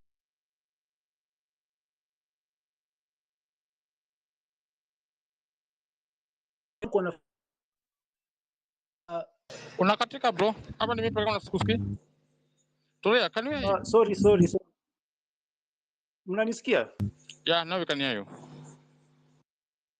Nilikuwa nimepigiwa. Sorry, someone called me. So nasema right now inafaa tukue personal. We start focusing on attacking these guys. Digital wise, you know, we just mess with their mentals. Digital wise, kama msee anajua kuhack systems za jamaa, we start hacking those systems. Like let us cause terror in their lives. Wasikuwe comfortable ku move around. Unaniget? Hata kama mtu anaweza kaamua ana book, mtu aende kuamua na book Weston ama someone anaende ku book Weston as a guest, naenda akose aenda akose fracas huko. Kwani iko nini? We cannot be quiet wase. Tusichukulie hizi vitu lightly. Mimi nawaambia tu haezi kuwa ati mababu zetu they fought for our freedom so that our current leaders can sell us back to slavery.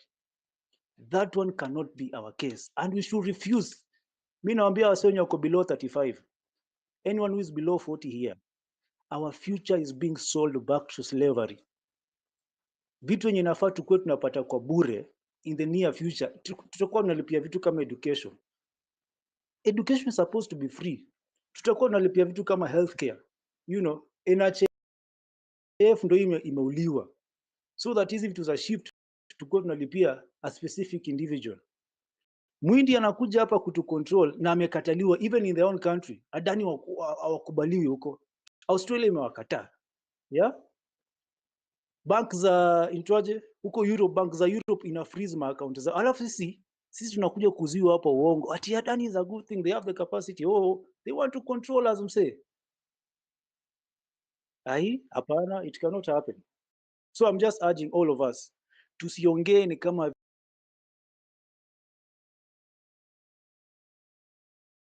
vitu ziko sawa, and let us not be comfortable just coming here tunaongea tu vitu hapa every day and we're not seeing anything. Let us use this platform. Najua ni kazi, but I believe everyone amepewa call yake hapa. Mse kama KOT naonanga anatengeneza hizo flyers vizuri sana. Don't burn out, and I pray that God will renew your strength and renew your focus for this struggle. Mimi naomba wasee sisi wote mjue, as much as we are in this struggle, God is with us. Mtu asiwayo danganya tunafanya peke yetu. God ako na sisi, and I'm praying for everyone that we shall not grow weary, we shall not grow weak, that our strength shall be renewed every day until we liberate this country. We are not too young to win this war. We are not too weak to win this war. So tushikane wase and let us keep that focus. We have to liberate this country no matter what. Right now, twende personal. tuanze kuoccupy properties za wase. Wherever they are, they should not be at peace kumove around. That is the only way they'll know that we are serious. But tukiendelea tu kufanya tu hivyo, tunaona tu sasa ati tunangoja because wamesema we have to form a committee, tunangoja wa form committee. No. They are joking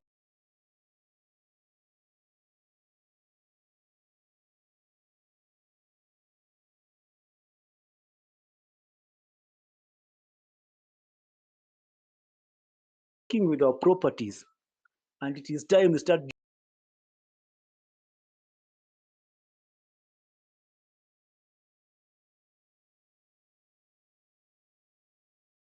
working with our properties too. That is period. Hiyo ndio mimi nasema. Asanteni wase. Thank you so much. Asante sana. Thank you so much, bro. Thank you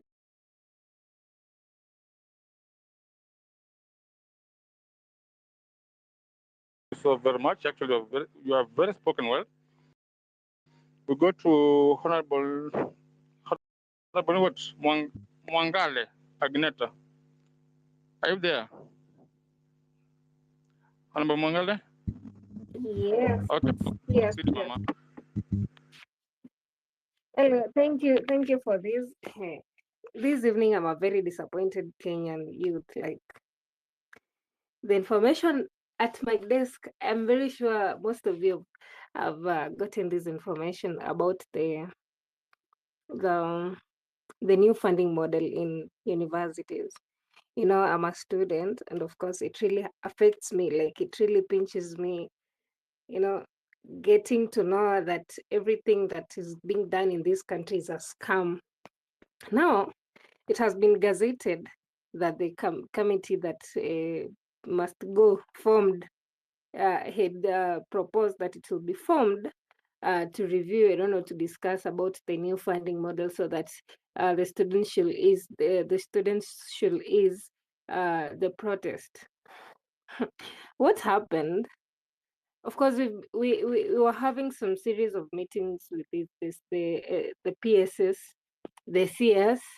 Even we had a meeting at KICC with the president himself. And what he said, like, actually, I'm very sure that man has no good intentions and has no intention of changing anything that he has started. Like, he's a very determined man to do what he wants, like what he really thinks he wants to do, and what he really think it can happen the way he wants it to happen, then he has no intention of changing it. If he had decided to list that JK, it's going. And he's not even backing off. So imagine some students, like, you know, maybe if I would be very comfortable if I'll see like all universities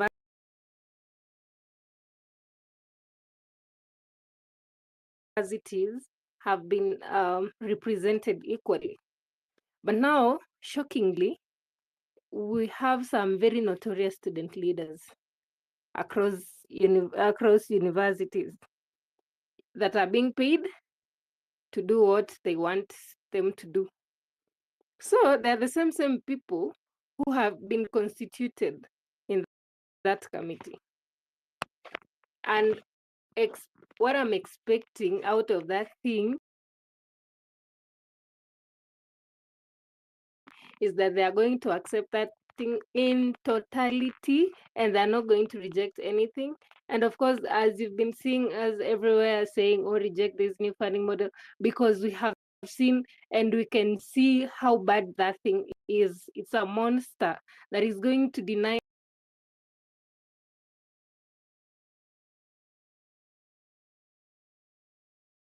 us chance to be in university once again.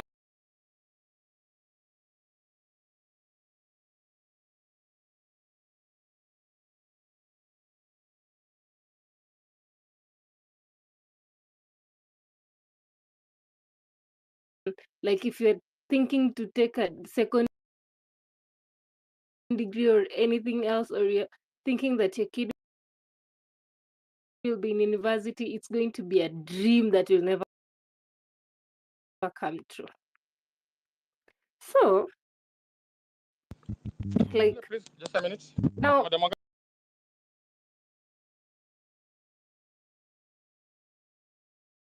Wangali, please, just a minute. Attention everyone. As you can also see that ni Kiotem of space na hatumii wifi juu haiko kwa nyumba.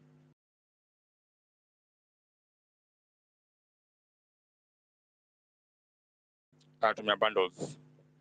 Namba yake ndio hiyo hapo, tafadhali naomba tumsupport. Anything 10 bob, 5 bob, 10 bob, 20, 50, 100, 1,000 bob, anything. You can also buy data direct to his number. Number iko hapo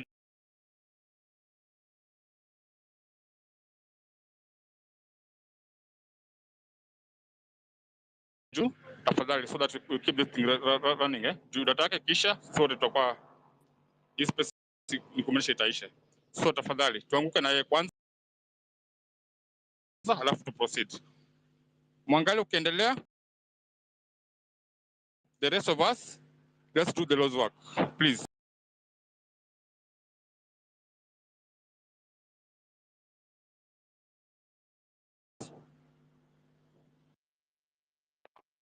so like I don't even kwenye alikuwa nimefika, but I'm telling you what has happened, and that's what's been happening, and I don't know how we are, I don't know what we are thinking,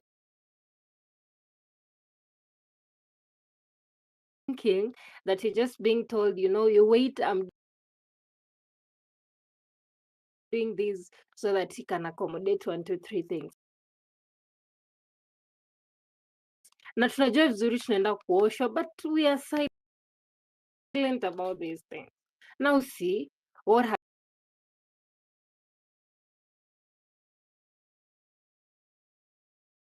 happened. In fact, it has been gazetted, like it's on public domain. And these people, actually, they're saying they're going to review, or but let me confirm the exact information about this thing. Like, they're saying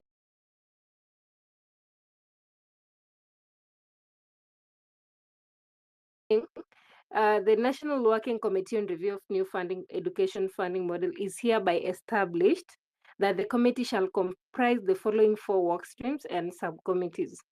The work stream or the review and refinement of the new funding model for university and technical vocational education and training institution, that is TVETs. The work stream on appeals arising from categorization of students into various eligibility bands for allocation of scholarships and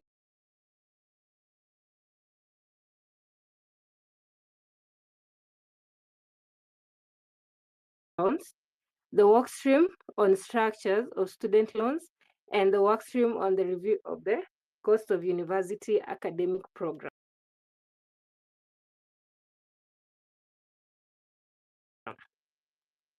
Like, we should not even be thinking of reviewing or renewing or remanufacturing anything that is punitive in this country. Because as we all know,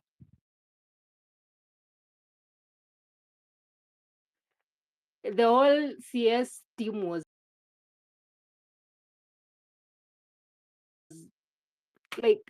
pulled.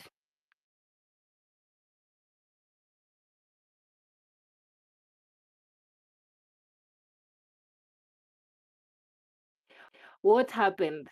We saw with our own eyes that you cannot trust anything in this country. especially what our president is trying to tell us. That the committee has been formed to review, to see now, people wenye wamekuwa in a wrong band, to be placed in a different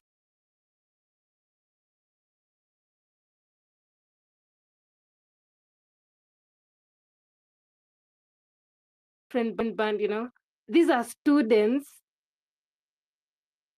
who were never involved in anything to do with funding model. They have just been brought in when everything is a mess, and they want to also include them in this mess again. So, like, I'm wondering,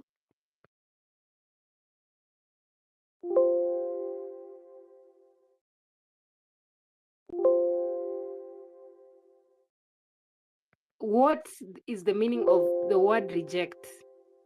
Like, if there are students, and of course, I'm very sure there are people in this space that they're listening and they're pro-government, and of course, there are even some who are in the same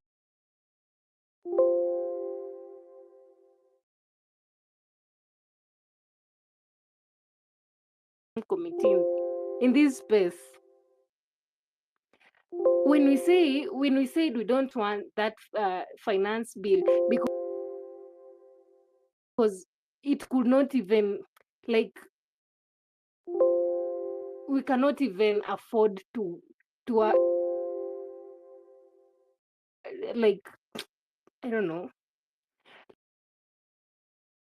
like, kama tumekataa kitu, if we don't want something that is not working, we should not even think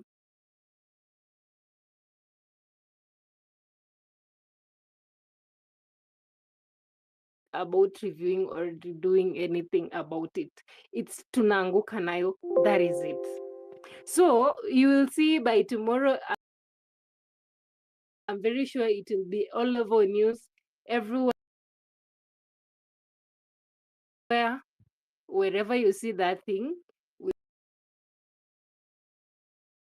We don't want review. Mimi, I've posted on my handle on my X account. We don't want that thing. Totally, we don't want it, because it cannot be even reviewed, because we have had more than 5 meetings and there is nothing, like, they cannot even, like, they don't listen to advise these people. They cannot be advised. In fact, when you try to advise them, you become an enemy. And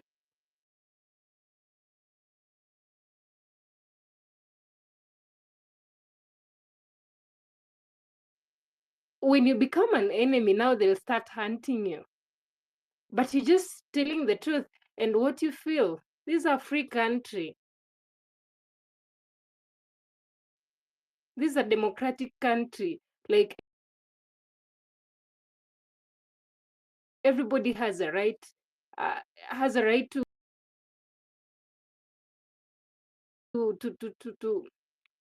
speech and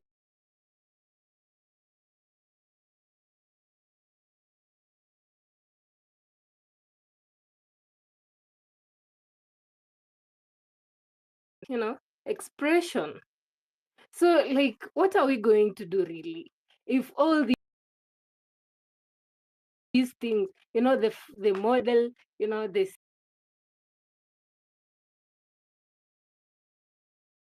CSG, like, everything is going amiss in this country? What are we going to do as a young nation? A young generation, what are we going to do?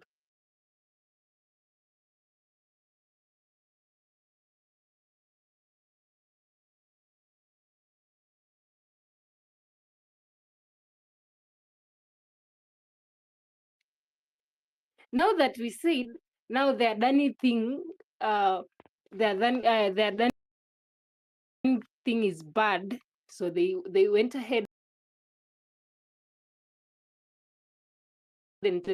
and told us, you know, we're going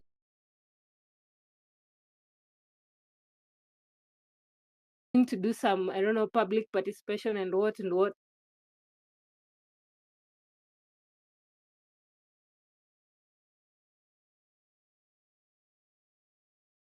Like, really, we know it's a scam that is not going to happen. There is nothing important at the workers to wait. There is something, there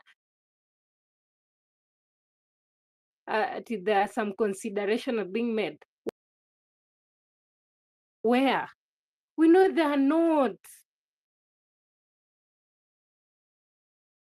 But we should, next time, we should not listen to all these committees and this nonsense. Tukisikia tu ni story ya committee, just know it's bullshit.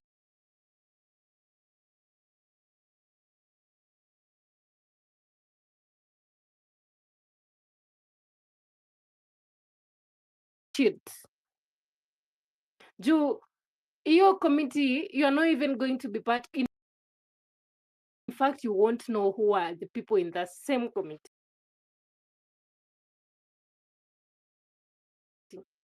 And of course, they will choose whoever they want to represent us. Like,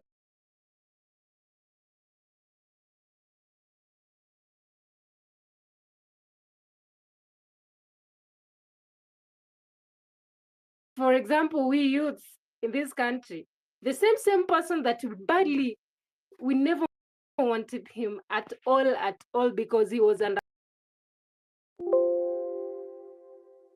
underperforming and he was doing just nonsense in a position of CS, was brought back to even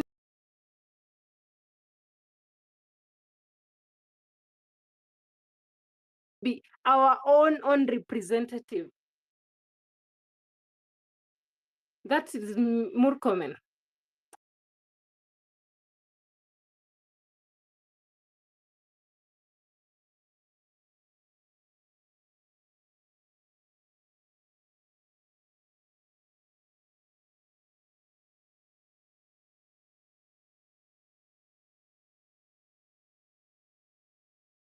Like, kitu hamtaki ndo mnapewa. Like, for how long are we going to accept all this nonsense?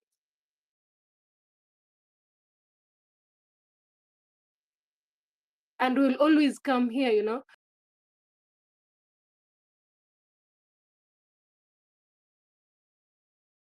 these people are bad, these people are bad. So they are bad when we know they are bad, they can do nothing to help Kenyans. Then what's the next thing are we what's the next thing that are we supposed to do so that all this shit can stop, like, once and for all? If it's to occupy their homes, if to, like, I don't know, but now we should think on how we are going to work and come to counter such things, because it's really pissing off. And of course, it's a song that now they've reintroduced to people. Mtambiwa tu, hey, you know, teachers are striking. Ebu ambie we are forming a committee to do this. They will form that committee na watu wenye wanajua huko hivyo. Then they'll come with some other lies. In fact, even they won't even complete what they started. They go there, they get paid, they even forget what they went to do there. Like, seriously? And you just hear, you know, the government is bad, but now, by the end of this space, I don't know if I should request, but anyway, let me be courteous enough to say by the end of this space, but apart from talking about Ruto must go, we should have those timelines. We should have also the objectives and the resolutions on how we are going to work on this systematically, because this is too much. It's too much. So imagine like around 50 students who are going to represent the whole population. In fact, hata utapata like TVET institutions are not even being represented. Alafu watu wamechukua ni watu wenye watenda walipo huko hivyo na wasahau hiyo story. Kenyans are going to suffer a big number, like it's going to be, you cannot even afford. I said when we were with the president, I told him, like, how comes the 12% of the whole population of the students who are joining university are the ones who are regarded as poor, yet we have the whole 85% there? Do you mean these people are rich? Then he confidently told me that, you know what, that's why I want to bring more teachers so that they can teach those poor people to also join university. Who told that man that the students in university who are in this public university are rich? In fact, those people who are rich, they're in private university, and most of them are even outside this country. Ukipata the kina UN, the kina KU, the kina Egerton, kina Moi University, these are very poor students. When even they cannot even, most of them, they pay and eat, like everything is depending on their help. And you want to tell a parent to pay 90,000 for a cause in education, like, you know, education acts. Enye akishamaliza shule, akaenda nje huku kulipa 17,000. Akisha deduct all these taxes, ni 12,000. Like, is it worth? And we're just silent, you know. Unajua president amefanya, so what can we do? Tunyamaze tu, sasa tufanye aje? Tulie tu. Unajua president amezoea kuwa muongo na the whole system. It's our life, bwana. We have more than 40 years to live in this country. Some of those people are even less than, I don't know, even less than 10 years to live. I don't know, God forbid.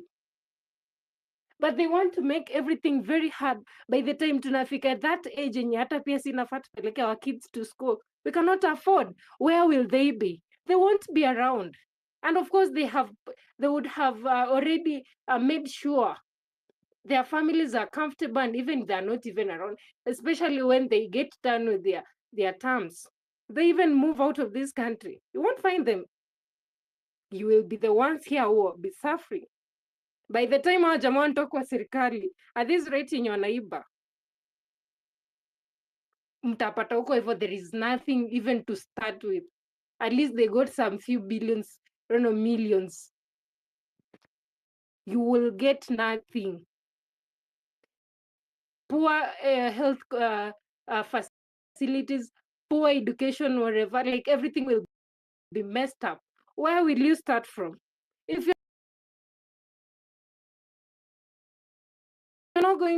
we are not going to do something, like if we are just going to keep quiet, keep silent, everything to happen the way at tunajambia hata tumezoea nini bana, come on. Our future is being ruined, like, na tunaangalia hivi in our sights directly. We should be doing something, bwana. Mimi, like, I'm a very disappointed person, bana. And Mimi, I can't just wait. I can't just watch all this happen. Of course, when we will unite, when we decide to do something, bana, let's wake up and do it once and for all, because there is nobody is coming to do it for us.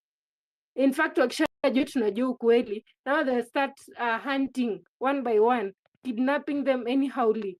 And of course, they'll ask you, Ebu tell us, where did they go? In fact, hata pia si tunawatafuta. People are being killed, are being kidnapped day in, day out. tunaona hadi kwa news hivi like huyu ameenda hivi, but there is nothing we can do, like we are helpless. Then how tuna expect nani akuja tusaidie? If we are not going to wake up, bana, youths of this country, the young generation of this country, if we are not going to wake up and say that we are used to this nonsense, to this shit, we are going to suffer. And let me tell you one thing that you don't know. Maybe you know, but you want to pretend that you don't know. These people want to lead a very foolish population. That's why they are frustrating everybody. And if we're not going to look and see something to do much better so that we can improve, we can salvage the situation, then they're going to succeed in what they're planning. If they're not going to pay lecturers, nimeona kuna notice ya strike on Wednesday. If they're not going to pay, if they're going to introduce CBC na wakose manage, run the way it's supposed to be. If they're going to make education that expensive, Abu, tell me, how many Kenyans are going to go to school? And by now, kuna watu wenye wanasoma bado chini ya miti in those marginalized areas. Na unataka ku increase fee, like, where do you want these people to go? Surely. Like, kuna venye this country wanataka kuishape into. These people want to grab everything so that you can just remain helpless to beg them. And they now can rule us the way they want. Like, you don't have any option. When they come with that 50 shillings, you run to die to get that 50 bob. And that's where they want to get us. But we are a learned population. Thank God. We can reason. But let's reason and get the solutions to these problems of ours, because we are the only people who can solve this. We cannot even expect those people from West to come in, because they're even people who are contributing to our even bigger problems. So, by the end of today, by the end of this night, before you sleep, bana, think about, like, wait, lala tu ukifikiria. I know there are people who can really think and get solution. Maybe I cannot be that person, but you can be that person. Think about something. Next time when you come to such spaces, and I thank God, because my good friends are always trying as much as they can to hold these spaces so that Kenyans can always share ideas. But find time, get ideas, research, do read, and everything. But next time when you come to such spaces, let's share ideas on how best we can do this. And see kushatu anyhow, because the same people to criticize, they're here, they're listening to us. We are not hiding anything, because space you can join, like anybody can join. So we really need to be smart, because these guys are 2 steps ahead of us. In fact, venye tumeongea hivi, now they're going to tap into our information, then they're going to restructure it to suit them. Utasikia kesho wanasema, some other students are saying, they don't want the committee to look into. So what do they want, bana? We don't want that thing. We don't want it. Let them make some, maybe, rectifications to rectify the past funding model, so that kama kulikuwa na issues, they sort it and tuendelee na hiyo, than introducing every new thing. Usishangae hadi kwa hii funding model maybe kuna muhindi ile tu baada hatujajua, and it's very possible in this country, na tutajua tu na tutanyamaza tu juu sasa tutajiambia hivyo. And we really need to do something, bana. Kenyans, bana, we should not fail. This is our country, and we are not willing to move out. Personally, I don't want to go out of this country, because there is a lot that I enjoy in this country that I can't get in those other countries. Thank you. Thank you very much, Dr. Your Honorable. Ni Honorable what? Mwangale. Okay, guys, Priscilla speaking. Allow me to repeat myself, as I said earlier, kwamba tuko kwa space imehostiwa na Kioti. Toria is your co-host, and then there was me, lakini nimedrop in juu ya network issues. So KOT hayuko kwa nyumba, mali yako anatumia bundles, ameweka number hapo. Please let's support him because we need him for this space to run. We need him actually. So please just send anything, 10 bob, 50, anything. You can also as well buy data to him direct. You don't have to send him anything. You can just buy him data direct to his number. Namba iko hapo juu, alafu tutakuwa sawa. Alafu kitu kingine nimesema, this struggle needs numbers. Sijaona watu wakinifollow. Like guys, I need followers. We all need followers. Let's follow each other. Let's follow everyone. Like mukinifollow kufollow box sasa hiyo, we need numbers for this fight to keep on. Okay, niona Toria, alafu kulikuwa tuende kwa Anton Omoro. So Anton utachukua wait a minute. Anton mute your mic. Okay, utachukua after Toria. Toria amenyosha mkono pale mbele, so after Toria is done then we'll proceed. Sawa? Okay, guys, I wanted to say this, like, you know very well it's bad hours in East African time. So kindly, when you come here, help use the shortest time as possible so that people cannot sleep listening to you. Take at least 3 minutes, talk, drop, come back again. The mic is open until morning. We support KOT to keep the space until morning. So kindly 3 minutes each. You drop, you come back again. Alafu Binti, kindly chukua mic. Binti.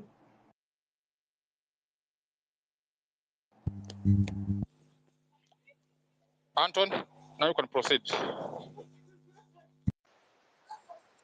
Asante sana host KOT, co-host Toria na Prince. Nashukuru sana kupewa nafasi hii ya kuchangia mjadala wa leo. Nimekuwa kwa hii space kwa muda sasa almost 6 hours, na nimekuwa nikisikiza kwa makini zote ambazo washiriki wanachangia. Ningependa kusema tu neno moja kuhusu submission ya aliyeongea mwisho. Hii ni kuhusu the new funding model, na alisema angependa sana kupata usaidizi ama idea ama mwongozo wowote. Hii funding model ina affect organized institutions ambazo ziko na student populations, ziko na unions, ziko na structures zote. Advice ya pekee ile ningepeana kuhusu hiyo ni student unions zihold, wote wamesikia announcement ya president jioni ya leo. Let them meet, let them discuss, let them resolve, and then we shall get a feedback from them on what their thinking is on this one. Otherwise, hapa kwa space hatuwezi kuitatua kwa njia ile iko external.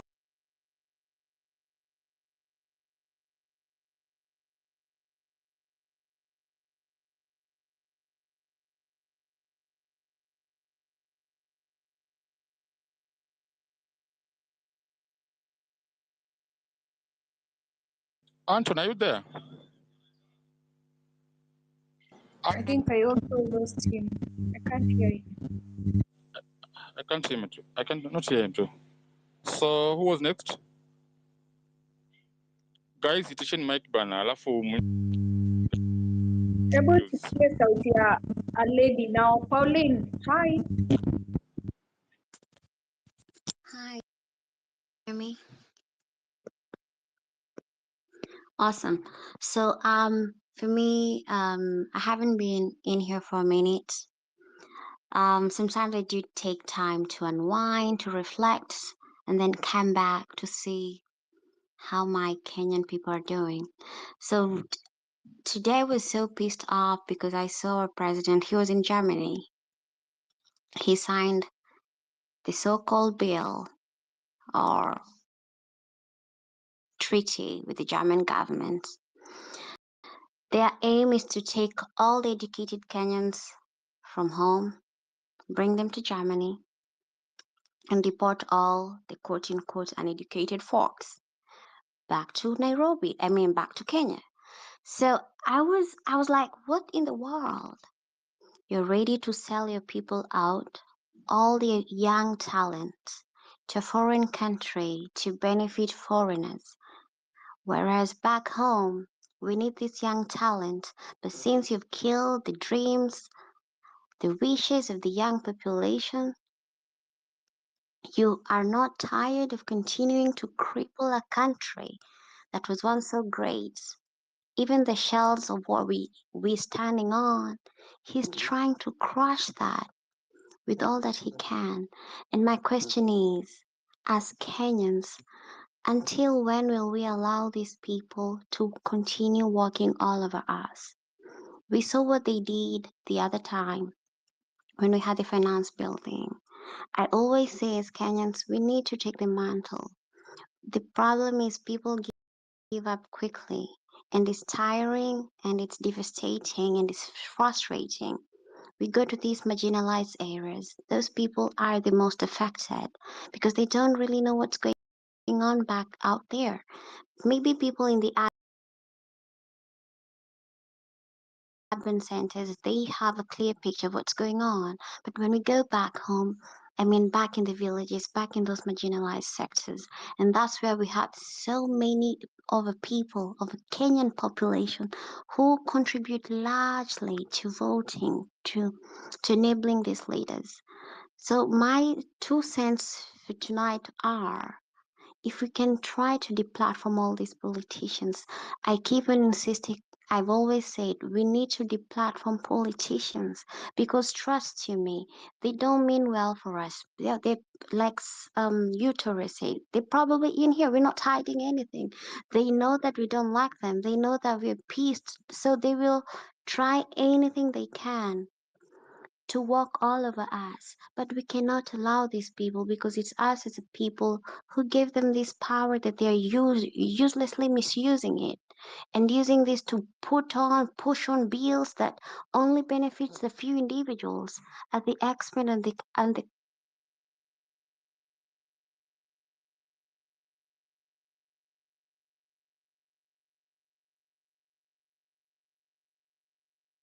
Pauline, are you there?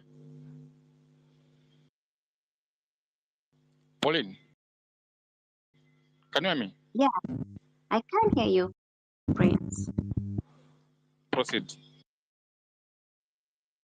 So I see there's someone who has her mic on. I think it's horn something. It could be interfering with the entire thing. So my point is, as Kenyans, we really need to deplatform this politician because that's the only way we can. But then at the same time, if we deplatform them and they realize that we are against them, how will we be able to what is it called? I can't remember the name. Dissolve parliament, because these are issues that we need to tackle to look upon. We have a lot to do, but the first thing would be to deplatform these people everywhere to create a very volatile ground. Because of course, if the ground is volatile, there's no way they'll have that platform to go speak to air their nonsense agendas. So the most important thing, we should not be cheering these people wherever they go with that damn microphones trying to sell their agendas to other people. I'm like, why do we even give them an audience? How can we be puppets? They are already puppets outside here. So we cannot allow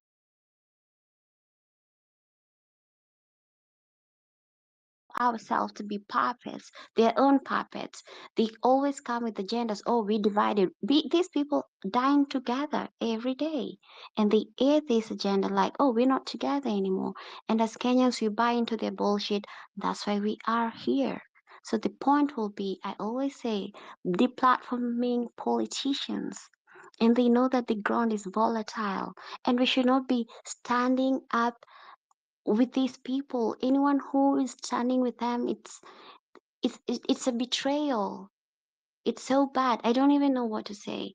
But all we can do as Kenyans is to continue deplatforming them, continuing to do civic education to our individuals, one, two people, I don't know, slowly. But sure, by the time, even if it does not mean, even if it reaches 2027, we will be able to have, at least we did something.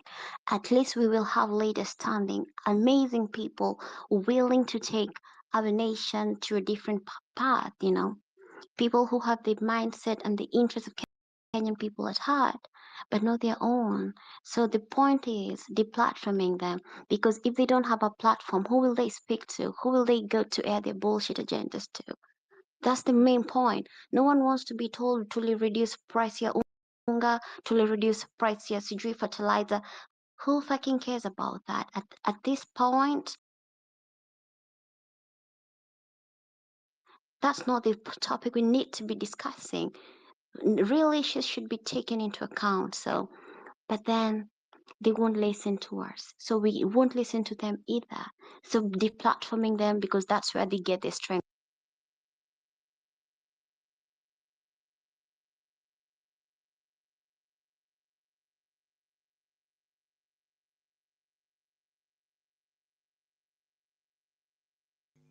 Pauline. Hello, Pauline. I'm here, Prince. Umedrop. Toria, ulikuwa unamsikia ama ni mimi pekee nimsikii? Amedrop, hata mimi sikuwa namsikia. So kindly, umemaliza Pauline? Are you done? Yeah, I'm done. I mean, ni kama mlinipoteza, but I really don't know what happened, because I can hear you all very clearly from my end.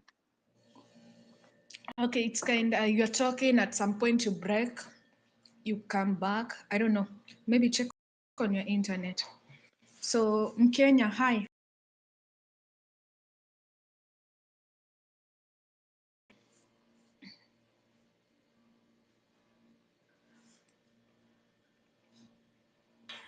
Mimi itabidi mute kidogo nikiongea because kunaweza tokea feedback huku na itakuwa mzuri sana. Okay, thank you. Prince, just a minute tu alafu. Thank you Kioti Sonko. Najua ulijaribu kwenda offline nikakwambia tafadhali. Guys, mimi mkihakikisha mic nikiongea mnaharibu because italeta feedback. You get. So kindly ngojeni nimalize. I was trying to switch to a device that works well, but pia nayo naona iko na maringo, but it's okay. I don't know what's happening to my Twitter account today, but that's unnecessary. I know Kioti Songo nilikulazimisha utoke. You wanted to take a break, but nikakwambia rudi hata tuwastie spaces because guys, I don't know how guys you are remaining sane because a lot is happening and this guy is not stopping. First of all, you need to know that deal ya Adani ya energy sector ni ya 30 years. Hii ingine ya airport pia ni ya 30 years. Energy sector ishauzwa for 30 years. Hii hata hatukuwa tuone. Hiyo.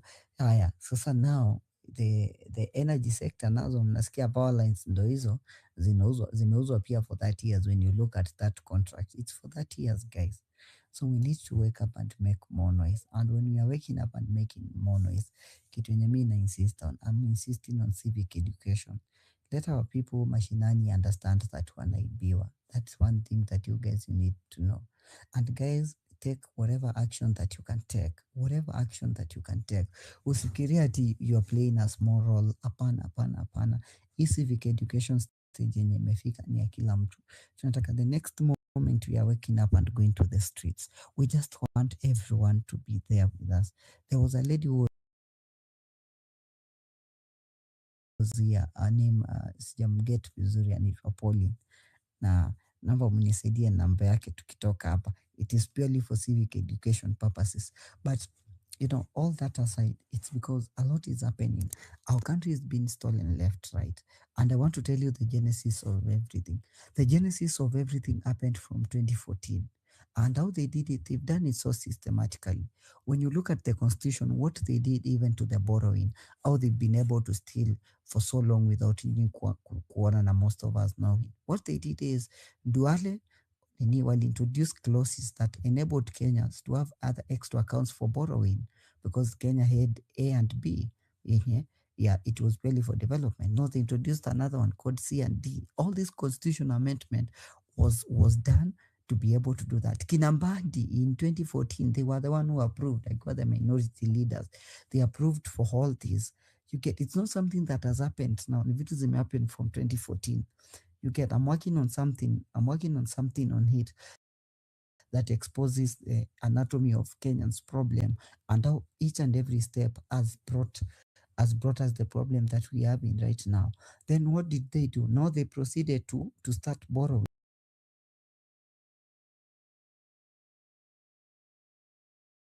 through his account. They proceeded to have easy projects zote zenye mnaona Morara expound sahi, because what they did with that is that you can't trace easy projects. That's what they did.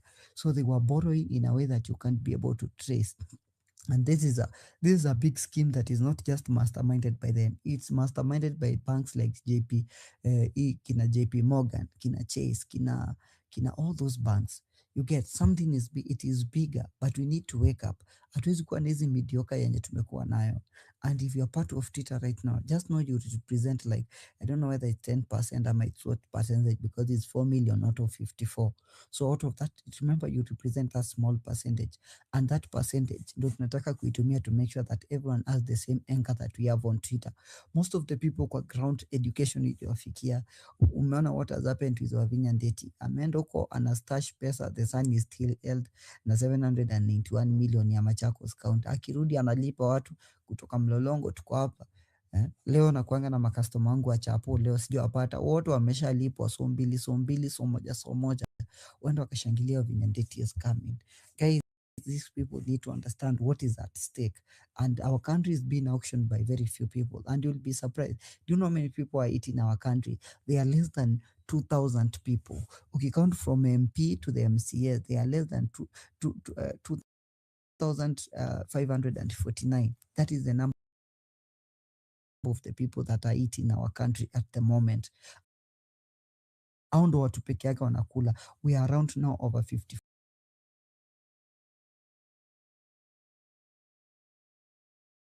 million. We are projected by 2027 to top over 60 million.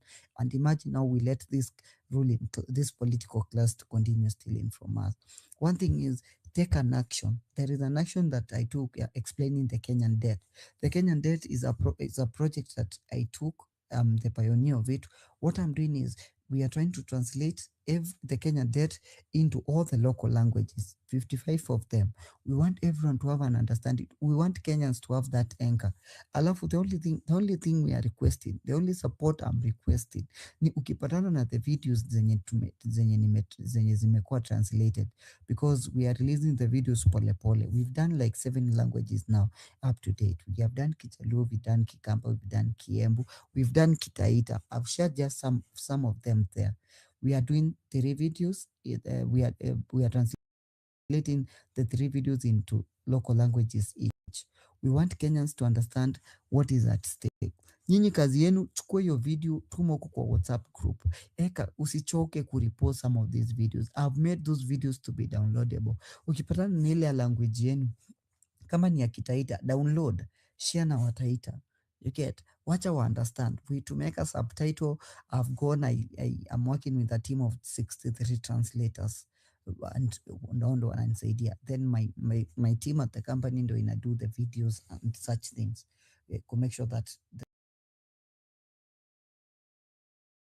subtitle equal the language, the video is in the local language. You get, so we want them to understand. Wakenya wanafaa understand wanaibiwa, but saa hii, that's unaona Kenyans, they haven't realized ni kina nani wanakula their livelihoods. I love, guys, once you get an opportunity ya kuinject, translate it to people. Let people make the nini consumable. Ukikuja on Twitter tuambie 11 trillion zimeibiwa, that's something that we are going to understand. But ukikuwa kule home, just show them how kitu kama mafuta taa wanaweza nunua mafuta taa like petrol na vitu kaa hizo at 60 shillings, at 70 shillings, because all the money that we are paying right now, it is going to an odious debt. It's going to a debt that is non-existent. That's something that I want you to understand. And you can't do this kama haujajitolea. Just take it as a personal initiative. hizi initiative ingine. The only thing I'm begging, we are not begging for money or anything. We are just begging for you to take the videos and translate and share them. You get, and anytime you get an opportunity to talk to your people, ukikaa chini if you are a Kamba, ukikaa chini to talk with your Kamba guys, show them what's really happening. You get, hiyo ndo kitu yenye nini, hiyo kitu yenye mimi na wainsistia. There is no Kioti Songo huwa time yenye huwa wanapanga kwenda kuinject kwa nini, kwa trade. You think that they think they are bigger in this movement. No, it's not that they are bigger in this movement. It's because they have realized there is no any other people to save us. The political class is ruthless. We also have to be ruthless in our approach. We have to make sure that each and every day we pass this information. You get, that's one thing that I'm begging you guys. Usiseme ati your contribution is too small. Your contribution is not small. The moment ukichukua some of these videos that we've made na tukazieka hapo, nazieka kwa WhatsApp status, utaona the way Kenyans will be interested. They want to get this information, and these videos we are making them into local languages.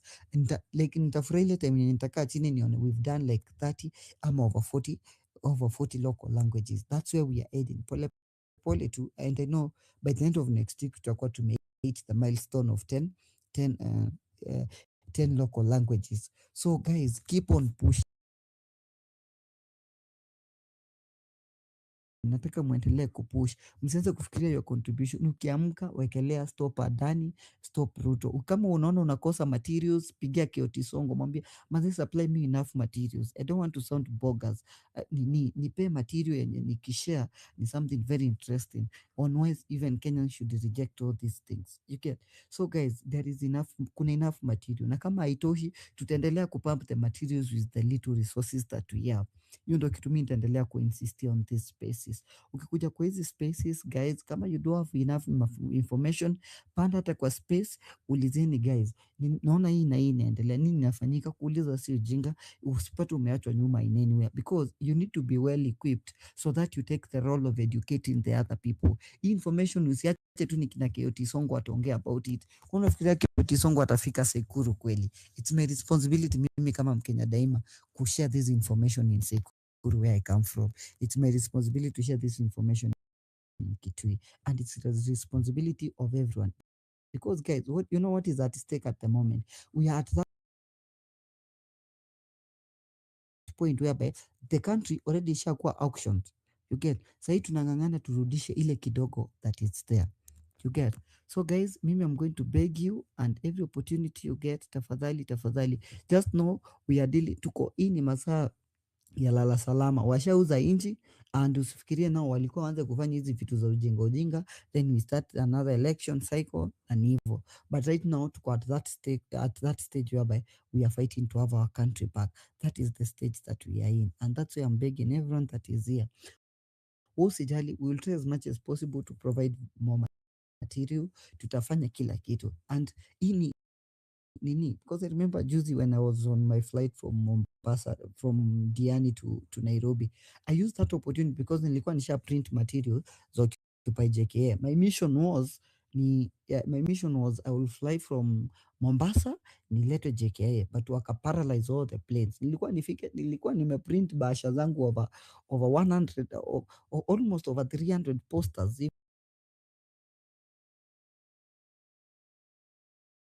not 400. Nilikuwa nazo za why Kenya should reject Adani and stop Adani, but wakasema flight, hakuna flight yenye inaenda. I went all the way from my dad's place in Mombasa, nikaenda mpaka Diani, nikapanda flight from Diani, nika distribute the nini hapo on the nini, nika inject kidogo on that flight back to Nairobi. Kufika Wilson bado nikapeana, nilifika Wilson around 5, bado nikapeana hizo posters za why Kenyans, na zenye nilikuwa bado nimepeana on my flight back.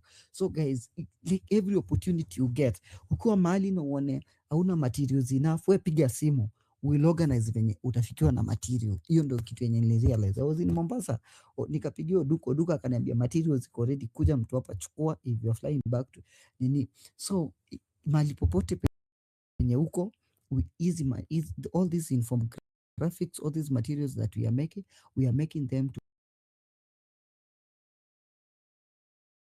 make sure that everyone gets this information. Don't worry about how this information itakufikia. Itisha kina Kioti Songo. If it's the translated constitution and everything. There are so many upcoming projects that we are doing, and we must explain the Kenyan debt in all languages because the Kenyans need to understand mahali pesa yao inapotea. I know nimeunganikana najirudia, but mimi ni kuwa insist to let's do this. Again, on this, the translation that we are doing, I have 63 translators that I have on board. If you might want to support those 63 translators because they do them through volunteer, and once they submit their translation, sometimes I support them with something.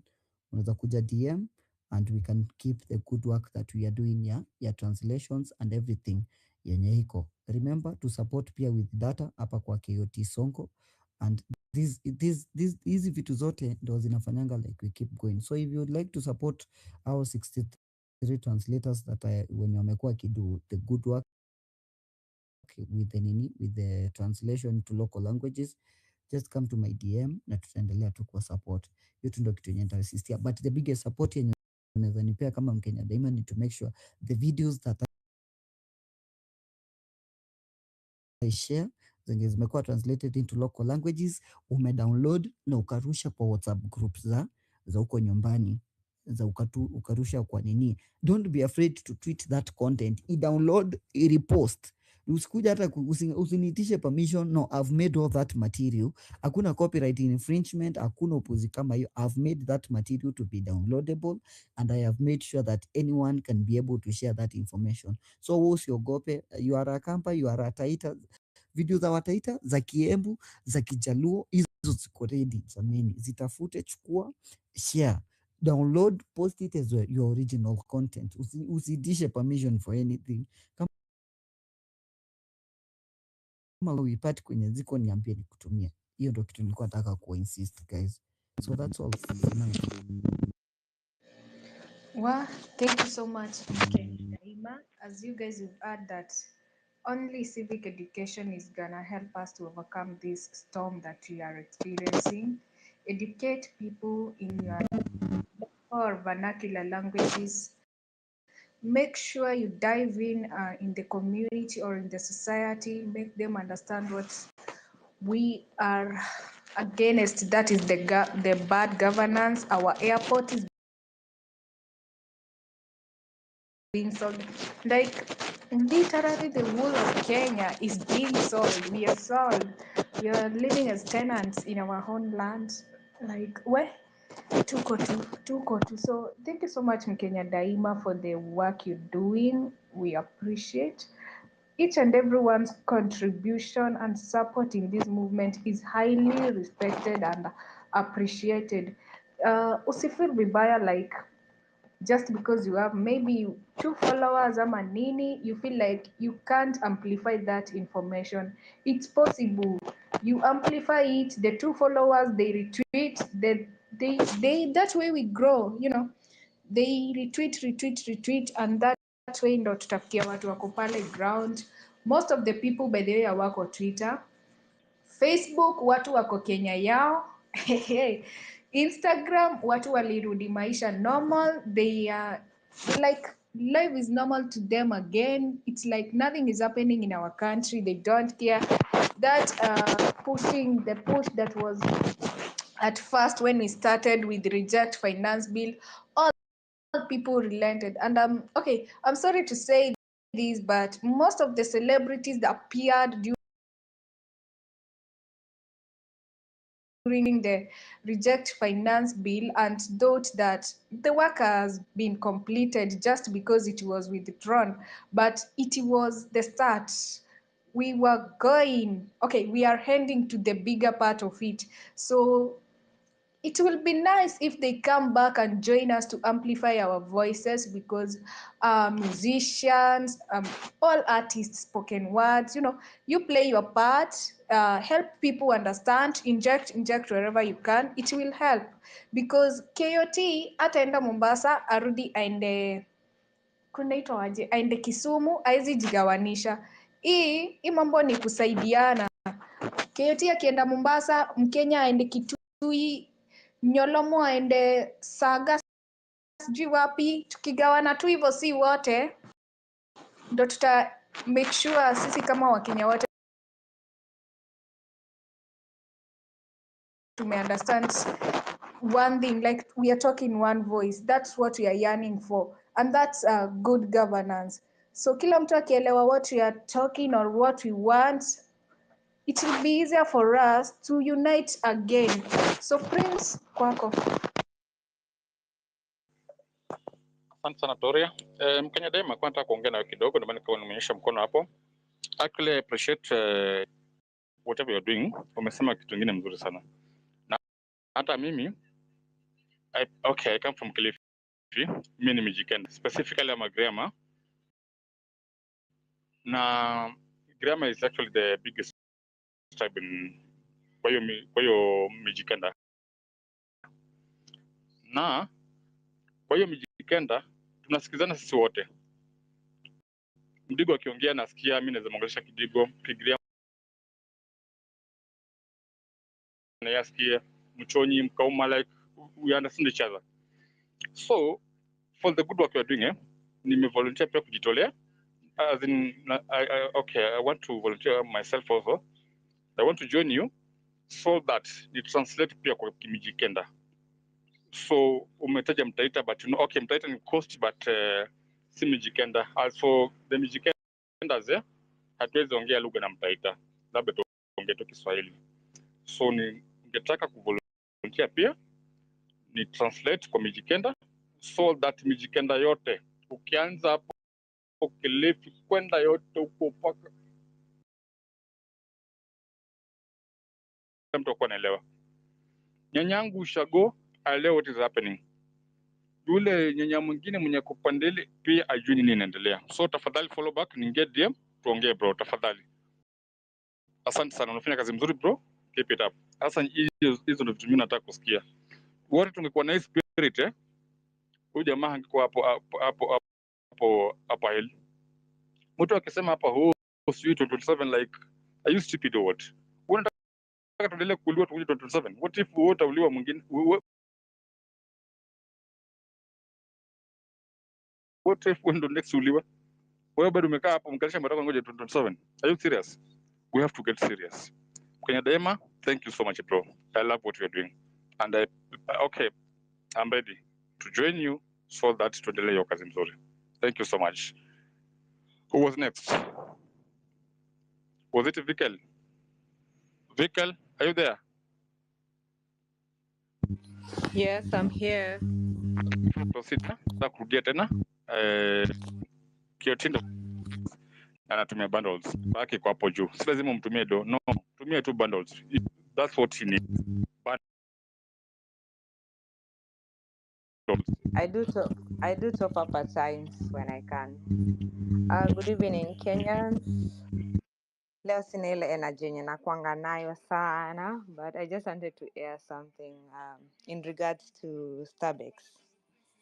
So like 2 months ago nilipublishingi kitu kwa wall yangu ya about Starbucks, venye Starbucks iko Mali ni ya Ruto. That time ungeangalia ownership ilikuanga nini under Ruto. Then juzi Maverick Oko mentioned something to do with the Starbucks. Ukiona to boycott, hakuna kupeleka gari huko, mkunywa mafuta and what not. So I opened again the Starbucks International. I guess mliona kwa page wenyewe huwa mnafollow Maverick Oko. I know sometimes she talks vulgar, sometimes she has facts, but you know, mtu tu akue, you are who you are as a Kenyan to ensure that we are on our way to claiming our freedom back. So niliangalia ownership tena ya Starbucks International, everything changed. Ruto is busy changing his ownership of property. Starbucks ukiangalia sahi it's owned I mean it's a Ugandan based company but established in Kenya. I have screenshots of na nilipost juzi after ni post after kwa hiyo nini ya Maverick Oko, someone called Andrew Masika and NIS, fuck you and shame on you. Wewe ni security, I don't care where you'll get me, I don't care, but ulingia kwa inbox yangu, you know what you wrote and what not, then you can block, and he was still trying to reach me but he will not get me.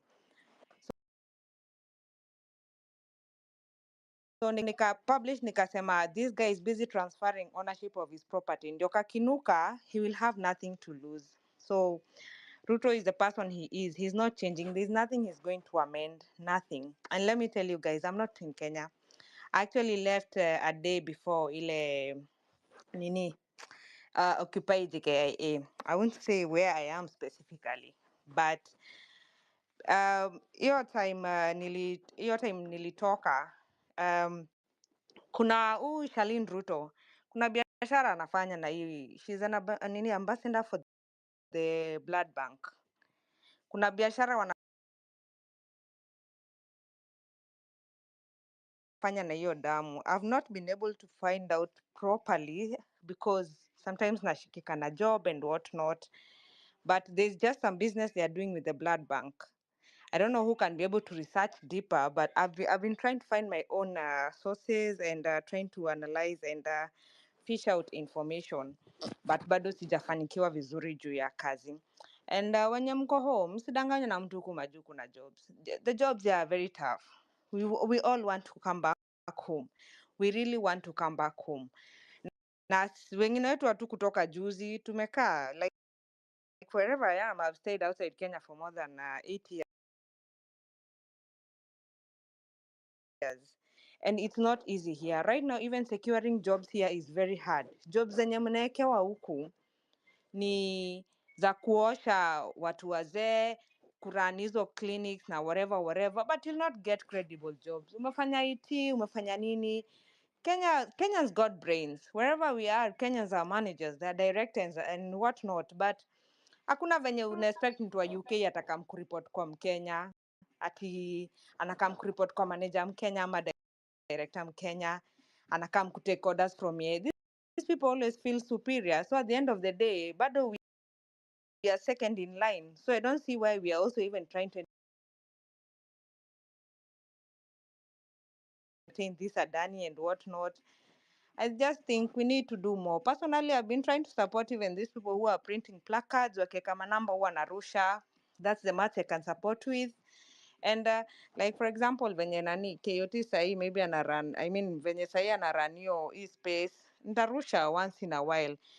Wase wenye wasika, ule mse mwenye alikuwa tao juzi anasema huu karao aliniumiza akanivunja mkono na need surgery. That's how I try my best. Right now, I'm also in a group ya Mlango Kubwa. There's some few guys I'm in touch with. Sijamwona space leo, but like juzi walikuwa wameshikwa juu ya they're having small groups of discussions how to move things. So walikuwa wameshikwa, so like I sent someone to bail them out. I'm trying from my end, and it's quite insightful to listen to these spaces. And I just want to tell the police of Kenya, as much as you're fighting us, the NIS, mtatuua ni sawa, mtatumaliza hata leo Kitengela miili zimepatikana, and many more are still in city mortuary. Mtatuua, yes, but also remember your kids are growing up, and at some point you'll also be crying for this freedom. Biashara ya watu ya mtu wetu inafaa kuisha completely. Personally, I will continue supporting this movement, and I will still maintain Ruto is a fucking demon. Ruto ni shetani, he's a fucking demon, and he needs to go.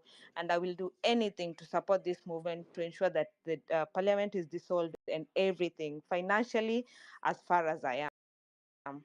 Thank you.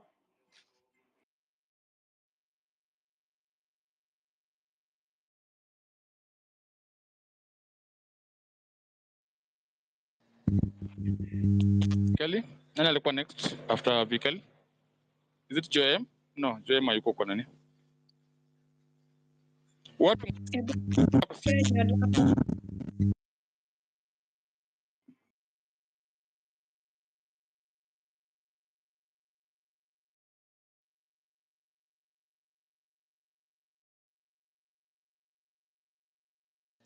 Nyolamo, you go.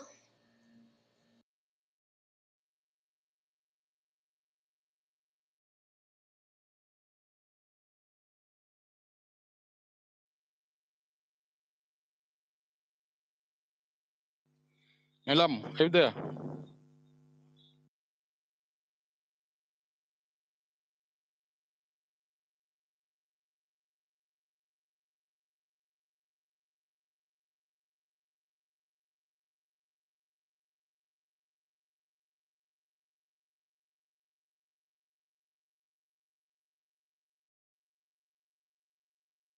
Melam, ama network issues, naona ame speak on but okay. Tori, unamsikia? Terrell Joe, unamsikia?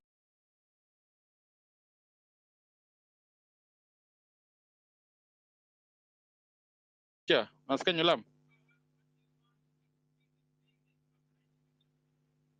Twende kwa mwingine basi, kama huyo amepotea kidogo. Twende kwa mwingine.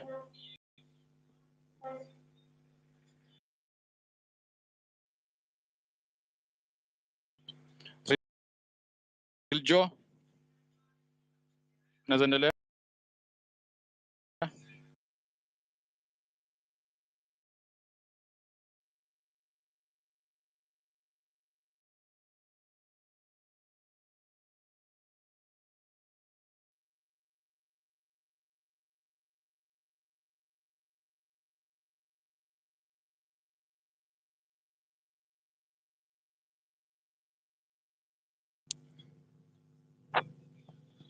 What is happening? Toria, unasikia mtu yote yule?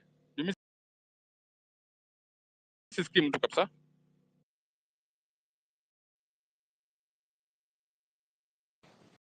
Calm down. Saa zingine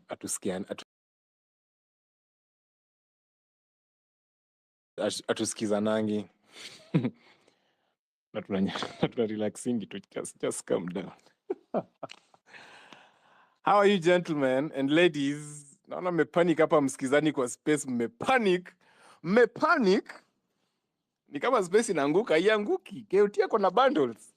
He's a rich man. Yes, bundles. Allah. He's a rich man. He challenged the president. What are you saying, bwana? He's a rich man. Under the microscope of the president. So, ule hata kwanza co-funded na NGOs hapa nje. Amjui. Don't take me seriously, guys. Me nataka tu ni deconstruct KOT for a moment because itafika point ataanza kuni deconstruct hapa mercilessly. Anyway, nimekuja hapa juu kuwasalimia. Naona wengi wenye wanasema I will not tell you where I am. Wewe bwana, mkikuja hapa juu kupeana nini? Mkikuja hapa juu kupeana points zenyu. Peaneni points. Acheni na stories za where you are. 10% of people here care where you are. We just want to know, are you with us or not? Are you with the Kenyans in our sufferings or not? That is to watu wenye wako majuu. Thank you very much and thank you for attending my podcast. Ukikuja hapa juu tupatie points zenye zimekuleta hapa juu. Where you are, hizo ni nani issues. The Real Joe, habari ya maisha yako? Natumai sawa kaka. Toria, our esteemed co-host. Na the man himself, KOT Sonko, the man who killed a dead lion and stopped the president from yapping on the spaces. Anyway, I just wanted to come and say hi to you guys, ladies and gentlemen. It has been nice kuwasumbua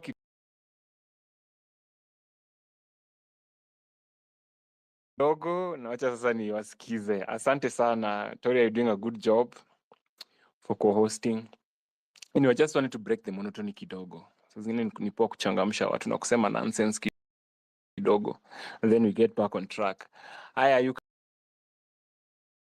can go back to where you are, Toria. Please drive the conversation. Thank you very much for listening to my nonsense.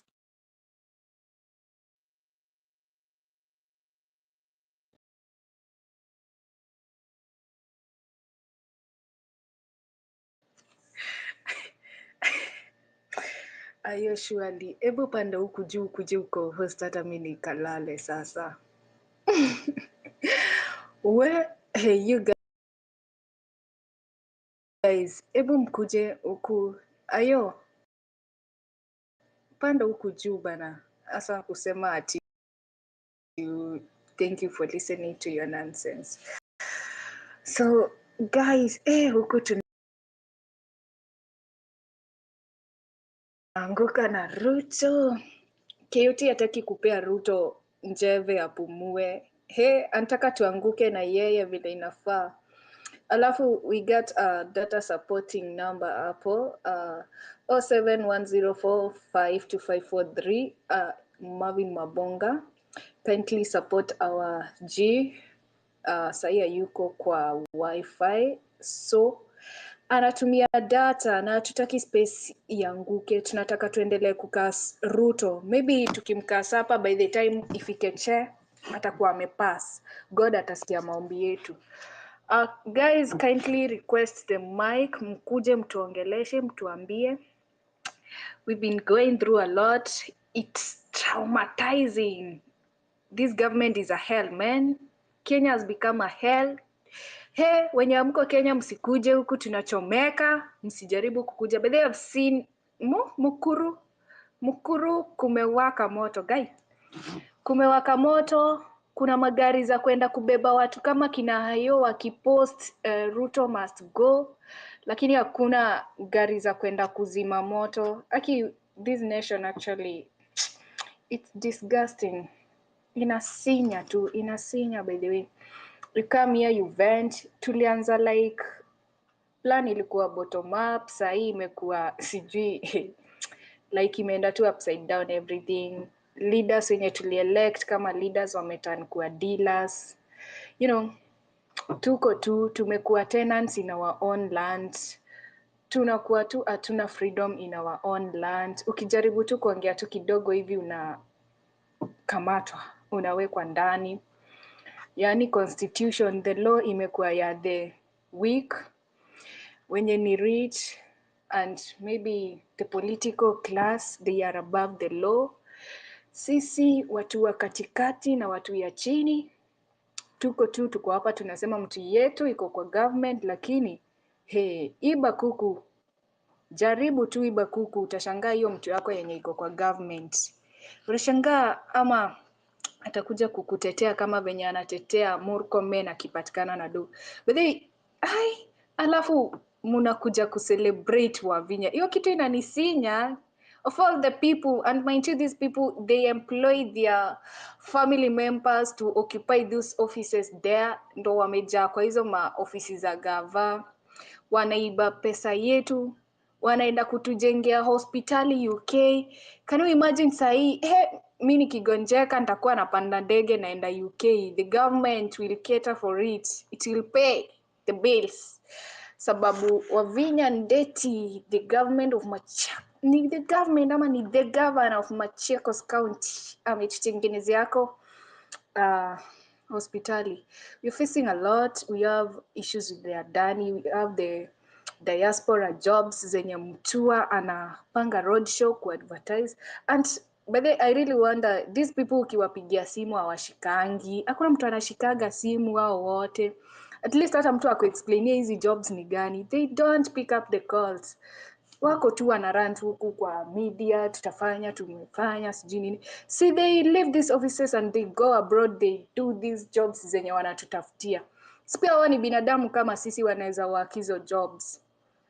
Ama ni wapi kuliandikwa like. And I've just seen like, I don't know, anaitwa ni Bitalk, something of the sort. Ati sahi ID itakuwa inatoka na 10 days and passport 7 days. So their aim is they want us to travel like ni kama sahi wamechangamka. I remember in the last month they were saying like the ID machine has broke down, IDs cannot be released, whatever, blah blah blah, a lot of issues. And now within 10 days you'll be having your ID, within 7 days you have your passport, so that you can fly. Like they know these are the main documents that are required for you to board a flight. You can't board a flight without a passport. Yeah, wako tu ile serious, ile tu extra serious, wanataka tutoke Kenya bana. Tutatoka Kenya tuende wapi? Kenya ni home and home should be respected. We stand to fight for our land, for our country, for wherever it takes us to. We will. We are ready to die for our country. And we want the best. Tukinyamaza bana, tutakuwa tunakuja kukaliwa ukoloni na Waafrika wenzetu, watu weusi wanakuja kutupiga, kutucolonize in our own land. Turudi kuvaa zile kipande system. Do you want to go back in those days? Actually, nobody wants to go back. We are digital. We don't want to go back in those eras za tene bana. Kuvaa kipande system, it's weird. And we have one problem as Kenyans, like tunataka kufanya Kenya ikue diaspora, yet corruption it's the leading thing in Kenya. It's like, hey, tumeintroduce CBC because diaspora system yao iko hivi. Tumepaka magari sijui rangi ya yellow, and you don't know the reason why uko majuu wamepaka rangi ya yellow, but Kenya tunataka tu magari zifanane na majuu. Tumevaa ma uniforms za blue, like wastage of our money doing some shitty things while hakuna hospitali, madokia walipwi, mamode hawapewi do, like wanalipwa 17k, like seriously, na you have money to build hizo extra classrooms. Hey bana, this government is really fucked up, na mwenye alipanga hizo mavitu, to hell with the plans zake. Voice.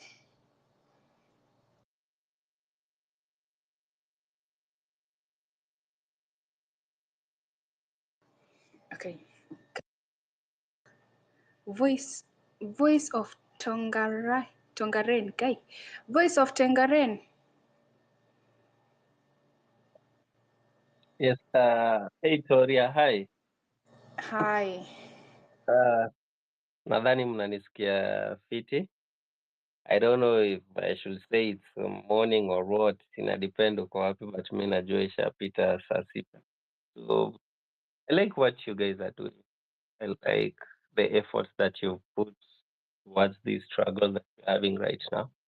It's a great thing. We should never let Ruto see peace in this country completely. We shouldn't. Because in the first place, we don't even have a country. Whatever we have here in Kenya is a crime scene. That is all I know about Kenya.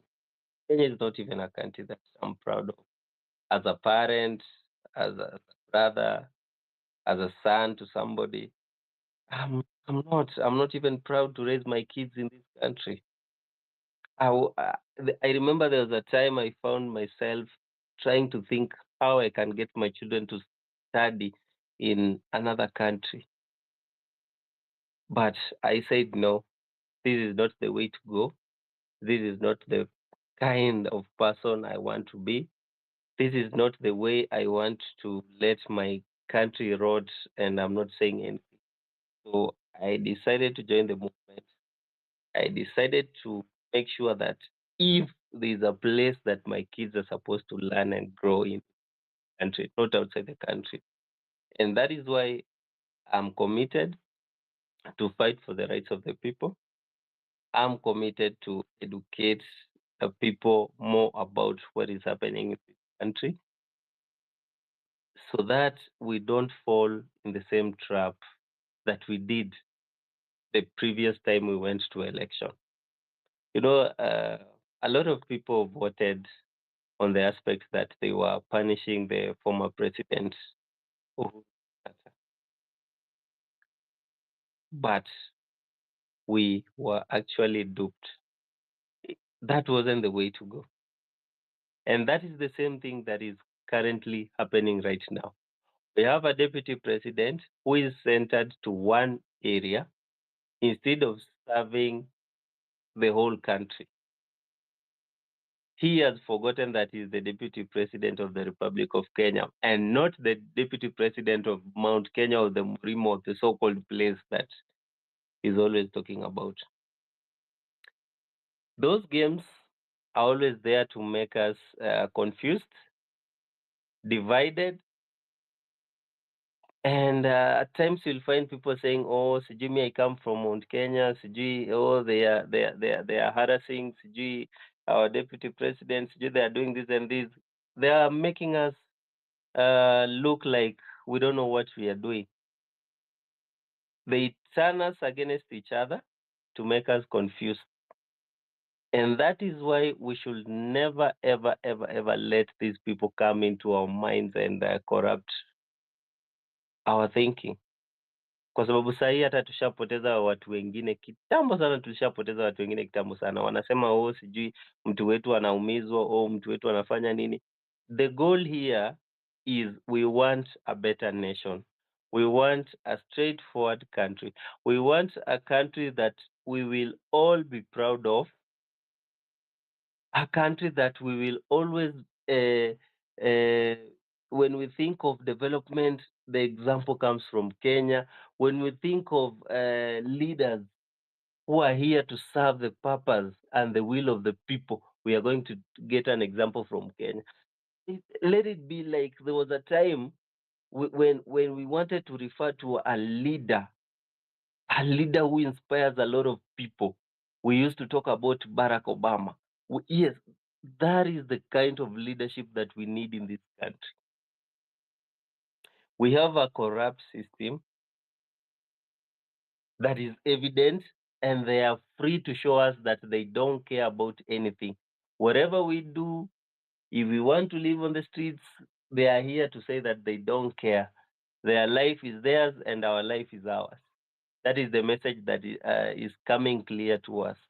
We saw the other day, we occupied parliament, we salimiated the MPs, and then what happened? Leaders who are already in power, actually, they are holding a very crucial office.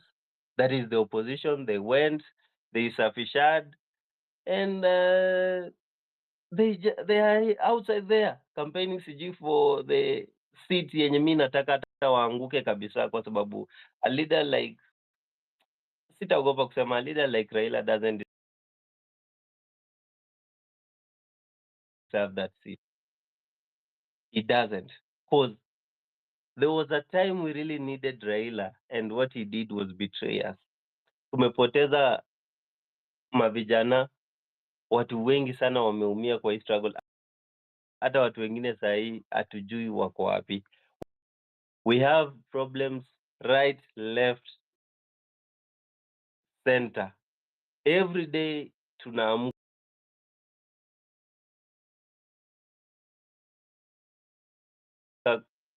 kuna scandal, kuna disaster imetokea, kuna nini. I was actually the first person to rush pale Mkuru kwa Njenga pali moto imewaka, because I saw it. I was around Imaradaima, nikasikia explosion, then nikaona fire, nikakimbia pale. And sometimes mi ukaa chini nafikiria mbona vitu zingine zina happen, because si ati Voice of Tagala kidogo tafadhali bro. Hebu tuambie what exactly happened in Mkuru, please, kama ulikuwa huko. What exactly happened? Please. Actually I just had an explosion na nikaona kuna moto inawaka. So I rushed to the scene, nikapata watu wanajaribu kuzima hiyo moto manually, na hakuna gari ya kuzima moto imekuja. Wase wamejaribu kupiga masimu huko kwa county government ya Nairobi, and there is no response. Later kuna watu wameumia, there are people who have been burned. Unajua tu moto ikishawaka. So the cause yenye inasemekana ni wanasema tu moto, wameona tu moto ikashika, sijui ni nyumba ama ni duka, then ikaanza kuspread. So I think kwa nyumba moja kulikuwa na hizo nini gas, kwa msee ndio ili explode, yani gas ya kupikia. But the cause of the fire is not clear. It is not clear, but watu wameumia. Nimesikia Sakaja alikuwa huko. Is it true? Yeah? Nani? Nimesikia kwamba Sakaja alikuwa huko, Gavana Sakaja alikuwa huko. Ni ukweli? No, me have not seen Sakaja. Okay, ningeshangaa kama zimefika huko aje na unasema hakuna gari. Okay, asante, endelea bro. Me have not seen Sakaja. I've just seen the residents, polisi wakakuja, then some ambulance, Red Cross pia wamekuwa ground, wamesaidia wale watu wameumia, wamekimbizwa OC. They So were not but if nikiangalia vizuri, you see that area kumekuwa na conflict for long ya land grabbing. Actually the whole of Mukuru kwa Njenga, hii shamba ilikuwa ya, I guess, ya pipeline if I'm not wrong. So ni politicians wameingilia, wananyakua wakijenga apartments kwenda hivyo pipeline. So it's maybe, wacha nisiseme ni venye nafikiria, but I know this is what they always do. They always cause a problem and then they act like they are solving the problem so that they win the favor of the people. Hiyo happen mara mingi sana time yenye tunakaribia election. Kama mme notice, they cause something, then they act ya kwamba they are there to solve that problem. So it's si kitu mgeni. Though wacha tuache the relevant authorities wakuja watatudanganya, watuambie X and X ama wanyamazie, wakose kutuambia juu hata Endarasha wajatuambia chochote, wame hand over back the school to the management without anything. Nothing. So hii Kenya vitu haziendi fiti. We should reject anytime unafikiria chochote, we just to reject completely. Na tukuwe na unity. Tukisema tunataka kufanya kitu fulani, majamaa tujitolee sisi wote tufanye. Kama tumeamua tuna boycott kitu fulani, we go for it. Man. That is the only way yenye tutasikizwa. Tulisikizwa time ya Occupy Parliament kwa sababu hatukuacha any space. Ilikuwa kama ni kusalimia MP, tunawasalimia vizuri na message inafika. Hatuachi. Wakikuja kwa ground tunawa reject. Wakiingia kwa kanisa yetu, ndani ya hiyo kanisa tunasimama tunakataa. Na hivyo ndo tuliweza kupenya some message to these people. But bure tukisema sasa hivi, unajua sasa it's very hard to convince people that we should do something kwa sababu wengi washae kwa hiyo woga. Najua kuna watu wengi hapo wamepitia vitu mingi zenye wakiamua kutuelezea tutabaki tumelia. It is not easy, but that is the only way to go.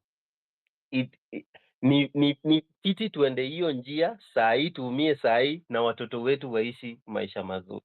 Sasa hii tunakimbiza watoto wetu huko UK wakasomee huko, South Africa wakasomee huko, sijui America wakasomee huko.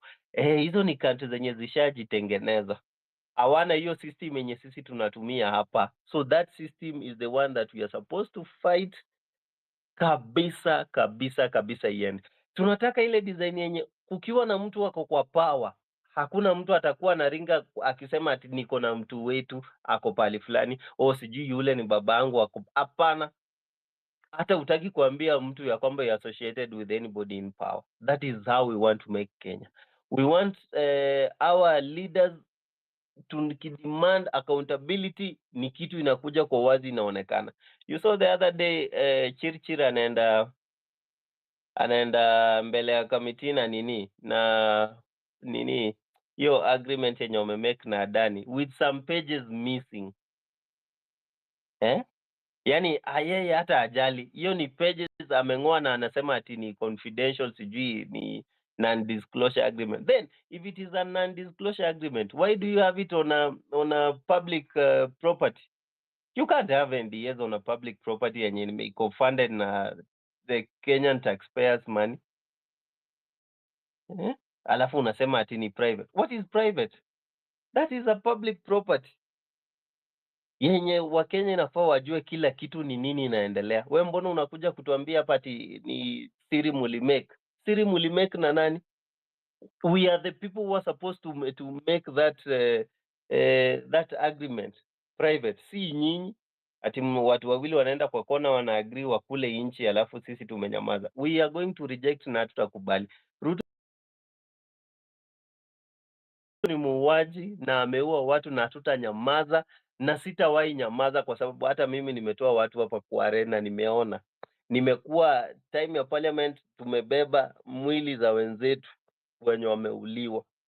Na kila mtu inafaa ajue Ruto ni muuaji na si mtu mzuri. That is the message yenye nitawaachia. Hiyo tu. And we should reject by all means.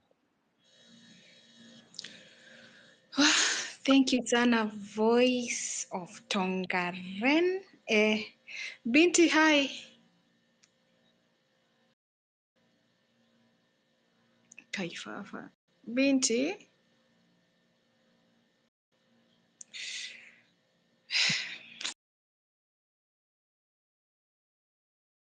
Binti. Oh my God, she's not there. So,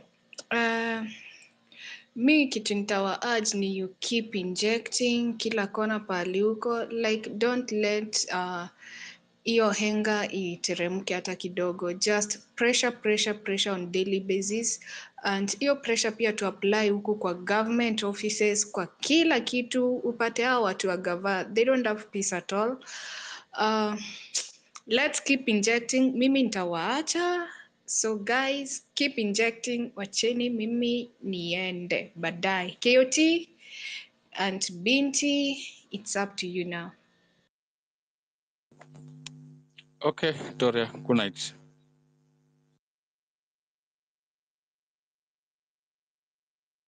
Okay, Toria. You've done a commendable job for the time umekuwa na sisi hapa, and so take a rest, and then tomorrow ama sijui in some few hours we want to see you back strong again, and so we really appreciate your time for being with us on this space. Of course, guys, we've been running this space since morning.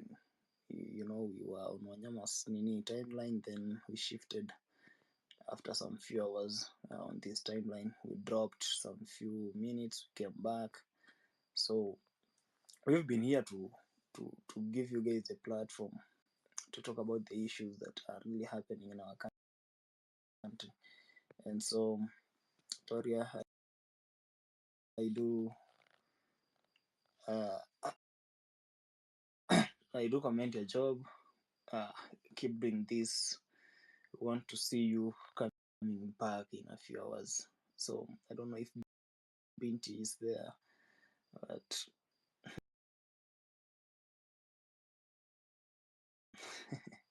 we check her too. Binti, are you with us? I doubt if she's able to speak, and so let me listen to Peter Kebuaro. Peter, had you submitted your Okay, thank you so much. Good morning kwa wale ni asubuhi, mwingine pengine ni mchana na jioni. Nafikiri kila mtu iko sawa. So mine is just to comment a few items people have commented about, just go through them. So kama hii education model watu wanafaa kuikataa. The first thing, this one will deny a lot of people opportunities. Then itakuwa ni those ruling class ambao watakuwa na pesa, so watoto wao ndio wataenable kwenda shule so that waendelee continue ruling of us. That makes them wakuwe ni wana rule for eternity. Them and their families and friends. So the rest of us can never reach that stage. So we have to fight it. It is need to be scrapped. Actually, mambo yao wanasema they are going to review. This is a waste of resources once again. So hiyo lazima tuendelee kukataa. Another thing nimewasikia, there is another bill of what I don't know how true it is, but they are going to table it in parliament, whereby somebody will be given the opportunity to control water. So unajua hizi resources, they are trying to make sure that the poor are getting nothing. So hii ni kitu ingine ambayo watu wanafaa tuiangalie what is happening with these bills, because most of these bills that are being tabled in parliament, they are all foreign. They are not Kenyan, because this government is being controlled by the West. That's the first thing. So the policies they are implementing in that parliament, the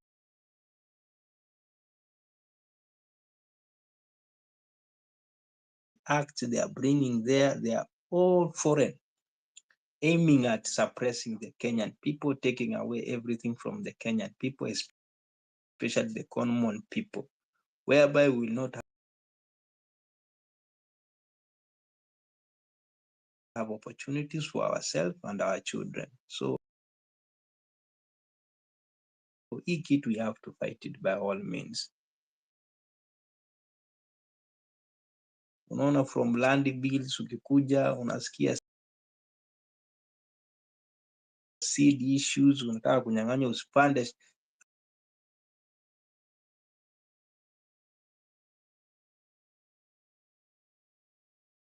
Sasa hii mambo ni ngumu, we have to fight. Na kama hawatasikia, I think it will reach a time whereby they will be forced to listen. And the only way we are going to force them to listen is one. It will be the hardest thing to do, and it will be the hard thing to do, and will be the only way that they have to learn.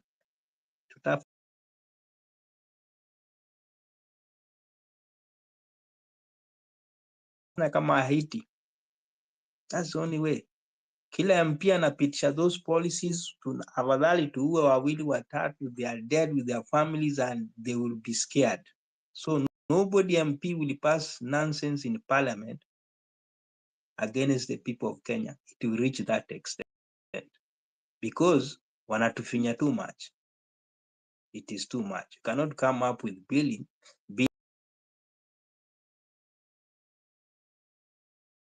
that oppress the people. Huh? How will we survive in our own country? Because the aim is enslaving us in our own country. That's the aim.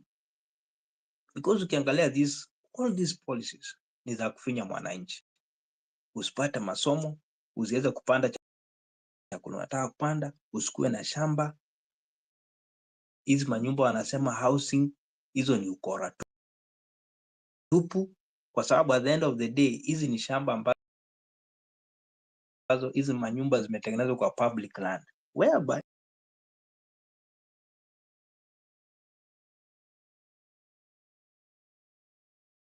the government will come in place isema mnakaa kwa public land, alafu mtaekwa rules za kuishi kwa hizo manyumba. So kama we are going to break the rules, utatupwa nje. Already shamba yako ishaenda, what will you do? Utakuwa homeless.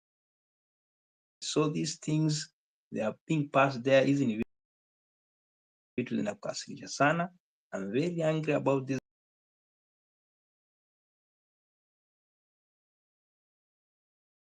government, the abduction, the killings wanafanya, ili vitu hatufai kuachilia. Even if they are going to kill, they are not going to kill all of us. Those who will remain, they will continue with the fight. And actually we'll get the victory. Because mi sioni kitu kienda sana. These guys, they reach there because wao wanaona ni sawa, wako na pesa, wako na kila kitu. But at the end of the day, tutakujia kwa hizo nyumba zao. That way to reach. Watu wataendea kwa hizo nyumba zao. Hizo nyumba zao wanafikia wataenda hapo, tutaendea kwa hizo nyumba zao. One by one. Hivyo ndio nafikia because they are pushing at the limit. They are pushing at the wall. Watu wa maandamana kupandisha hizi vitu. Then they bring the same people back. Yani kutuambia mtafanya nini? It is very painful. So you guys, I encourage, never give up. We have to keep the fight on, push them hard to the wall, and we believe vitu zitabadilika.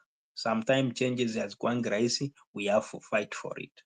Hakuna kitu kuja rahisi, huwezi beg. These guys, you have to fight them. Huwezi beg, hawezi wapatia. The more we are being soft ama nini, they will not do anything. They are continue to do anything. Vile wanataka watakuwa wanafanya. Hizo unaona kutoka airport wanatuibia, wanatudanganya tu hakuna kitu inaendelea hapo. Unaona vile mtu anadanganyanga, hakuna kitu inaendelea. Sasa hizi imelipuka, ndio hii wanauza airport. No. Wanadanganya, wanakuja hapo na vitu zingine za ukorokoro. Lazima mjue politics is a way of creating problems. Then you come like you are giving solution to the same problems ambazo umecreate. Hiyo ndio politics. So So hiyo mchezo wao kama tutaikata hawatawahi kuiacha, because wakiona the moment MP atakuwa threatened na watu wanajua what policies that's the target. The target should be MPs because ndio wanatumika to pass those laws in parliament. Those are the people should target. MP mwenye unasikia ametable something against the people of Kenya, that MP should be dealt with. That's where we are going to win. That's where we are going to win. MPs, hao ndio watu wanafaa kuwa targeted. Because they are the ones who are wanna table those policies in parliament. They are the ones who are passing them. President anasema ikiisha tu kwa parliament, I had to sign for it. And haipea hapo. So the people who are supposed to be scared to hell their MPs, MP wakuwa wanamulikwa. Ni nani alipitisha hii bili ya shamba? Ni nani ameitable kwa parliament? Huyo mtu asalimiwe. Nani anapitisha hii bili ya university model? Apatiwe kiboko yake. That's how we are going to deal with these people. One on one. Siku ile mtu tutakanyaga MP watano watatu, kila MP atafanya kazi yake inafaa kufanya. Kila MP atakuwa anafanya kazi yake. Because that's where we have the weakest link. The MPs, they are just passing things wakishapatiwa pesa. That's the weakest link, is the parliament we have. Hiyo parliament we are going to deal with them one by one. Itakuwa scattered. That's the only problem we have. Parliament. The moment we are going to deal with parliamentarian is the changes will come in Kenya. Wachana na Ruto. Because mtamfikia huko raisi, but these parliamentarians wasikanyage kwenyu. Parliamentarian, we have to deal with them ruthlessly.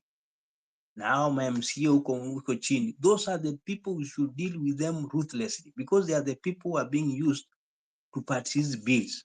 So MP watu unaona ametable something in parliament ambayo it's against the people, that MP watu wanafaa kwenda kwake. That's the only way. We are going to punish them hard. Hata nchi zingine zimefanya the same thing. They have dealt with the people one on one. So that akikaa kwake anafikia hii kitu anaenda kutable in parliament, does it benefit the Kenyan people or it is benefiting the foreigners? Those CSs, those are the people we should be dealing with. Hao ma CS wanapitia hizo upuzi huko. Itafika mahali we meet them on ground so that those guys do what is supposed to do. These vitu za kutuletea hapa kutufinya. Wanataka wabaki hao ndio wanarudi. Watoto wetu wakuwe maskini. Hao ndio wanataka kutajirika peke yao. Haiwezekani hivyo. Haiwezekani hivyo. We cannot continue like this. It will reach a time to our face one on one. We scatter their heads. We don't want to scatter their heads of our fellows. It will reach that time. Because even I feel so painful nikiona those guys missing, abducted, wamekufa. Makes me mad. I can't imagine this is a country whereby we should be celebrating. There's a lot of money which is being lost. Kwani hawezi fund the whole schooling system iende vizuri? So these guys, I tell you, that's where the weakest link is, ni parliamentarians. If those guys were going to punish them real hard, things will change. Because atakuwa anakumbuka, atapata nao watu pale nje. Anamuliko ule anapitisha these policies. So hiyo ndio nataka watu wafikie in that line. The MPs who are passing these laws, the MPs who are passing these bills, the MPs who are passing these policies should be dealt with hard on. Hao ndio the weakest links. Once we clean this mess in parliament, nothing else will work because parliament inatumika kupitisha these policies. The government ina run from parliament most of the time. Things hizo ndio zinapitishwa. Unasikia hao ndio wanapitisha kila kitu. Mtu afikiri, yeye anafikiria okay, wanaona aje this parliament they are going to stay there forever. They don't know they are going out, wengine watakuja. No. So haoni hizo rules za kuja kumaffect in kesho. Mtu wa manufaa kwa parliament anajua hizi rules zinapitisha za affect mtoto wangu pia in future because itakuwa ni parliament forever. But they don't think like that. Hafikiri hivyo. Mtu anafikia tu bora apewa milioni 2 ama 10,000 apitishe tu hiyo bill, that's it. Hata haisomi. Wengine hata wasomangi hizo vitu wajue nini iko ndani yake. They don't know. Mtu tu anakuja pala ameambiwa sign hapa, pitisha hiyo bill, sema yes na ameenda hivyo. That's where the problem is, our parliamentarians. Those are the guys you should deal with. Parliamentarian wa Kenya akileta hiyo upuzi, anapitisha nini parliament, ametable sijui crooked policies. Huyo ndio mtu unafaa kwenda kwake atuambie ni nini hizo anapitisha kwa parliament. Hizo vitu, is it for Kenyan people or foreigners? Those are the guys we should be dealing with, because those are the fools we have ambao hawafikiri Kenya, haweki Kenya mbele. They are not being patriotic. Watu hawafikiri Kenya, wanafikia tu matumbo yao peke yake. So it is pains me, nasikianga tu utakatakata mtu hapa. Our parliamentarians, they are the worst. They are the worst. So that's the line you should be thinking at. How until the next people you should be pushing so hard. So that's my advice for now.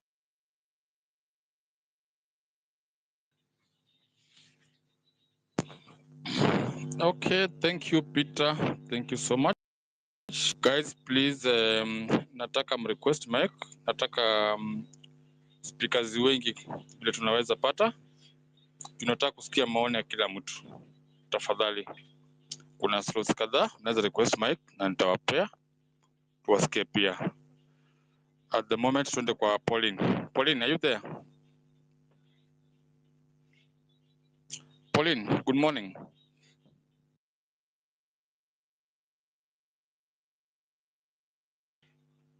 Pauline, good morning. Ni kama amesinzia. Peter, are you there?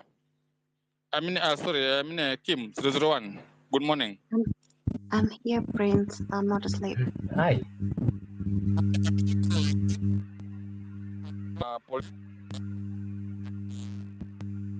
Am I audible? Who's speaking? Please, who's speaking?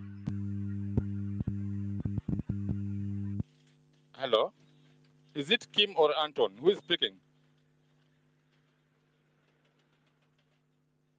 Okay, Pauline, proceed, please. Yeah, thank you so much. Prince earlier had spoken, but I think the audience was not hearing me well. Probably I've dropped several times. It happens. I just wanted to say this. It's a little bit very late on my end, but I just wanted to say this. We should continue to deplatform politicians. Either way, that's the only way we have. And that's the only weapon we have right now. And we should not give up as Kenyans, because so much has been done. There's a lot of damage. And we know as a people, we tend to give up very quickly. A lot of times, many people give up on our agenda. We started this and we've seen, and we will continue seeing a lot of surprises. But my 2 cents is we continue deplatforming the politicians, because that's the only way. We can never go ahead with them being told it's business as usual. It's not. And that's all I have to say. And I keep on saying, for the person listening to this, someone hearing me speaking, you can only, you as a person, be the change that you want. Me, you, 2 heads are better than 1, they say. So we can try to deplatform the politicians. You don't ask, what should I do? Let's start with the least smallest thing we can do. They go to your church, they come to your village, estate. That's all we can. And I will keep on advocating for this, because the moment they realize they're not liked, they're not loved, they will at least, maybe, if they still have a heart, they will try to even keep the seat they want come the next electioneering period. But we cannot allow them to feel like it's normal, whatever they're doing. Because our watu ndio wametuweka in this big mess, and I feel bad because my countrymen, they don't realize what big of a mess it is in right now. Just because we were oblivious and we threw our hands in the air by not caring what was really happening. And so much has been committed, and a lot has been said, a lot has been done by politicians who don't give a damn. And the more we continue to ignore, the more things will go south. and we cannot allow our country to sink. We are sinking as a nation, and it's up to us to take this mandate initiative to do what's necessary. And what's necessary is deplatforming politicians. That's where it all starts. Don't give these people an audience. They might think they won, but they haven't. We just need to strategize. They have the military capacity to kill like the way they want, but they don't have the power in numbers. So that's all I have to say, Prince, and I'll I'll be listening in the space, and yeah, I wish everyone as a Kenyan tujipe nguvu, tusihisi kama tumeshindwa, hatujashindwa na hatuwezi. Pahali pana nia pana njia. That's all I have to say, and let's continue deplatforming and continuing the civic education and pushing the agenda. Hata kama tutabaki watu wawili, at least we say tulijaribu na tutajaribu na tutazidi kukazana. I'll drop now. Thanks. Oh, thank you so much Pauline. Kabla mmesikia, panapo njia pana nia. Tukishikana hakuna kitu kitatushinda. Umoja ni nguvu. Meanwhile, mtu anahost space ni KOT na hayuko kwa wifi. So tafadhali tumsupport na bundles kidogo. Juu hatutaki space drop. Tafadhali. Si lazima mtumie kitu wetu bundles kwa hiyo namba iko hapo juu. Asanteni sana. Dr. Witt, you can proceed, sir. Good morning, doctor. Good morning, bro. How are you? I'm fine, thank you. Proceed, please. I've had the opportunity to listen to previous speakers, and I can tell you that something is not right in our country. And you'll allow me to speak in Sheng, a little bit in Sheng, because majority of our listeners are young people, and they get Sheng more than this technical language that we speak in interviews, right? Umejua, nimesikia vile mavijana wamebonga hapa hivi, na umejua shida tuko nayo katika hii nchi yetu ni ile, kuna wasee wako pale juu hivyo wanadishi, wengine wakilala njaa. Unaona, wanadishi, wengine wakilala njaa, na si ati hao wenye wanalala njaa ati hawana power. Ni ile power yenye wamewapatia ndio inafanya wao wenyewe walale njaa. Unaona, because hii power yenye wamepatiwa hawatumii vizuri, ndio wale wenye wanapiga kura at least pia wasikie kama kwa katika nchi yenye wanalipa taxes, wanalipa ushuru. So unapata mzee anatoka shule, una graduate, unatoka kole, hakuna job. Unaona, unasoma kwa university fulani, unaambiwa hiyo university is not accredited, na unashangaa mbona hiyo university ina operate na gava inajua. Wewe usha graduate hivi, umelipa do, unaambiwa hii shule yenu sio accredited by the commission of whatever is it on higher education. Hii shule yenu iko hivi na hivi na hivyo. So unaenda umehangaika hadi unararua pepa zako. Tumeona wase wengi sana, msee ametoka shule amemaliza, anaambiwa stories zingine zenye hazishikani, na anaamua asema mimi acha sasa nirarue hizi documents zangu juu hazinisaidii. So tu katika hiyo country, we are in a country where we are really struggling as young people to get something that we can call ours. And I saw the Gen Z generation, how the uprising was very calculated, and it was timely, because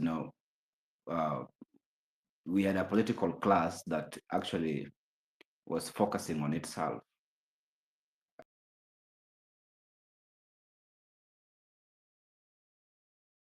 At the expense of the voter.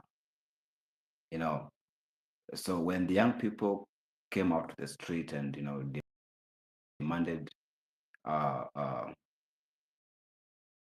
redefinition of our country's ideals and policies, we saw the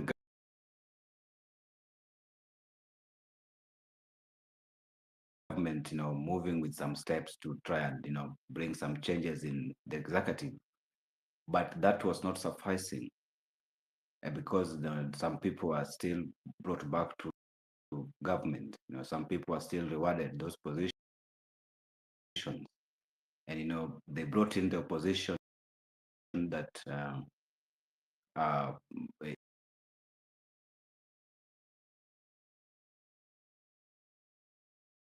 in one way or the other was actually a very strong competitor. So when they bring in the opposition in the government, in a way walikuwa jaribu kuweaken hii movement ya Gen Z.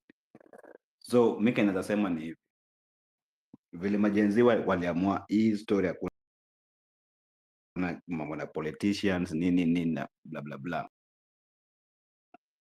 Mimi naweza tu encourage to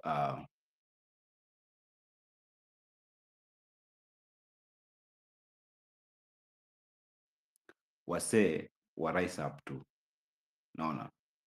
Na mimi nilikuwa nasema kama wase hawatakuja na political party, kama hakuna party yenye magen Z wataform sema hii ni party yetu, then alternatively wa magen Z wanaweza decide ku register en masse, you register en masse, mna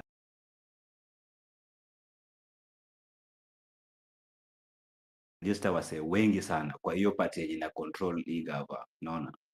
Hata kama ni ODM ama UDA, you register in large numbers, na hii ni one of the methods that we can use to bring change in this country. We dominate the political parties with numbers.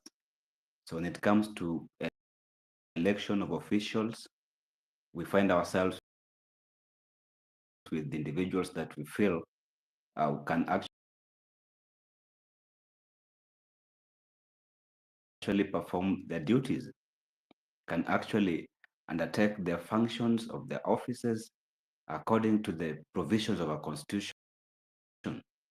People of impeccable credentials and high integrity. So if we can take that trajectory, then we may see how it rolls out. But it's one of the ways that we can use to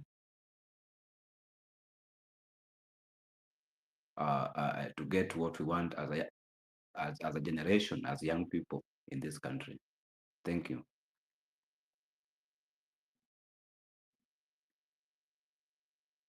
Thank you, Doctor. Thank you so much. From there, tuende kwa Anton. Are you there?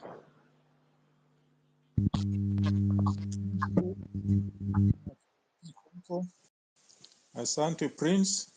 Nilikuwa nimepewa mic hapo mbele lakini nikakuwa na technical challenge. Hata hivi wacha nitaendelea sasa.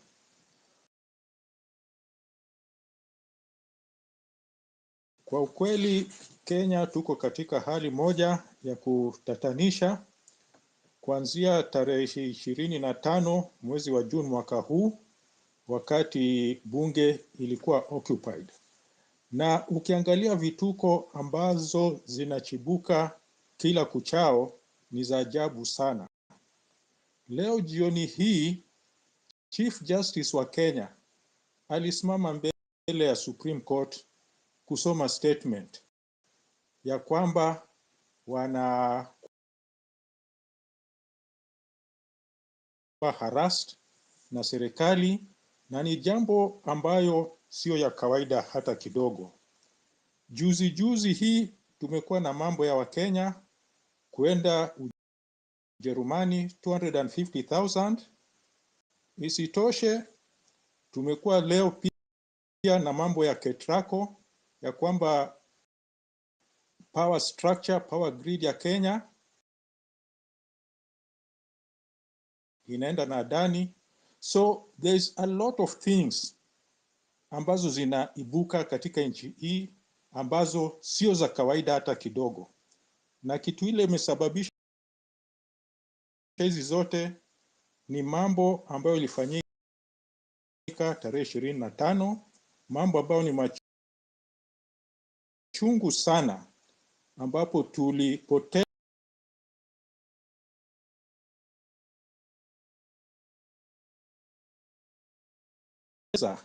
maisha ya vijana wetu fresh, wengi sana maisha yao ilipotea.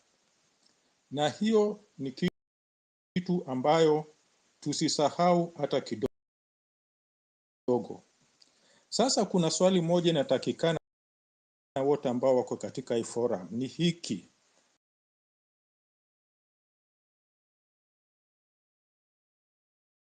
timeline ya kuwezesha mabadiliko, mageuzi, ni muda ambao unatoshana aje? Kutoka Juni 25 mpaka sasa karibu ni miezi mitatu. Na ukiwa unaangalia mambo ya mageuzi ulimwenguni kote, spaces za hapo mbele zilituambia kinaga ubaga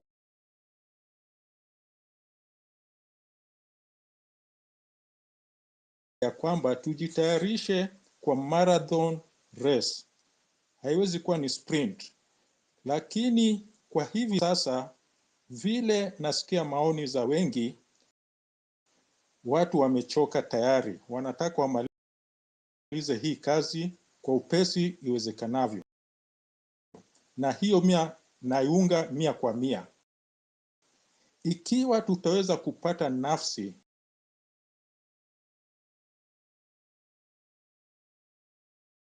ya kwanza ya kuwezesha hii mambo tuimalize, itakuwa vyema tuimalize. Lakini swali la pili ni, tukimaliza kesho ama kesho kutwa, tuko tayari na ile means na njia ambayo itatuwezesha kuendelea mbele? Hiyo ni swala nyeti sana, ambayo njia ya kuijibu ni kujikumbusha ya kwamba lazima tujielimishe. Civic education ni kitovu cha mageuzi, na kwangu mimi naona tuendeleeni bado, ingawaje mambo ikichibuka kesho kutwa, pia lazima respond kwa njia ambayo inafaa na njia ambayo inastahili. Kwa ukweli, civic education tutaeneza kwa njia gani? Kwa hivi sasa